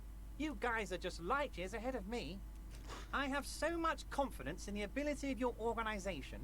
I'm relieved you're doing this and leaving me to do what I do best. Helping people. With the power of politics. Yes, yes. Do you think this weasel is somehow connected to the murder? Oh, no, no, no, no. I don't cross paths like that. All I want is for you to succeed in your investigation. I would never complicate things for you. Oddly, it seems to be true. It seems to be true. But this weasel might have cleaned up after the killers. Believe me, Harry, he's a nobody. Just your basement variety nobody. Can't imagine him being connected to a high-caliber case like this. Okay. But he does live nearby. Maybe it's a pedantic weasel. Fascists are known to be neat freaks. I feel like a real detective right now, Harry. Am I getting this right? He imitates bashing something with an imaginary baton. Great technique. You'd make a great sergeant. Really? I'm not so sure, buddy. I was being sarcastic, Kim. Oh, you're too kind, Harry. Way too kind. I know I'm not a real police officer. You are. How do you know the mercenaries were hired by the shipping company? How do I know? Let me tell you about these people. That's their MO. It's what they do. Last winter, some poor workers in Terminal E went on a little strike. The company sent in Sediment, a security contractor. The strike was over the workers' right to wear protective footwear, Harry. These guys turn up and start beating people. Tell you what, Harry, I wouldn't be surprised if we got the same mercenary company after a little rebranding. And I'm sure as hell not surprised to see an army of scabs under my gates. So you believe the scabs were organized by the security contractor? You said it. Hell, one of those guys looks big enough to take down that proverbial elephant. Boys like that don't just happen to show up during strikes. The name of the company is Krenel this time. It might have been Sediment before. Of course. You're always one step ahead of me, Harry. I'm no genius. He's just trying to butter me up and because people like me. Make me feel good. I don't trust him. I don't trust him. Tell me about Titus Hardy and his crew. Oh, they are simply fine young men. All 7 of them. Exemplary union members. Always working to advance their position in the local socialist democratic movement. Core members. Old Theo used to run them, but things really kicked into gear when Titus took the reins and named the group after himself. Gotta love his initiative. Interesting. Who's second in command? They're almost all of them great guys, born leaders. Whatever happened, I'm sure they only had the best That does not answer the question, Everett. in mind. Work with them. Hell, interview them. But don't fight them. They really are just like you. Men who like beer, women, and some order on the streets. He's betting on them being useless to you.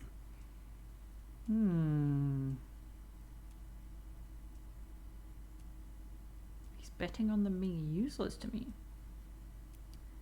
Everett, I met these Hardys. Can you ask them to cooperate with me? But of course. It's the least I can do for my good friend Harry.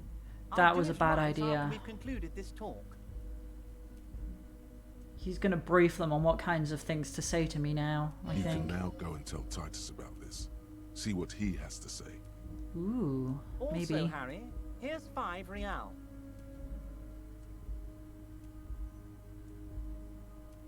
I don't need it.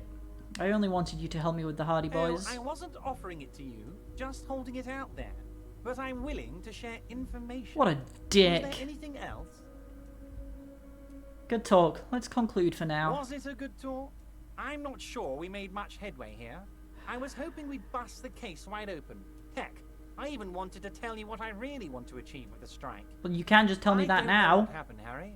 I wanted you to feel like Mr. Martinez. And of course, I also wanted you to find your gun. But it's like I can't completely trust you. Yet. Yet? Yes, Harry. It's like I can't fully trust you if you're not a man of the left. I want to, but I just can't. A man of the left. So you have to be a social democrat.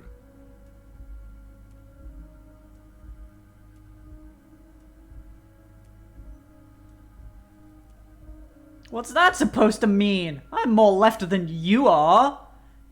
You're a social democrat. I'm a communist. You're saying it, but I don't believe you.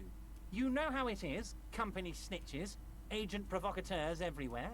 I'm barricaded in this fortress of mine, and I need to get a message out. Will you help me? And what would this entail? Once again, I require nothing unethical or illegal of you. You just need to get 2 little signatures on this piece of paper, and then mail it to my accountant in La Delta. What are the signatures for? I'm glad you asked, Harry. The Union is going to build a modern youth centre in Martinez. It will be righteous. We're gonna get those teenagers off drugs and on roller skates. There's a nameless little street on the coast with some old houses around it. Most people have already signed. I just need 2 more signatures to get this. I don't like the sound of this. This means you want to get these people out of their homes. What will happen to the current occupants? They are just going to have to deal with the construction noise for 6 months, and then they'll be living like kings. Right next to a fancy new youth centre, designed by the best architects from Stella Marie. So it's not actually demolishing their Is homes, he right? absolutely sure the tenants won't be thrown out in the street? Are you 100% sure no one's going to end up homeless? Am I? Harry, these people, Martinez is the most important thing in my life. I would never let anything bad happen to them. We're gonna build a youth centre there. The value of their properties goes up and kids have a place to play in. I'm looking out for these people, not pulling the rug from under them, Harry. I'm looking out for all of Martinez, not just the harbour. Where is this place exactly? On the coast, Harry, across the canal. There's a cul-de-sac there, a little village they're calling it. A gloomy place. You'll find it. I trust your detective skills, Harry. You're already pretty deep into this. What's a little more? No one can see you here in Martinez. Kim, what do you think of this? It depends. I don't think what we just got from Mr. Clare was very useful. No. As I said, it weighs on me heavily. But once we get really talking, well, I'm gonna hand you the keys to Martinez. And maybe even help you figure out who's behind this killing. I thought you told me already. He's saying as little as possible, as vaguely as he can, deliberately omitting things. Fine. If I happen to be there, I can ask them. You bring joy to my heart, Harry. Such a pleasure to be working with you. Here, you need to get signatures from Isabel Sadie and Lillian Carter. The cul-de-sac is right past the pawn shop and across the canal. I hear there is some trouble with the waterlock, but they should fix it by Wednesday morning. Okay, that's tomorrow morning. Once you have the signatures, mail this to 13022 La Rocca in La Delta.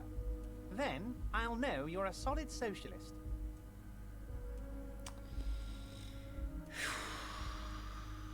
So I'm gonna leave now, but we might talk again later. You need this. Oh no, my to battery's get in low. and out through the gate.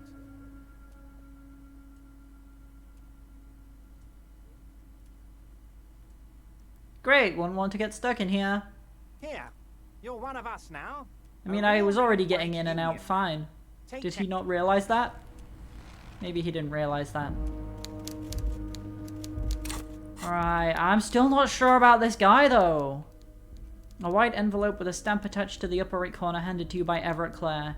Inside are some legal documents with 2 names printed on them, Isabel Sadie and Lillian Carter. Both signatures are required. Right. So maybe we need to get those. Maybe I can talk to Titus again now? Get some more info from him. Is there anything else we need to be getting on with? Maybe that guy whose house I broke into? That's for another day. No one... I'm not getting to ask anyone about these tattoos. Or the secret passage. Or my badge.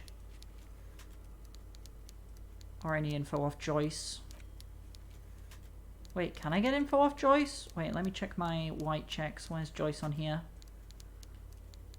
I mean, I could try, but I don't think it's going to be easy. Find the armor pieces. I'm not sending the victim's body to processing yet. Ugh, I got turned down on trying to get a paintbrush. The little girl in the fishing village. That's probably near where the signatures for Everett are as well. I might go talk to Joyce again before I head off somewhere new. Alright, we should quick save after all of that big conversation as well.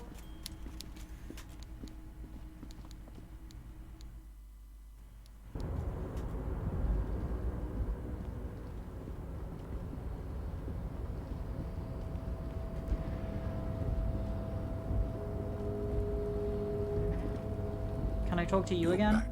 No, that's locked. Down the stairs, please. Not the wrong way. There we go.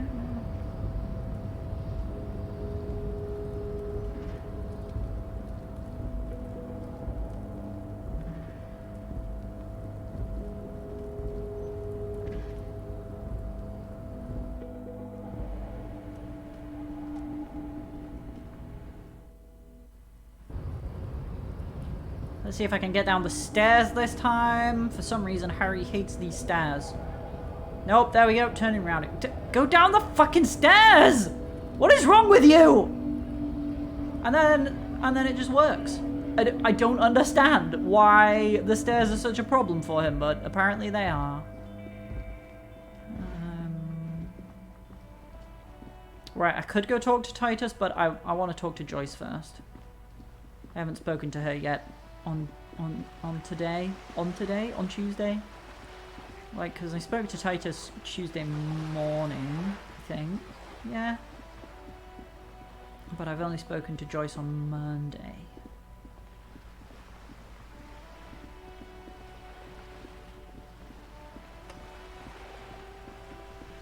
Here she is, back on her boat. You're well, back. Still on her boat. Good. What can I help you with? By the way, I've talked to Everett Clare. You have? And how did you like Mr. Clare?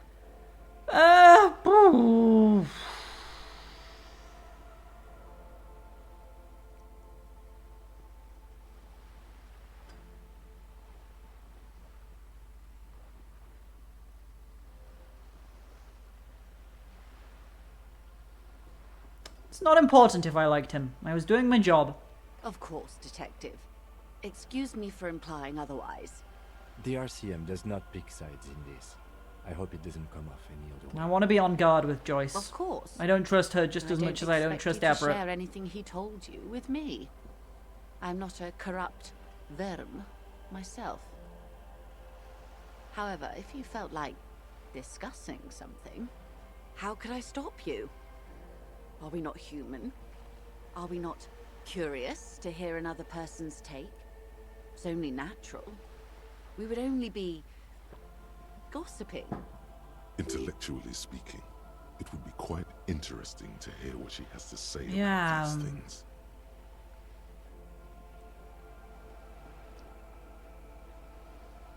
I'm not going to talk about those two things, but the envelope. He asked me to deliver an envelope. I wonder if Joyce knows anything about this project. Sounds like he has you running errands, Detective. A well-established dominance ritual. Where did he have you deliver it? To a nameless settlement down the coast nearby. Ah, yes. I've been meaning to go there. He wants to build a youth centre here for the children of Martinez. A youth centre with Edgar Clare's statue on top of it. Go ahead. Help him. Make it so. I have no power to stop him. So you're sad you can't buy the place? Yes. I'm sad I'll never have the time, Detective. I've always wanted a dilapidating fishing village. She is more defensive about it than usual. Full of ghosts and ancient memories. Has this errand yielded you any information?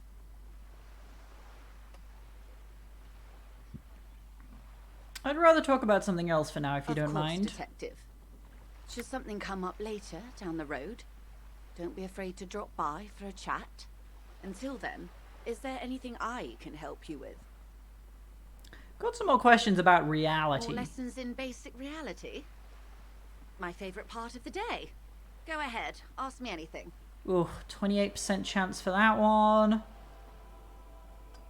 Got some extra chance from doing various things. And, oof. Very low, 3% chance. Let's try this one. 6 kilometers southwest in the Valley of Success. Dogs. Junior Officer Chad Tilbrook takes aim at a rabid black dog licking its wounds in the grass. To his left, his partner, Emil Mullins, whispers, "You heard what happened to Tequila Sunset in Martinez?" "Yes, he lost his mind," Tilbrook answers, fingers on the trigger. "Don't worry, Emil." He pulls it out slowly. Slowly now. He'll find it again. We always do. What am I? You? You're an officer of the RCM. The Revachol Citizens Militia? Preciso mundo. Good. And what is the Revachol Citizens Militia? Nothing more nor less than the de facto law enforcement body of post-revolutionary Revachol, Detective. Yes, we are the Revachol Citizens Militia. He's being sarcastic. You said de facto. Yes, that means not de jure. The RCM acts in what is poetically called the twilight of international law, both at the behest of the coalition government and to its chagrin. What do you mean? The RCM's responsibilities are defined by the Emergency, Wayfarer and Aliments Acts, 3 pieces of legislation keeping the city in a, let's be honest, laissez-faire stasis to the benefit of foreign capital. All 3 are good to know when we are out policing.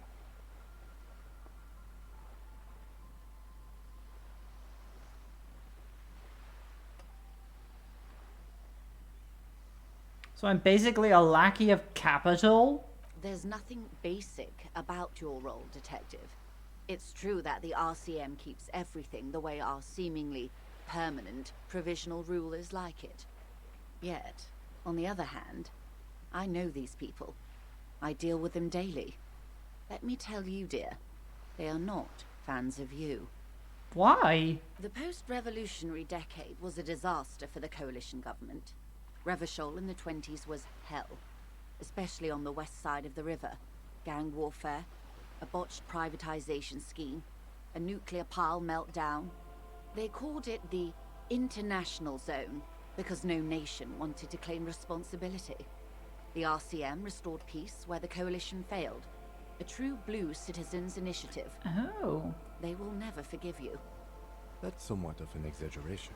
In reality, ours is a mutually beneficial arrangement. Revacholians get to keep the peace in Revachol, and the coalition doesn't have to worry about it. Anyway, sorry to intrude. Please continue. Yes, Lieutenant. Permit me to conclude with this. Who you are, to me, is the police. The only legitimate law enforcement authority in Revachol. Thank you, Mom. And if those authorities drink so hard they need help recalling the basic terms of reality, well, I'm here to help. I can retry this later. Let's give it a go. A strange calmness comes over you as you look at the world. The waves sway the sloop slowly. That's all. That's all for now, I Glad guess. to have been of assistance. The little that I know. Anything else? That's all for now. We didn't really gain anything useful. Oh, it's auto-saving anyway. Didn't need to quick save then. Didn't really gain anything. No useful info, really.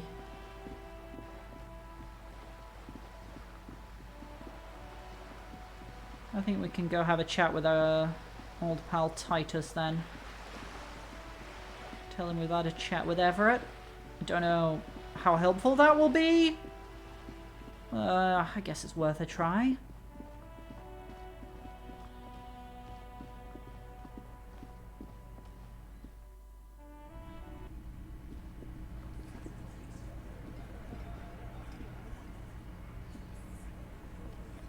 Looks like the circus left town, but the clowns are still here. Well, that's rude. Establish authority. Very low. Me and Everett talked. He promised you'd cooperate. Oh, so you went and talked to my mommy, and now she's making me play with you. That's about it, yeah. You got a problem with that? And what's gonna happen if we don't? You're gonna go and tell on us? Very mature, guys. Everett sent word, right? Yeah, I heard him. Now fuck do you think I'm doing here? You'd have your ass handed to you if it wasn't for the boss man's word. Oh, I see. Let me state this very clearly, Capo. Hello, officer. I'm Titus Hardy, and these are my boys. Hardy boys. How may we assist you? But having Everard back you up like that did seem to have some effect. It didn't really have an effect though, did it? My authority is 1. Right. I'm not gonna bother. I'm gonna take off now. I wonder if I can boost it with my gear. What have I got? Have I got anything that can give me more authority? Oh, well I have something that removes authority from me. That's not helpful. Oh, I'm already wearing a +2 authority thing. And nothing that removes it! Oh my god. Wait, don't I? Can I?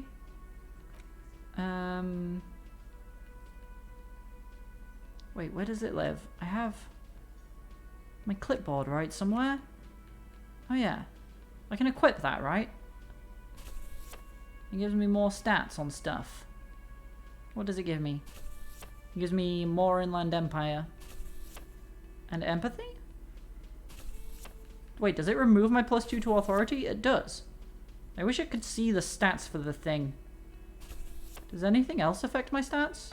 No, that doesn't. That doesn't. That doesn't. Just the clipboard then. Okay, I'm not gonna walk around holding all these things though. That's a shame. So I can't really do anything to boost my authority. Ugh. Oh, I'm losing 2 from my thoughts! Oh, that doesn't help. What thought is losing me 2 authority? Is it an research bonus? Okay, I've got -1 for the research bonus, so that'll go away. But then I've got a permanent -1 because of that one. Okay.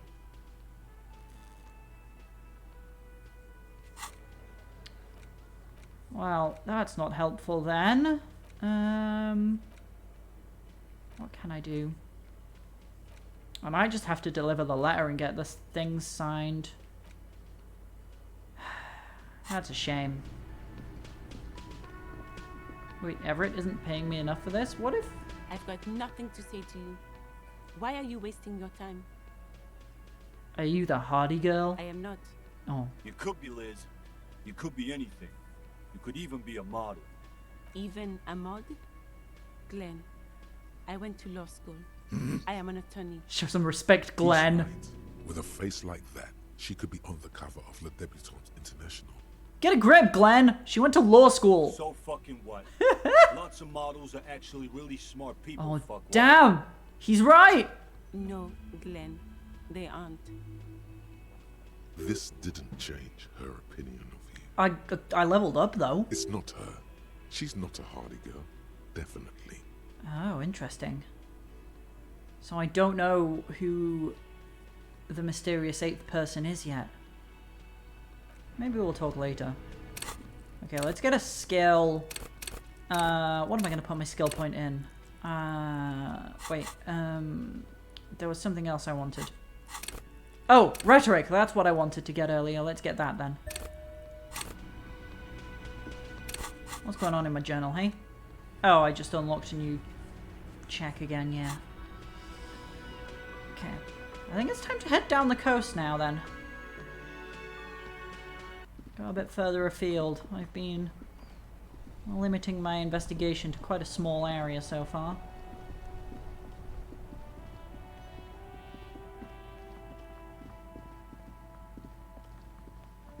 What's going on here?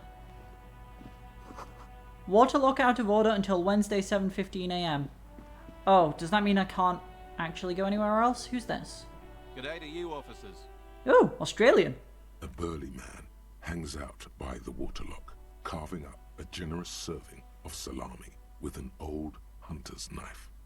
His eyes are fixed on a man stranded on the other side of the waterlock and on an enormous billboard that has fallen down into the canal between them.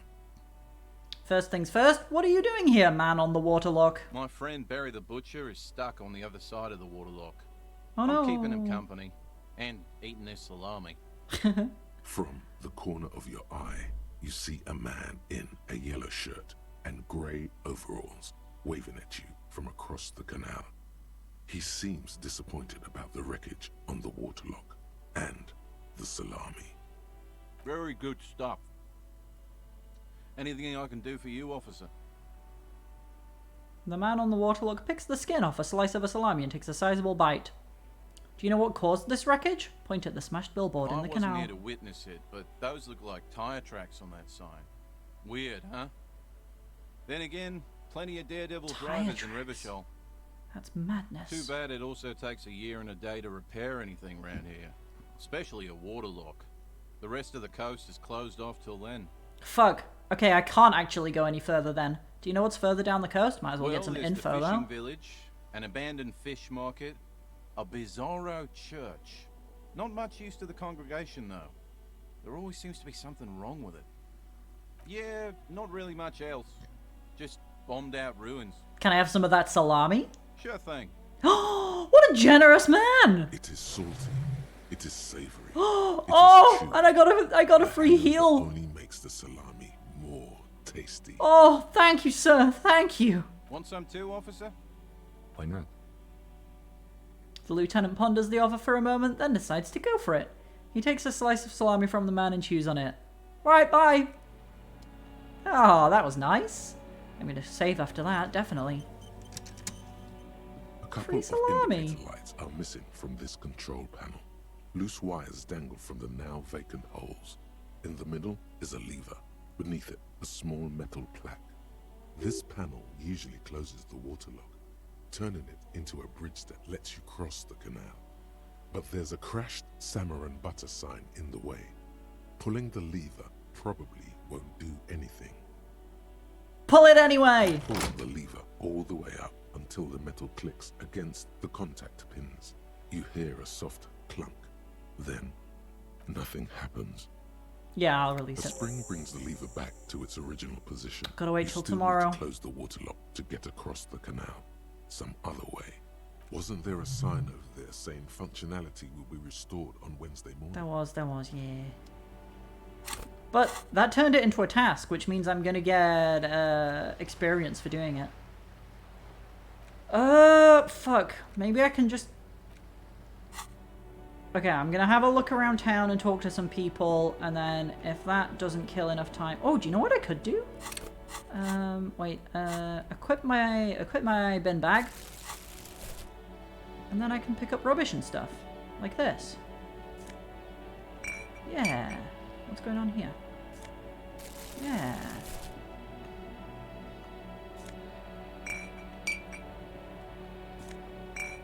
Oh, it doesn't get highlighted. I just have to stand really close to it and pick it up. Okay. But I can pick up trash and stuff. Wait, what's going on in my journal now? I don't remember getting any new stat increases. Huh, I don't know. Well, let's pop in here.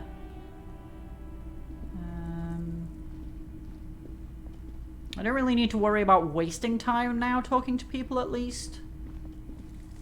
Because, well, I'm killing time. Martinez streetlight sits Because I among ignored the some salted stuff in here floor because and I was worried about bricklayers. wasting time. But seeing as how I can't really... I don't think I can progress anything that I... Oh! Shit! No, I remembered. I remembered. There's like a whole place I haven't even been... Or like there's a door I didn't try to knock on at the very least. I'm gonna go up there and see what that's all about. But yeah, there is a few things in the pawn shop that I kind of ignored because I didn't want to waste time.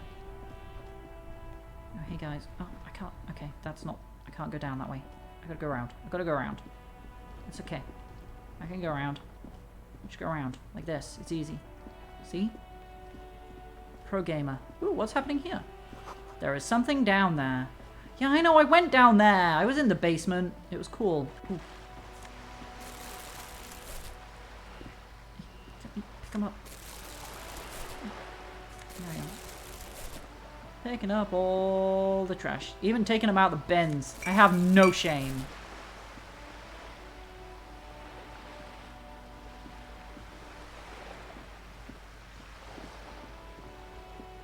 I can sell all this stuff for money.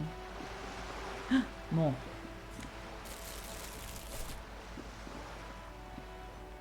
Alright, up here. Ooh. Kuno-S don't... Okay, good. She didn't see me and say anything. I was worried she was gonna randomly start taking the piss out of me for picking up trash off the floor. Which, you know, fair. A balcony with a view to the yard and the hanging. Yeah, I haven't even tried to knock on this door. Can I get in here? There must be another way into the building.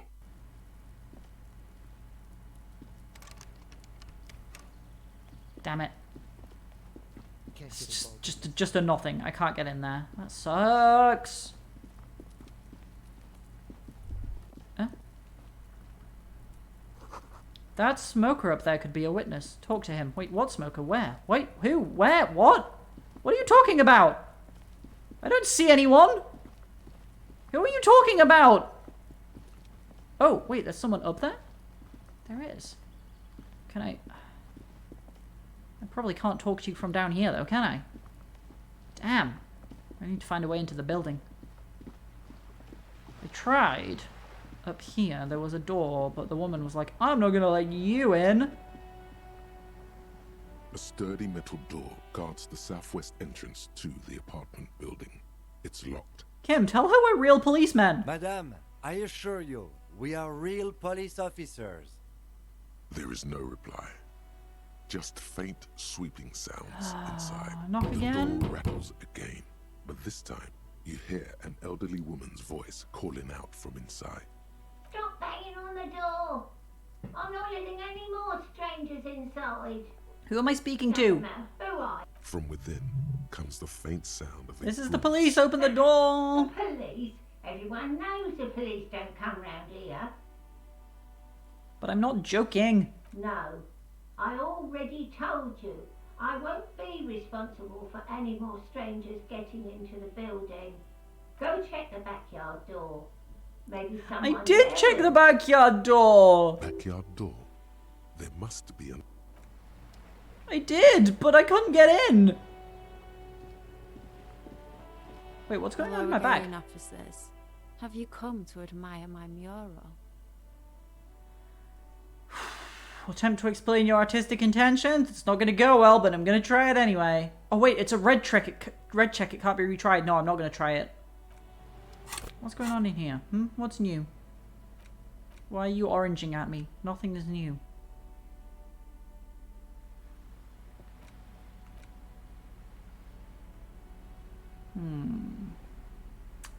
I have nothing to help with conceptualization, do I? In fact, I'm already wearing my thing to help with conceptualization. Wait, what's this? Ah, some trash. Nice. So, she's like, try the door to the east, and then I try to the door to the east. And then that's it! This is like, what? Why would you tell me to try the other door if the other door doesn't even, like, give me an option of it succeeding? I'm so confused. I'm so confused! Just let me in. I want to go in. I feel like I'm really missing out on something here.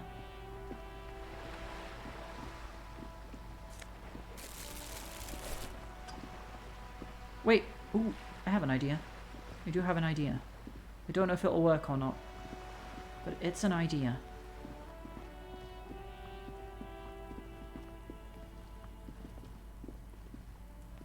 What if I equip... Wait. My pry bar! Will it work now? Must be another way to the building. Fuck! I hate you, Kim. Why wouldn't you let me try the pry bar? It's rude. I think I accidentally just zoomed the camera in. I did. Whoa, I can zoom really... Whoa, I can zoom super far out! I don't like it. Go back to neutral. There we go. Or the default.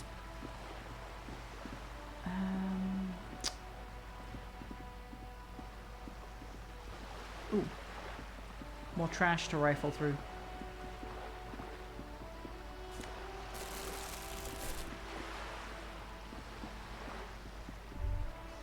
Oh, what was this? The sight of bullet holes stirs something in you, making you forget the lieutenant's surname.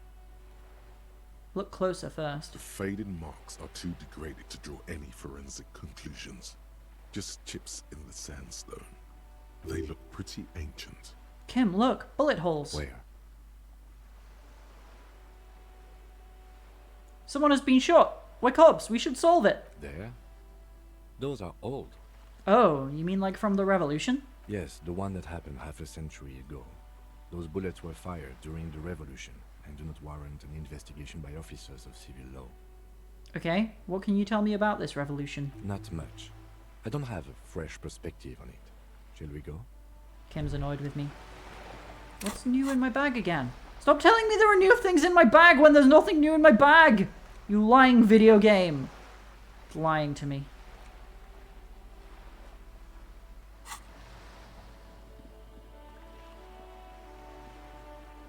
Anything... Does this stir anything? Nope. Ooh, there's like ice in the bay. I guess we can talk more to this woman who kind of got freaked out by me. Maybe your children are missing! No, absolutely not. Okay, so where are Are they? you a policeman or a nanny? I police whatever I want. Where are they? They are not missing, sir. You know where they are. They're at home, smoking, giving the ladder of vices a chance. No, they're at a disco, getting down. Stupid disco dancing teenagers. I know where they are. At the disco. Dancing nasty. What? That's just... My daughters are perfectly fine. They're with their friends down in Jamrock. Please, I need a side quest to keep me occupied for the rest of the day. They're almost grown up now anyway. They're past the age they need me protecting them from everything now. I'm afraid the danger is now greater than ever. Tell me, how old are they? My youngest girl, Jolie, is just shy of 16. Jenny, she is turning 18 next month. But we shouldn't even be talking about them. And can you describe me... This is getting creepy now. And can you describe me their appearance? Any features that stand out? Something to make identifying a little easier? Why do you need to know this? Haven't I repeatedly told you that they're not missing? That they're in Jamrock, safe and well, at some stupid party?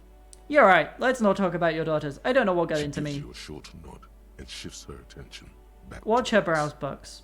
I'm just gonna Hands move over the book covers. try and not The be tips of weird. her fingers look rough, stained with yellow. It seems like she has spent a lot of time at work, smoking.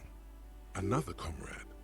Years of labor are pressing down on her shoulders.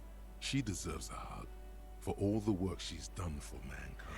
This is so weird, but I'm gonna give her a hug. You step in and close your arms around this foreign body, wandering astray in touch. There's a small movement beneath your hands as you shut your eyes. Then a tiny voice breaks out and asks, What is happening? She seems to be confused. Your hands are wrapped around her polyester coat. The fabric feels cold, moist from the sea nearby. Keep hugging her. The situation is oddly intimate. Your cheek is pressed against her shoulder. Her hand is trapped between your chest. 5 seconds pass, and their passing seems so unimaginably long. Then she coughs and says again, What are you doing, officer? I am fighting for the working class. Fighting for it how? One hug at a time. Oh. There's a strange sensation as the woman strengthens her grip. She's hugging you back. Or I guess it's better than nothing. Keep fighting on, my fellow comrade. then she breaks up the hug, her cheeks flushed. Is there anything else I can help you with? Absolutely not gonna bother you about your cockatoo after that lovely moment. That's all for the moment. I'll let you read. The woman before you nods and returns to her reading. Aw, that was so nice. I don't want to go back in the bookshop. I just don't want to talk to the book woman.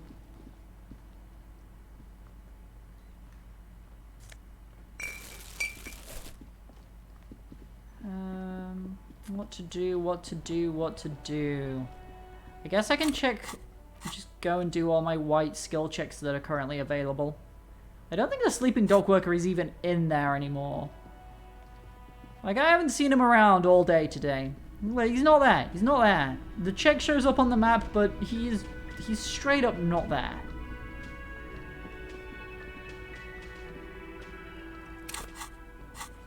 Where to next? Ooh, we could try and figure out what the fuck Roy is on. That sounds fun. Let's go figure out what Roy is on. Oh, I want to save. No, quick save, please. I don't want my tender hug to be erased from the universe by accident.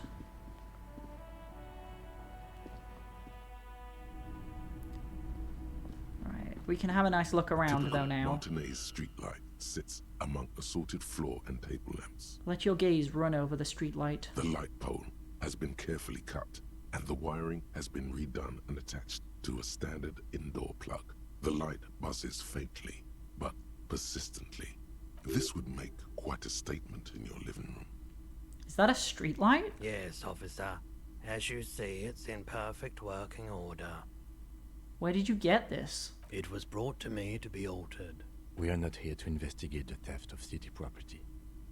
You have to admit it's rather clever what he's done with it. How much for the streetlight? 700 real. Whoa! A bargain, I dare say. Even taking into account the risk of obtaining the light, that seems a bit steep. There's also the matter of rewiring. But the most important transformation is the light's placement among ordinary indoor fixtures, which has adjusted its morphological field. The light became suitable for use inside the home just a few days ago. God damn, if I could afford that, I would be tempted. But I absolutely cannot even close to afford 700 real. I have 24. The boomboxes wait on the shelves, and your boombox, that gold and amber Harman Waushi, stares at you longingly with its tape-reel eyes. Shopkeep, this Stereo 8 approved machine here is the Harman Waushi W2, made in Vespa, designed in Seoul. Plays all reel-to-reel formats, 2mm, 8mm, 12mm. It's even got a little radio in there. It'll set you back 12 real. I will take it. And here you are, quality sound reproduction on the go. It'll play anything, wherever, turn any tape into a conversation. Maybe that was a mistake. Of sounds and shapes. I do need to think about, like, paying for accommodation. Ooh, this is the reel-to-reel boombox of everyone's youth. A little banged up, a little chipped, and honestly not that loud either. Looks cool though. Excels at being carried on the shoulder, allowing you to play audio tape items and blast music into the face of unsuspecting strangers. Oh my god! Look how cool I am now! I'm carrying this around everywhere. You see rows of toy soldiers guarding the rest of the trinkets displayed on the table.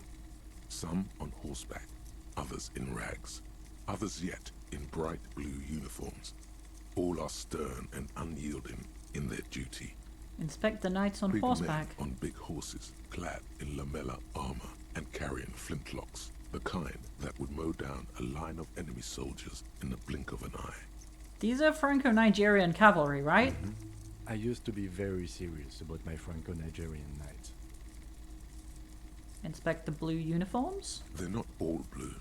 These figurines also wear gold coats and caps, complemented by orange trousers. They are variously posed, wielding swords and rifles with bayonets. Wait, this looks like Rene, the old guy who's playing petanque. This is what the loyalists looked like, yes, at first. Then they wised up and got camouflage. Are these royalist soldiers? Which ones?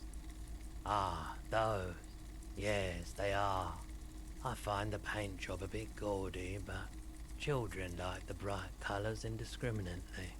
It's true, they do. Inspect the figurines and rags. This set of soldiers isn't meant to look impressive. A few have rifles, but most of them carry pistols.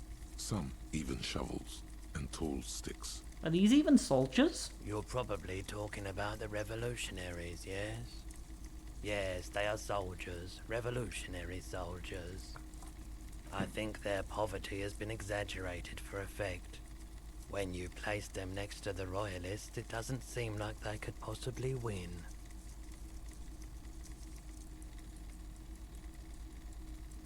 It's meant to give people hope. Even we can do it. Maybe. Step away from the table. Why does it keep telling me there is new stuff in my bag? Oh, is it just because of that? Contains 17 bottles? Okay. And now, how about we talk about you, Roy? Hello again. How can I help you? The boombox I bought, it should play this tape, right? Of course. It's in working order still, isn't it? Just pick your tape and set it spinning. I didn't even realize I had any tapes with the tape. until I saw that dialogue option. Ooh, I actually have a good chance of doing that now.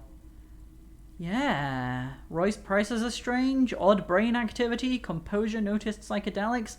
92% chance. Let's find out. Is Roy high? And if yes, then what is he on? Feeling warm and enthralled by the movement of light, while the mind continues to race forward. Lucky bastard. He's probably on Pyrrolidon. It's tough to come by on the street. Pyrrolidon? What is that? A drug developed by the military to treat and prevent radiation sickness. It has psychedelic side effects, and it makes your eyes turn yellow.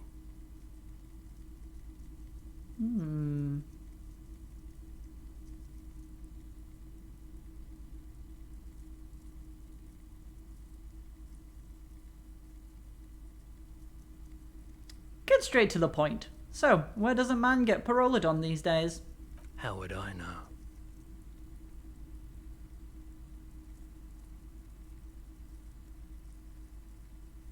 No judgment, just curious. I probably did loads of Pyrrolidon before I lost my memory. I've had to take it. You know, since the People's Pile cleanup. I was with the Emergency Relief Brigade. He's taken it for mental and emotional, not physical pain these days. The People's Pile? What's that? Yeah, I think it was... Did Joyce mention something about, a reactor meltdown? A bad idea. Some poor leftist built a particle decay generator in hopes of bringing affordable electricity to underserved communities. It malfunctioned. Radioactive waste everywhere. Probably some of it in you too.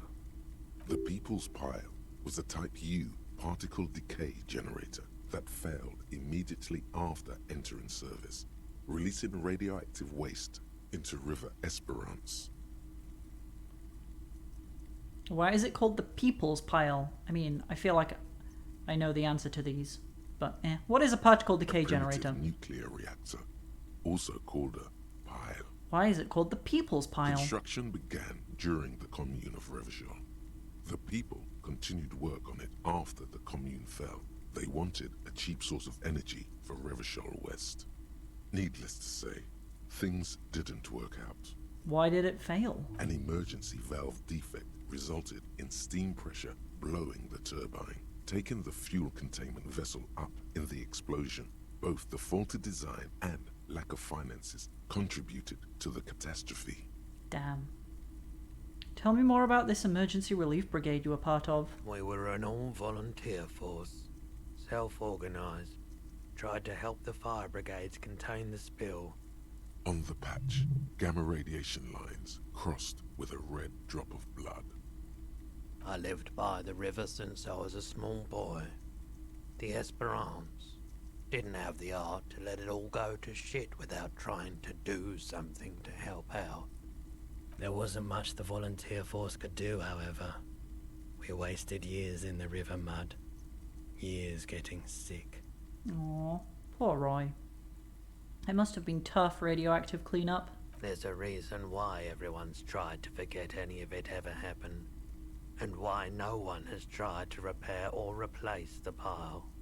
So much disappointment, and early death. Cancer mostly. And we knew all that was coming even as we were cleaning up as best we could. Whose fault was it that the generator failed? No one's. Everyone's. A bunch of poor people built themselves a primitive nuclear reactor, hoping for the best. What do you think is going to happen? How did you end up running a pawn shop? The cleanup happened 15 years ago. I was young then. Later, my second aunt died. Left me this shack and all the assorted junk in it. So I came to Martinez. People told me don't go there. It's a shithole. I said, people, we just had a nuclear pile meltdown. I'm gonna get as far away from Forburg as I can. Still in the same city, but... Thank you for telling me. I like the theory more than the story. Outward movement, not vortices. Yeah, you gotta get in on those vortices, my man. Care to share your Parolodon with me? You said you'd done it before, yeah? The lieutenant steps away, pretending to admire some of the knickknacks on display. Looks like he doesn't want to get involved. He won't be your knock, but he won't be thrilled about this either.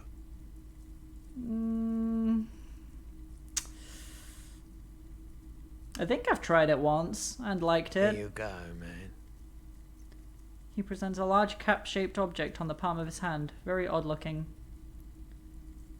Thanks, man. Might as well take it. Of course. I might not ever use it, but it might be handy to have. I wanted to ask about my missing gun Sure again. thing. Have people from Everett Clare's union come here to take that gun? Maybe. Shady-looking guys came in here yesterday, looking like they'd just taken off their Wild Pines overalls. They asked if I have a police weapon to sell. I told them I already sold it. They went their way.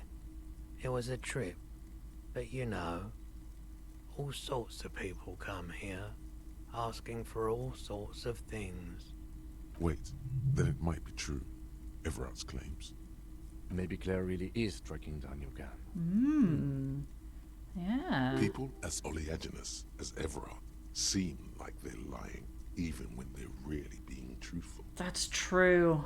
It's very hard to figure out with Everett whether he's lying or not. Thanks for the review. Let's talk about something Sure, else. Okay. I have other business to take care of now. Thanks, Roy. I like Roy. Oh, it's a tool. Ah, yeah, I can take it. +1 psyche and -1 health. A pretty little puck-shaped cap of purple liquid that can bring on anything from hot flashes to military-grade psychosis. With sufficient tolerance, however, it can make any weather feel balmy, if only for a while. Oh, I might need a boost to psyche at some point as well. So yeah, that might come in handy, even though it does hurt me to take.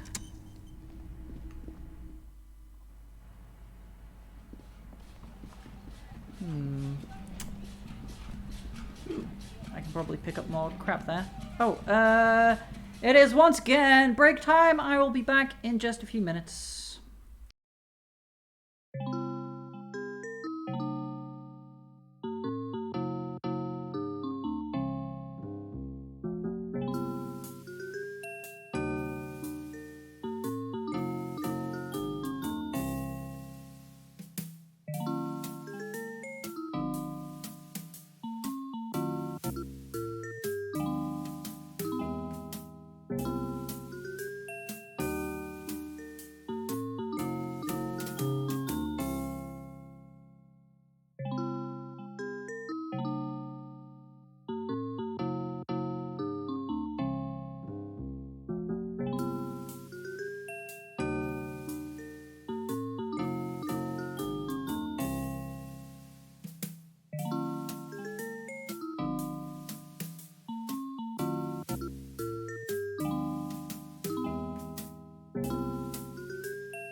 Hello, I am back once more. Let's just explore a little bit. Yeah, what's this? Pick up some more bottles, There's maybe? a pile of Ooh! cheap sunglasses in a small box. A variety of shapes and colors. You like sunglasses, officer? Oh, a new person! I've got the latest I haven't styles spoken to you right yet. here. Ooh. I think I'll rummage through the box, actually. These are all boring. Aww. Boring third-rate ho-hum That's a shame. sunglasses made of cheap Syrahese plastic. The kind of plastic that melts in the sun. Those UV stickers are almost certainly just there for the show. If anything, these lenses probably direct more UV light into your pupils. A UV magnifier. These are all first-rate sunglasses. Premium design, superb material, very cool, UV resistant. These will definitely keep your eyes safe and cool while doing your dangerous police work. Try again. Maybe you can find some interesting sunglasses in the box. No. Oh, come on! Colored cellophane visor. 72%! Produced by a bargain sportswear brand called Amphibian, apparently. There's a malformed green frog on its bent cap. Oh, that visor is perfect for you, officer. It'll definitely keep the sun out of your eyes while you're shooting criminals. Bang, bang! And all for a mere 6 real. Hey, at least it might actually offer some protection against the sun. Not like those cheap plastic shades. Put the visor back. You like it? Sure, Square Joe. No problem. Let's get you some real shades. Ah, leave for now. I will come back when I can try that again. Actually, you know what? I might as well try on the recommended ones. Abort. These are hideous. What's more, they don't even fit your face. You can feel them pinching your nose and chafing against your brow. Somehow knew they weren't going to be high quality. Officer, you look like a mega secret spy. Very secret. They're practically made for you. I'll let you have them for 2 real and 50 cents. No, you are definitely not buying those. Alright, I'm too sensible for those. Are you sure? But they look so good on you. You should think this through, officer. Shades of self-destruction. Ooh, that does give me +1 to perception, though.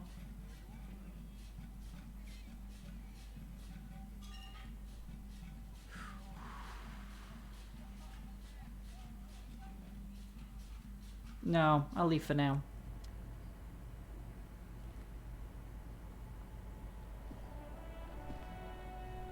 There are clothes inside. Cheap second-hand clothes, smelling of strangers' body odors. Don't be shy. These are premium class clothes. Good quality fabrics, best retro design. Save the economy with your style, officer. Save the economy? That sounds off. Save the economy? What are you talking about? Haven't you heard, officer? We've got to be economically conscious. Recycle your cash, keep it in circulation.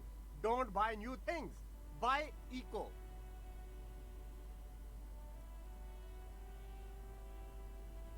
This doesn't make any sense. Why exactly does the economy need saving? Look around, officer. You see all these premium goods just sitting there, not getting bought? We've got to keep the flow of goods moving. Is this really the economy we want to leave to our children?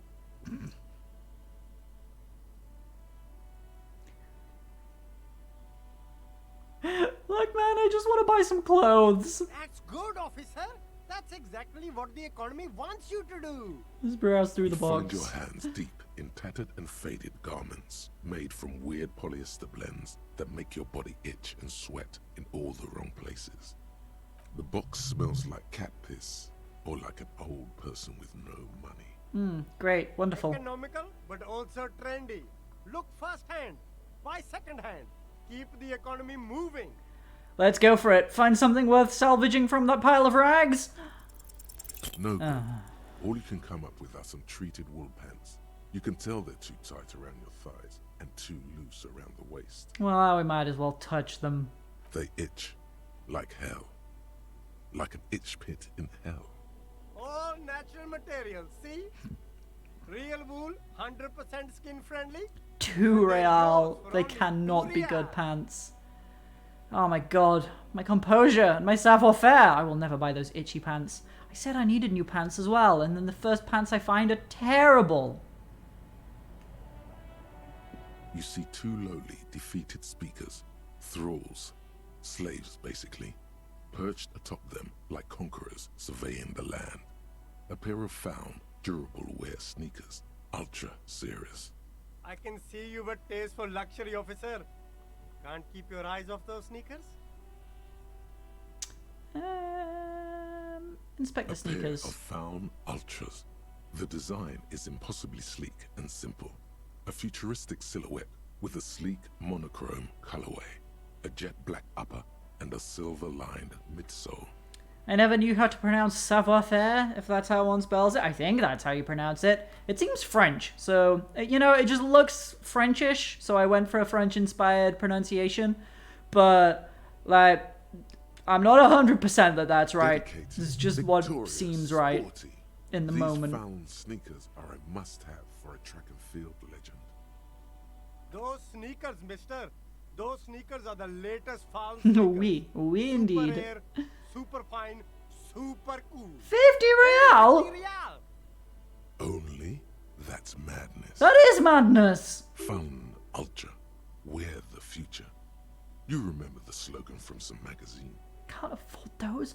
They give me -1 to encyclopedia, but I love encyclopedia. It's like my main skill. Let's inspect the speakers, even though I have this cool boombox These once already. respectable speakers have been conquered, reduced to a mere prop by the indomitable found ultras atop them. Damn, poor speakers. A small heat emboss on the veneer reads, "Solidarity aid from the People's Republic of Samara."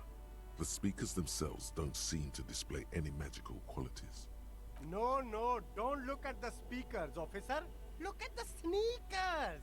The sneakers are the stars here. Poor little speakers. No, don't pity them, officer. These are old Samaran garbage. I pity what I want to pity, goddammit. Check out these super cool, fun ultras instead. Samaran trash. That sounds like they're from the Samaran People's Republic, produced under the dictatorship of the proletariat. Can't I just buy the sad conquered Samaran speakers? No way, officer. These aren't for sale. They're bad speakers. Low-fi socialist junk. That's why I want them. I think I might be lo-fi socialist junk myself. No, officer. You're a high-class policeman who accepts nothing less than the best. Lucky for you, I've got the best on sale. You don't know what I am. I don't even know it myself. I want the speakers. Well, if you want them... Do you know what the funny thing is? I'm not even going to buy them. But see, they are the pedestal for my sneakers. If I let go of the speakers, where will the sneakers go?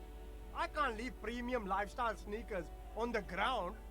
Well, the sneakers on the speakers are on a box. So if you take away the speakers, it'll just be sneakers on a box. If, on the other hand, you wanted to buy the sneakers too, I could maybe throw in the speakers for little extra. 50 cents? No deal. So you have to buy the sneakers first. No deal. I mean, also, absolutely cannot afford that. Okay, now we're going to talk to you directly. The speakers below. No! That's not what I wanted to do! There we go. Talk to the guy.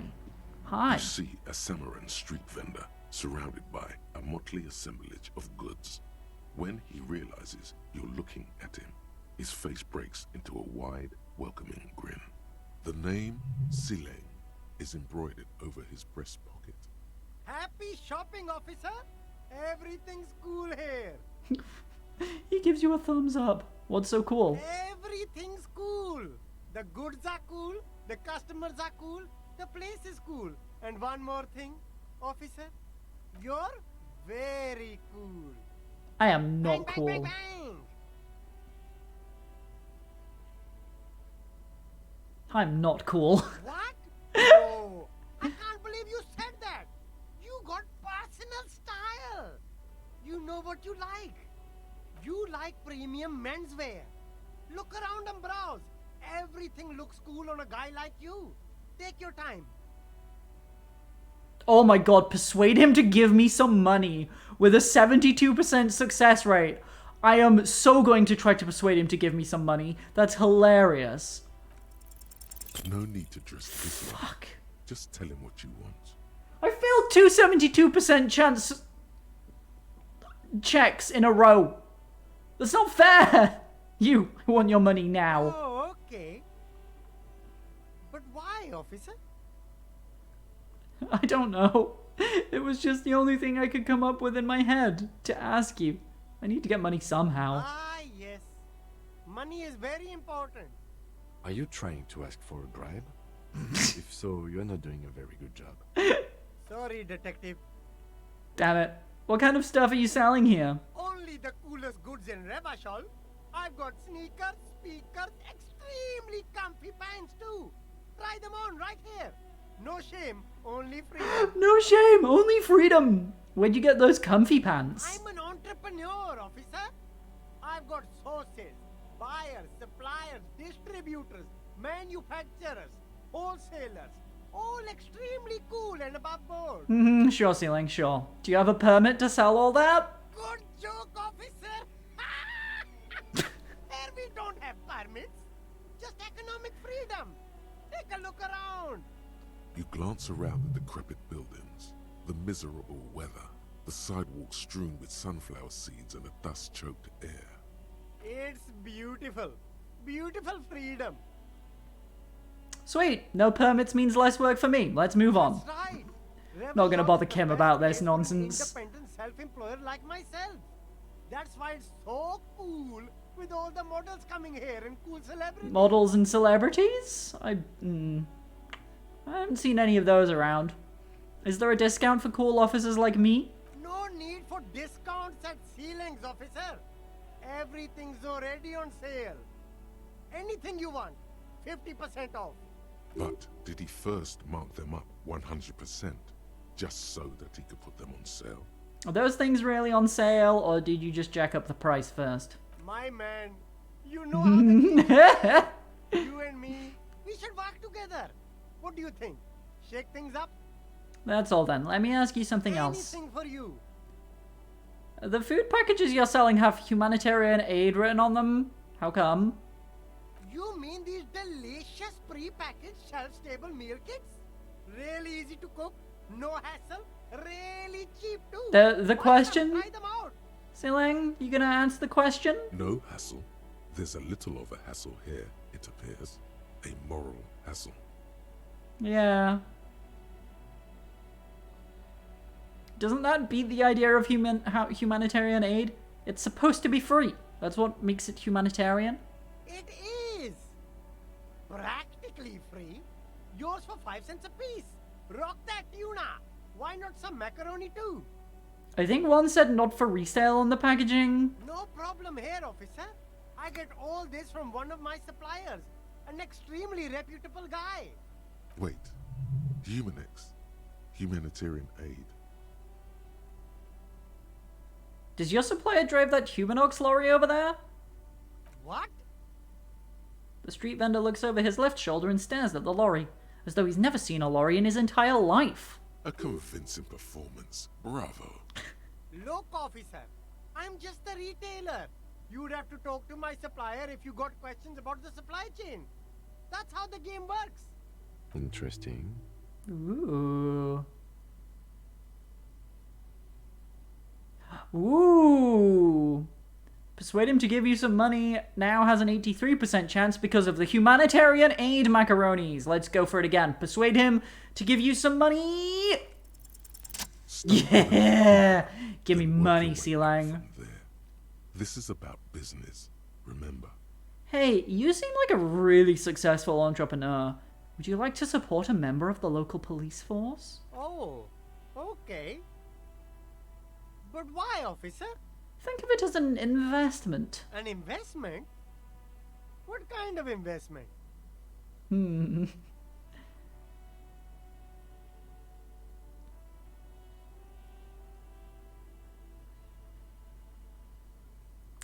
What did Rhetoric say to me? This is about business, remember? I'm a policeman. It's an investment in good relations with the RCM. I hear you, officer. What kind of a sum are we talking about here? 10 real? Sounds like a fair deal all in all. Yeah! Thank you, Silang!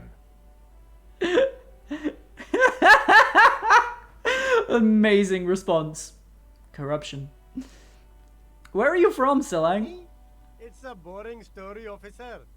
Who cares about the past? I'm all business now. All Revachol. This man probably comes from Seaguy, sometimes known as the Apricot Suzerainty, an archipelago in the Samaran Isola. You're from the Apricot Suzerainty, right? Apricot Suzerainty calls to mind an era when the Seaguy archipelago was colonized by Revachol. It's a bit of a slur, in other words. Rhetoric, why are you telling me this now? Why wait until I say the thing to tell me the thing I'm saying is racist? Fucking hell. Sorry, I didn't mean to say that. I meant to say that you're from, pronounce it very painstakingly, Sea Guy. Oh, this is just embarrassing now. Very cool. I admire your awareness of our intertwined histories. It's super nice of you to apologize for colonialism. But the apricot It's super nice of you to apologize for colonialism. Oh my god.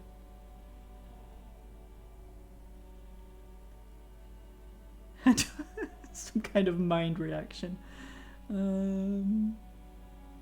Right, but isn't it only a shithole because of Revachol? If you say so, officer. I don't worry too much about politics. I'm an entrepreneur, you know. Whatever's good for business is good for me. Well, good talking to you, Sealang. I'll look around, thanks. I mean, I got money out of it, so I definitely can't complain about that. Wait, do I not have my... I don't have my bag equipped. Equip my bag. Do I have any tapes to play? I don't think I do have any tapes to play, do I? No, I have an empty cassette case. But I don't have any actual cassettes to play. No, that's fine though. Get trash out of the bag. The bag? Out of the bin and into the bag. Oh. Never been down here in this corner.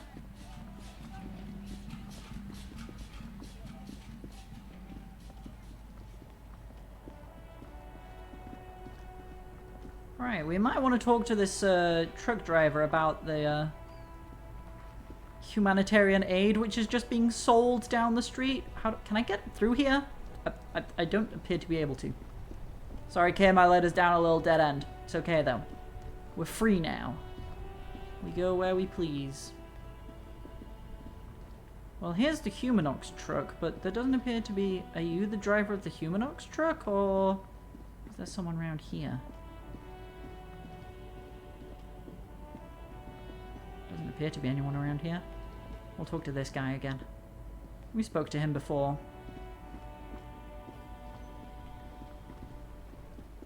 Still here. Stuck in this damn jam, my man. What's up? Damn, put skill points into empathy to open this white check. Care to spare some change for a working stiff? Huh? Oh. No, I ain't got any money. They don't want to pay for unfinished work. They who? The bosses, man.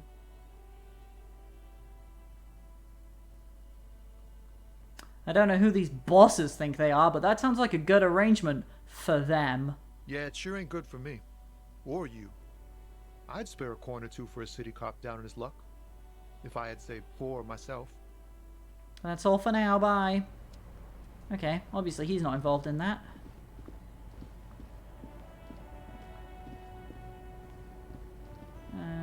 I do believe I've already looked at this thing. An old monument stands in the middle. Yep, leave. Nothing new going on there. Ooh. What's this? Hello, can we... Ruins full of snow. No one lives here anymore. Okay, that orange is gonna bug the hell out of me. It's just because my... Because my bag's got more fucking bottles in it now. We didn't actually get to talk to this person before. She just kind of ignored us. Has her eyes fixed on the photograph in her hands. In the background, the radio plays. That's grayed out. Or it's like, yeah, so I don't think No it'll actually do response. anything. Wherever this woman is, Yeah. your words fail to reach her.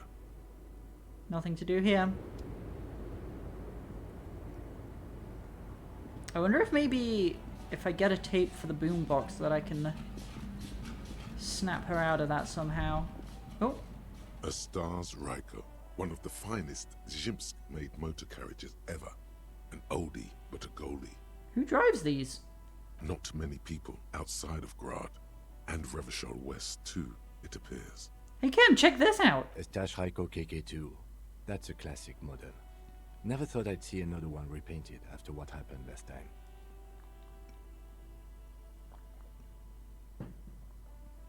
Hold on, maybe I can impress him. Do I know what happened last time? No, only Aww. that the motor carriage is typically baby blue. The colors of Sigismund the Great, an ancient Zhimsk ruler. His banners were famously zephyr and white. The colors of the Stars Ryko. Let me guess what happened last time, Kim. Blue and white are the colors of Zhimsk. Someone painted it, got a Zhimsk mad, and boom. Murder happened. That's, well, yes, exactly it, more or less. Oh, Except I'm it was so a smart. crowd of them. Tore him out of the vehicle and ran him over with his own tires. Jesus. They said it was an honor killing, Hussar style. The Zhimsk community protested the trial, flying the colors. 5,000 came to protest. Correction. 4,395. The fourth largest public protest of a criminal trial in Encyclopedia, if you knew that, then you knew the whole thing all along, and you didn't tell me. I had to guess.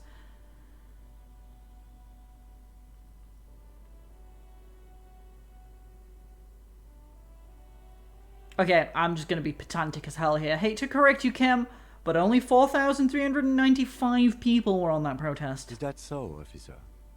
I'll take you at your word. Who are the Zhimsk community, anyway? People we are paid to protect. Let's leave it at that. Okay. What they sentenced the killers to? 4 years for murder in reunion. The perps were remorseful.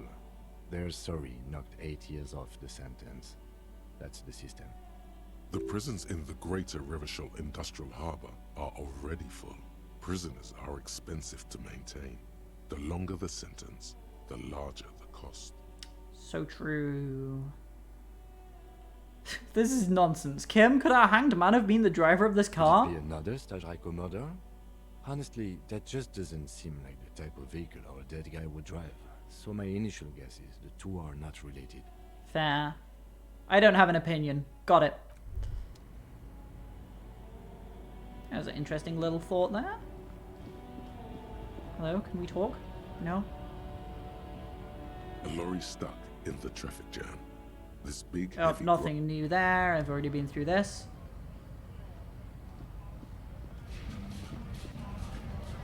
Oh, maybe we talk to this guy.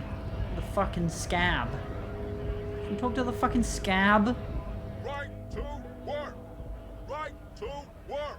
Shame on you! What is a strike? When a bunch of ungrateful, lazy cockroaches can't get their act together, decide to block honest work for other people. That sounds inaccurate. What do the strikers want? Beats me. They mumble nonsense about boardrooms and workers' rights, while we have the right to work! There's something odd in the way he carries himself. His set of clothing looks vaguely mismatched.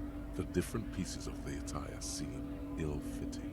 Ill-fitting? What does that mean? His shirt is far too small and an unpleasantly tight fit, while the overalls, held up by a belt, seem to fit a man with much more corpulence. You wearing new clothes? He ignores your question, choosing instead to turn to the emaciated workers, raising both fists in the air. The clothes are obviously not his. Silence is the answer. There's something off here, but he won't say what. Yeah, company You've been talking to plant. him for quite a while now. Something is off with this guy. Ask him where he's from. Okay, I gotta ask, where exactly are you from? What's it to you?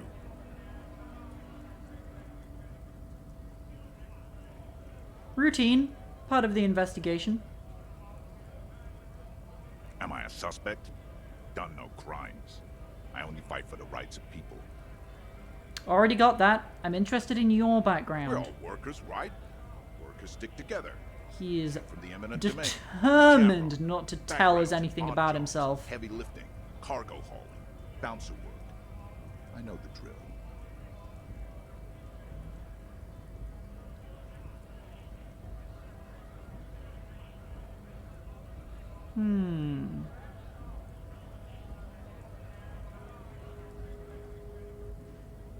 A bouncer? Where?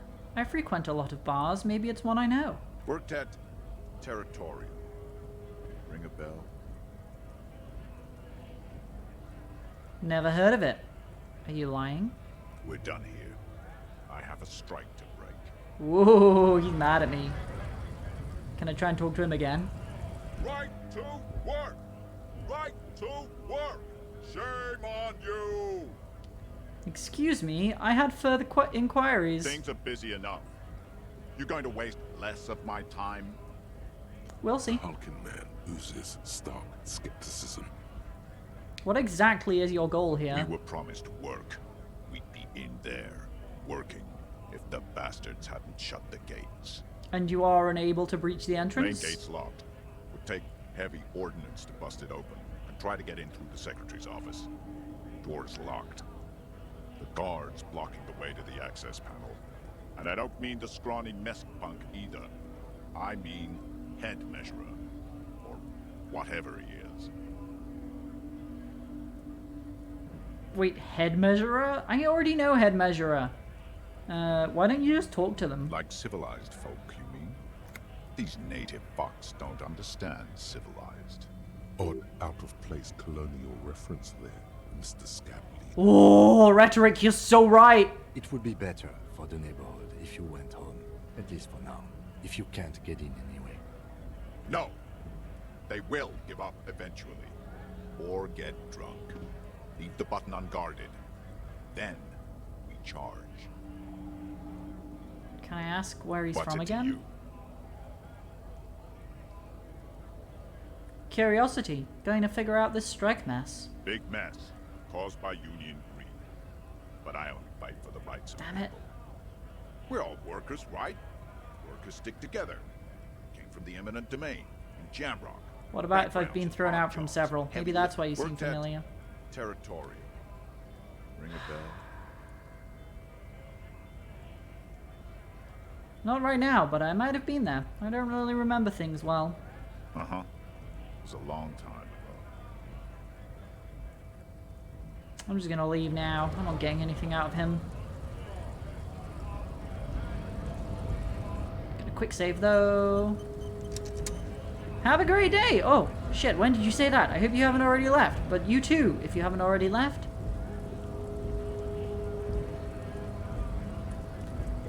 Hello. There we go. Hola, wandering man. How can I help you? Oh, that weasel I visited! Turns out he has one hell of a colonial mug collection. Yeah, the janitor who gave me the key to his apartment said the guy's a bit of an asshole.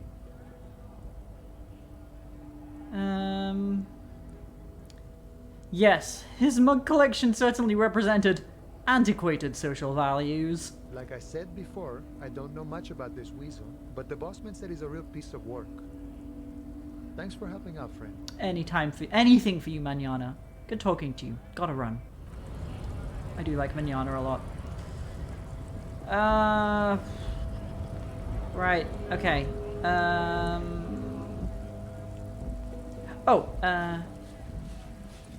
Wait, can I not pick up this rubbish down here? Oh, we're auto-saving. Yeah. No, I didn't want to talk to Kim! No, I didn't want to! No, we go to the tear machine, don't we, for this? The tear machine stands in the corner. A sign says, 1 bottle equals 10 cents. Oh, that's not a lot of money, is it? Your bottles clunk into the machine. 1 and the money appears real and with a 90 satisfying cents. jingle. You're a richer man now. That's very little money, though, isn't it? It's very little money.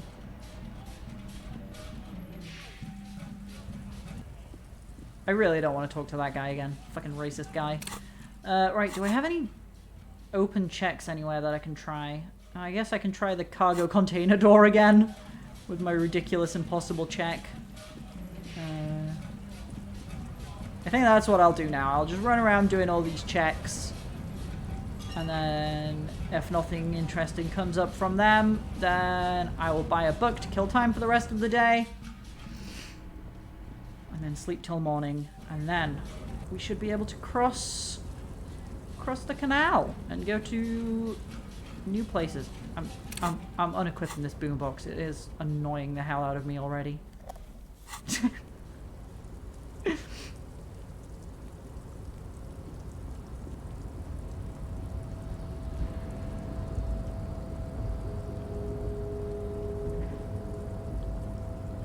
This is a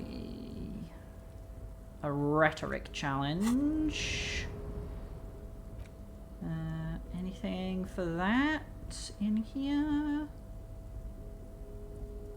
Anything making it worse? Oh yeah, get rid of my hat. Right, let's try this. You're back before the cargo container. Oof. 17% chance. It's not a lot. Since you were last here. If anything, it seems to have grown slightly. Despite the dark that surrounds and trails you, a beacon of light emerges from deep within you. Success! Oh my god, that's so pog. Hello, is there anybody in there? The door stands silent. I don't even care if nothing too exciting happens. I'm just so happy I succeeded. Detective? Try again. If there's someone in there, I'd like to talk to you. Just like that, you hear a click, then a rattle. Some mechanism unlocks itself inside the door. Ahoy! Come on in! Mega rich light bending guy? What? Oh my god, I'm so happy. Quick save.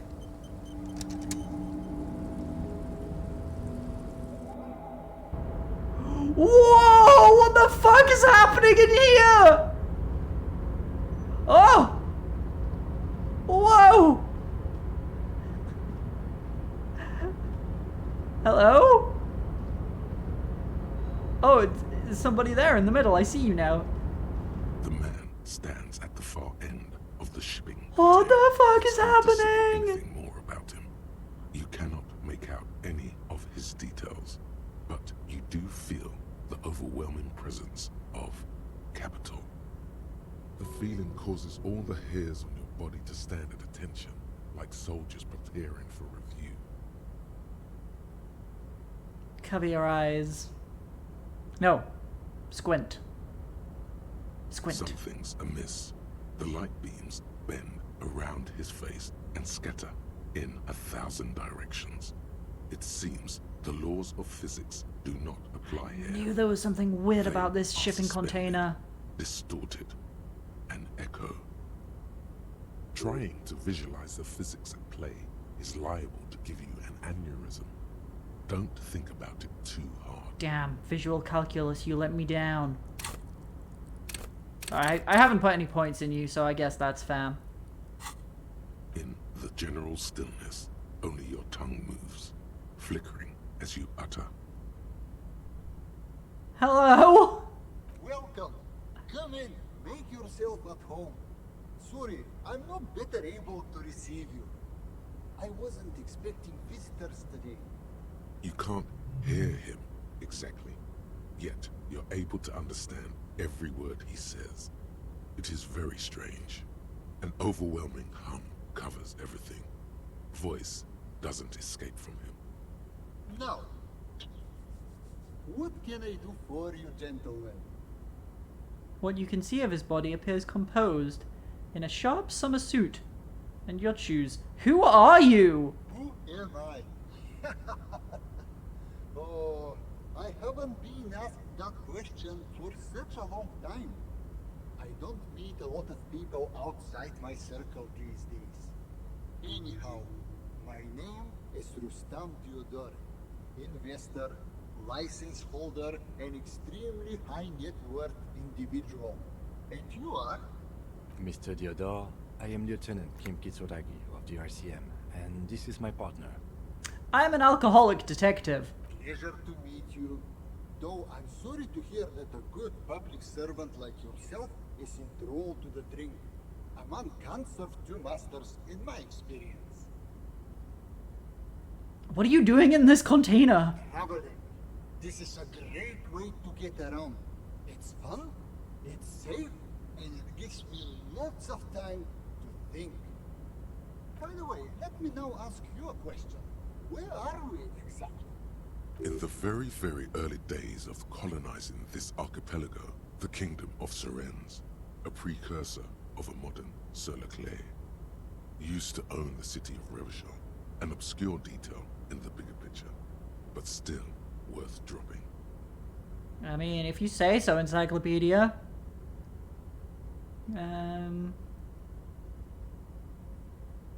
Yeah, we're in Revachol, formerly a colony of the Kingdom of Sirens. Ah, a fellow history buff. Oh. I myself am currently reading up on Franco-Nigerian era trains.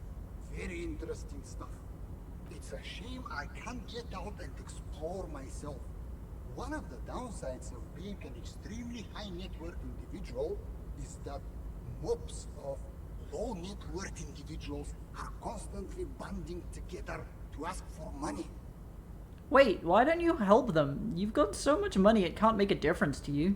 There simply aren't enough hours a day to hand out all the handouts. It's like feeding seagulls. There are always more, and they never seem to do anything interesting with it, except more seagulls. Spending money is a matter of desire. I'm sure you agree. I don't have the desire for spending it like that. Don't like you very much because you're rich, but also fascinated by what's going on here. So you travel from place to place via shipping container? Smart, you know? It also provides a means to hide from all the targeted advertising we extremely high net worth individuals are constantly subjected to. Luxury yachts, high fidelity portable radio systems, bail-proof outerwear, and so on. It just gets a bit middle class after a while. A bit bourgeois.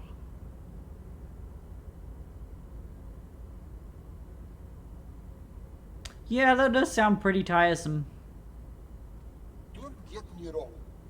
They are nice things, but once you achieve a certain level of wealth, your time and mental space become much more important than material goods. Ah, so you're saying being rich isn't worth the hassle. What? No, I didn't say that at all. Being rich is great. Just don't tell anyone I told you that. How did you become so rich? Oh lord, not this again. What's the matter, Kim? Oh, nothing. It's just that we've got this murder to solve, and yet you go around asking everyone about money. And every time I ask, are you sure this is related to the case, you say, sure, Kim, I think it is. And yet, it never seems to get us any closer to solving the case. It's quite alright. I'm used to the question by now. To be blunt, I inherited my fortune from my grandmother, who herself was an extremely high net worth individual back in Graz. All I did was take her fortune and invest it prudently. Believe it or not, it takes more than a bit of skill not to blow a vast fortune on sailing boats, bad choices, and unsupervised state policy. Unsupervised state policy? I don't like Actually, what you're saying. at the level this guy is, it takes several generations to do that. But, alright.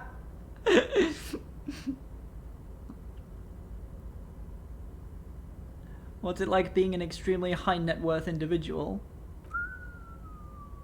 I gotta tell you, at first, being rich is a lot of work. You've got to work hard because everything's so darn expensive. You know, prices increase exponentially at this income level. But then, once you've reached my position, it's nearly impossible for me not to make money. My assets are so diversified that I'm bound to come out ahead no matter what. Some of my lower net worth friends say to me, but doesn't that take all the fun out of it? And I tell them, not really.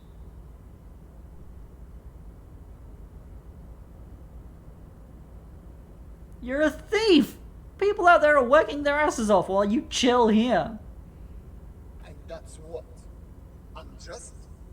I think it's perfectly just. What do you mean?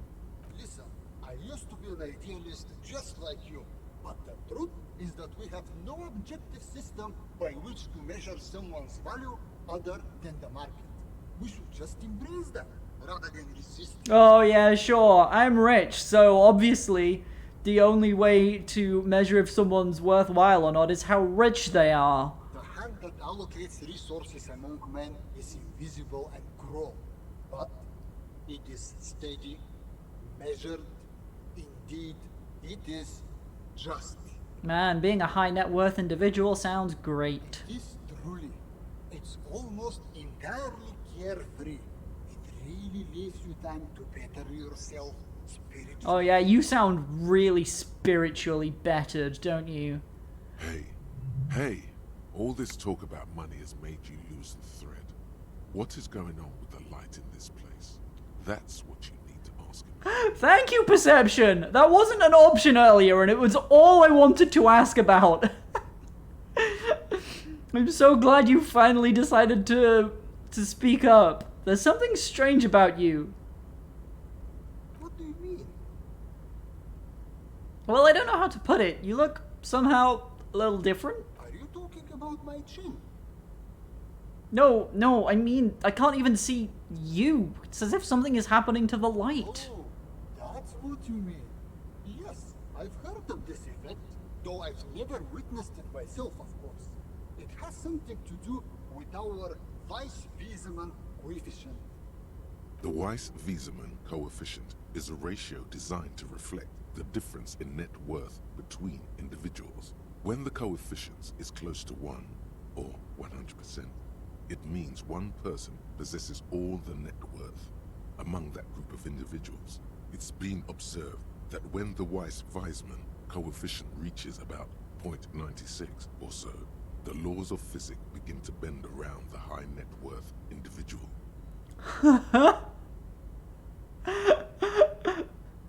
Are you telling me that you are so rich that light literally bends around your face?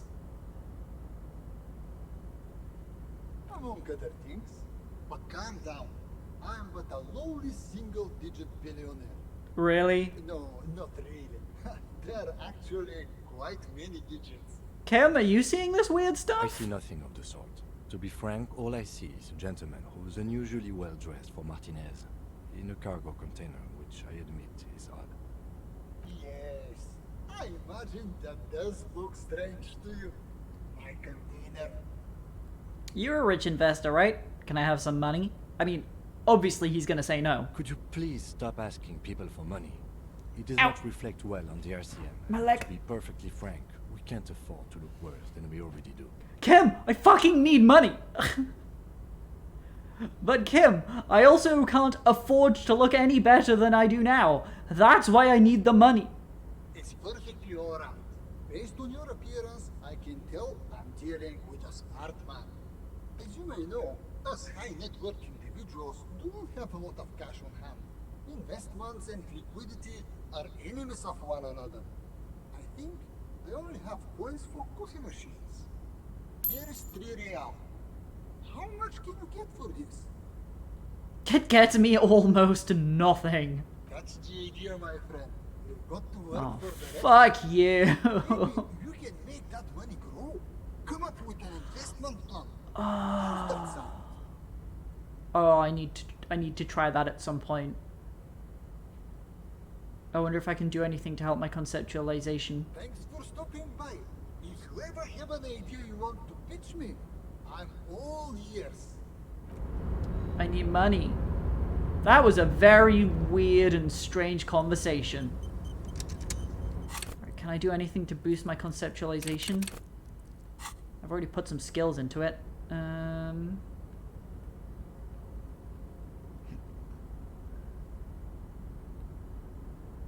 Yeah, nothing in my clothes. Nope. Alright, I'll be back for you, weird rich guy. You bends light, you're so rich. I can't believe I succeeded at that check, though, to even get in there. That was ridiculous. Alright, I can't do that one. Rene, Composure Legendary. Alright, let's go try it. Down the stairs.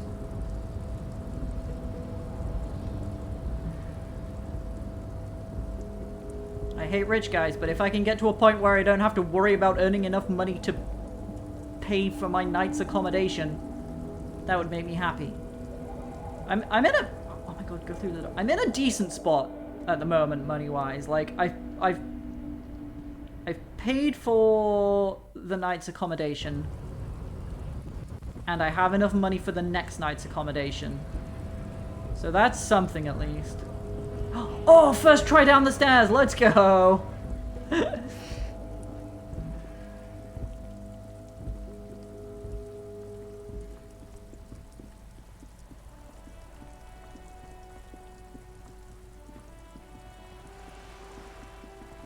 Rene. Vigilance officer, what can this old carabinier do for you?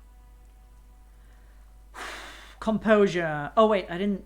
I keep forgetting to check my gear before I talk to the person. Composure. Aha! +1 for my shoes.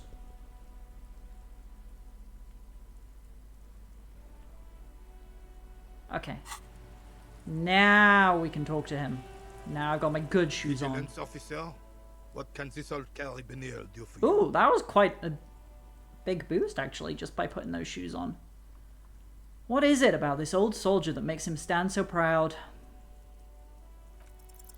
All you observe is a veteran refusing to let go of the past and his old uniform. This is not uncommon. This is the uniform of the Royal Carabiniers in service of Fritzell I, Guillaume le Lion, and the valiant King Philip V before him. Don't you mean Fritzell the Fan? You do not speak his name, Craven, although he was a clown. But he was our clown, ours to ridicule and to mourn. There's something you missed. You will get to it. Don't worry. I'll be back for you, composure check. Thank you for your time. Do you know what? Let's talk to you again. Do you have anything interesting to say to me? I have really outdone myself. This is divine. Yes, that's what you need, Gaston. More padding on that fat arse of yours. I hope your heart gives out. Honey, it's a little pleasures. Life doesn't need to be a struggle. Hello, officer. How might I be of assistance of this fine day? Have I never spoken to you before? I think I've never spoken to him. Sarah, hello. I'm doing the emote. Have I never asked you what you know about the dead man? That's ridiculous. Tell me. Let me think. Ooh, me heard legs. Someone was hanged and left on a tree for a week. But that's all I know, really. Come on, you must have heard something. No, officers. Hello, Oro. And I really would like to assist. You are both good guys. I can see that. Then help them, you wimp. You have plenty of shoulder with the ghost caviar in the Union. Someone must know something. He means caviar socialists. I wish I could, but I just don't know anything. I always keep my nose clean and don't gossip. Everyone knows and respects that. Odd. He doesn't seem to be lying, but there's something off here. Ooh, drama. Sounds a bit like you're holding back. I'm not even anyone. Of course he's holding back. His mouth is so full of Union prick he can't even speak properly. Can I at least finish my fucking sentence before you piss on it? Is that okay, René? I'm not anyone important in the Union. I just know Evrard. How do you know Everett? Everyone in Martinez knows the Clare brothers. I taught these boys human studies and history in the gymnasium. Oh, you were their teacher when they were little? That's what cute. do you know about history? You never witnessed history. Only heard about it years later. René is so grumpy. Moved on. He's like the grumpiest old man in the world. The old soldier mumbles something under his breath and turns to face the sea. There he stands, proud, rigid and alone, like a cracking marble statue. Let's try not to get caught in a crossfire. Are you a union member? Oh, in many ways, yes. Like an honorary member. I attend meetings and parties, help with little things. Evrard, Edgar, and the older debarders all know me. In many ways? Oh, yes. So you're not an actual member? Not in the technical sense. I don't have a vote or a membership card, but Evrard keeps me on the payroll, just for the little on things. The payroll, hmm? So that's what it was before. Him hiding something. He tries to make it look like he's a big deal in the Union, and now the illusion is disintegrating before your and René's eyes. He doesn't know anything, because no one tells him anything. He's an outsider. Of course he's not a member. He's not a member of anything. I knew that. He's a Vezavane.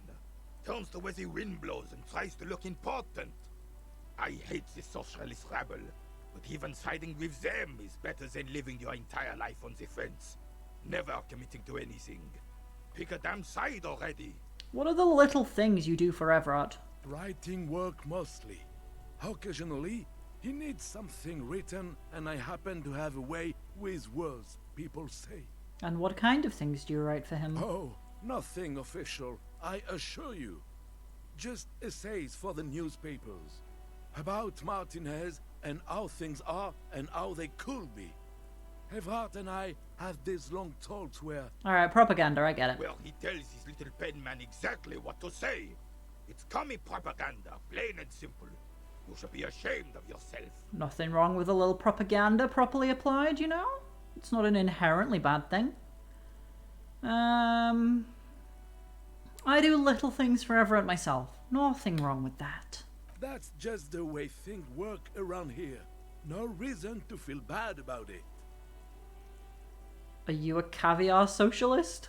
I don't even consider myself a regular socialist. Politics is not really something I involve myself in, officer. Wait, how can you write those newspaper pieces if you're not political? Officer, I have a vivid imagination. And like I said, I have a way with words. That's enough. No need to sink into politics. He just fluffs it up. Of course. Don't sink into anything. Don't sink into any fight. Only sink into your couch. But you need to believe in something. Freedom, the people, Revachol, or even money. I believe everyone has the right to think and do whatever they want. Even if it's God, you know, Gaston's really going down in my estimation over the course of this conversation. Mon Dieu. Thanks, that's all for now. No, thank you. For being consummate professionals. You'll have this case wrapped up in no time. Looks delicious. Can I have a bite? I'm sorry, officer, but I really don't Fair. share food. Nothing personal, it's just a principle. That's fair. The only one you have. The sandwich looks like a culinary wonder. Well made and abundant. Oh, don't tell me how delicious the sandwich is. Now I know I'm not allowed it. Perception, why? In addition to the obvious slice of ham, a fat one, you notice a brim of a tomato peeking from... No, I'm not gonna beg. I'm not gonna beg for a bite of an old man's sandwich. Okay, I'm not that hungry anyway. That's good. That's very good. You must have other business then? Oh. Oh, but now it's a check. Now I feel compelled by game mechanics to go for it. Convince Gaston to relinquish his sandwich. Alright, this is how we're gonna do it. I admire your handiwork, chef, but there are a few things I'd do differently. Like what, officer? This is as good as they come in Revachol, I assure you. An array of delicious recipes flashes through your mind. Salads, salmon, sandwiches, bingo. This calls for an engineering angle. Structural rigidity, exposed rafters, lattice works, that type of approach. Ooh.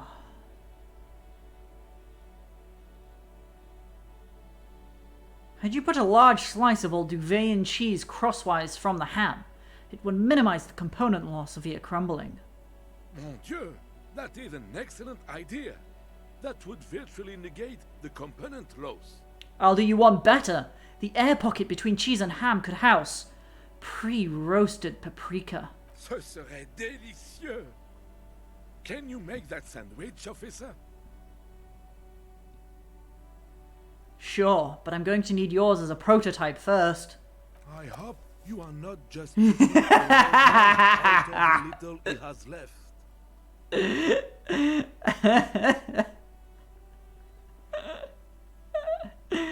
Don't worry about it. Wink.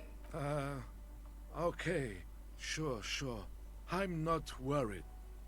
We're here all the time. Every day. Impossible to miss us. I just swindled an old man out of his sandwich. Is there anything I can do for you right now? Maybe to speed the whole process up a bit? What can I ask about the Sure, Union again? officer. They are the good guys around here. No, actually, I'm done. Bye for now. Okay, we're quick saving because I stole a fucking sandwich. I'm not letting that get away from me.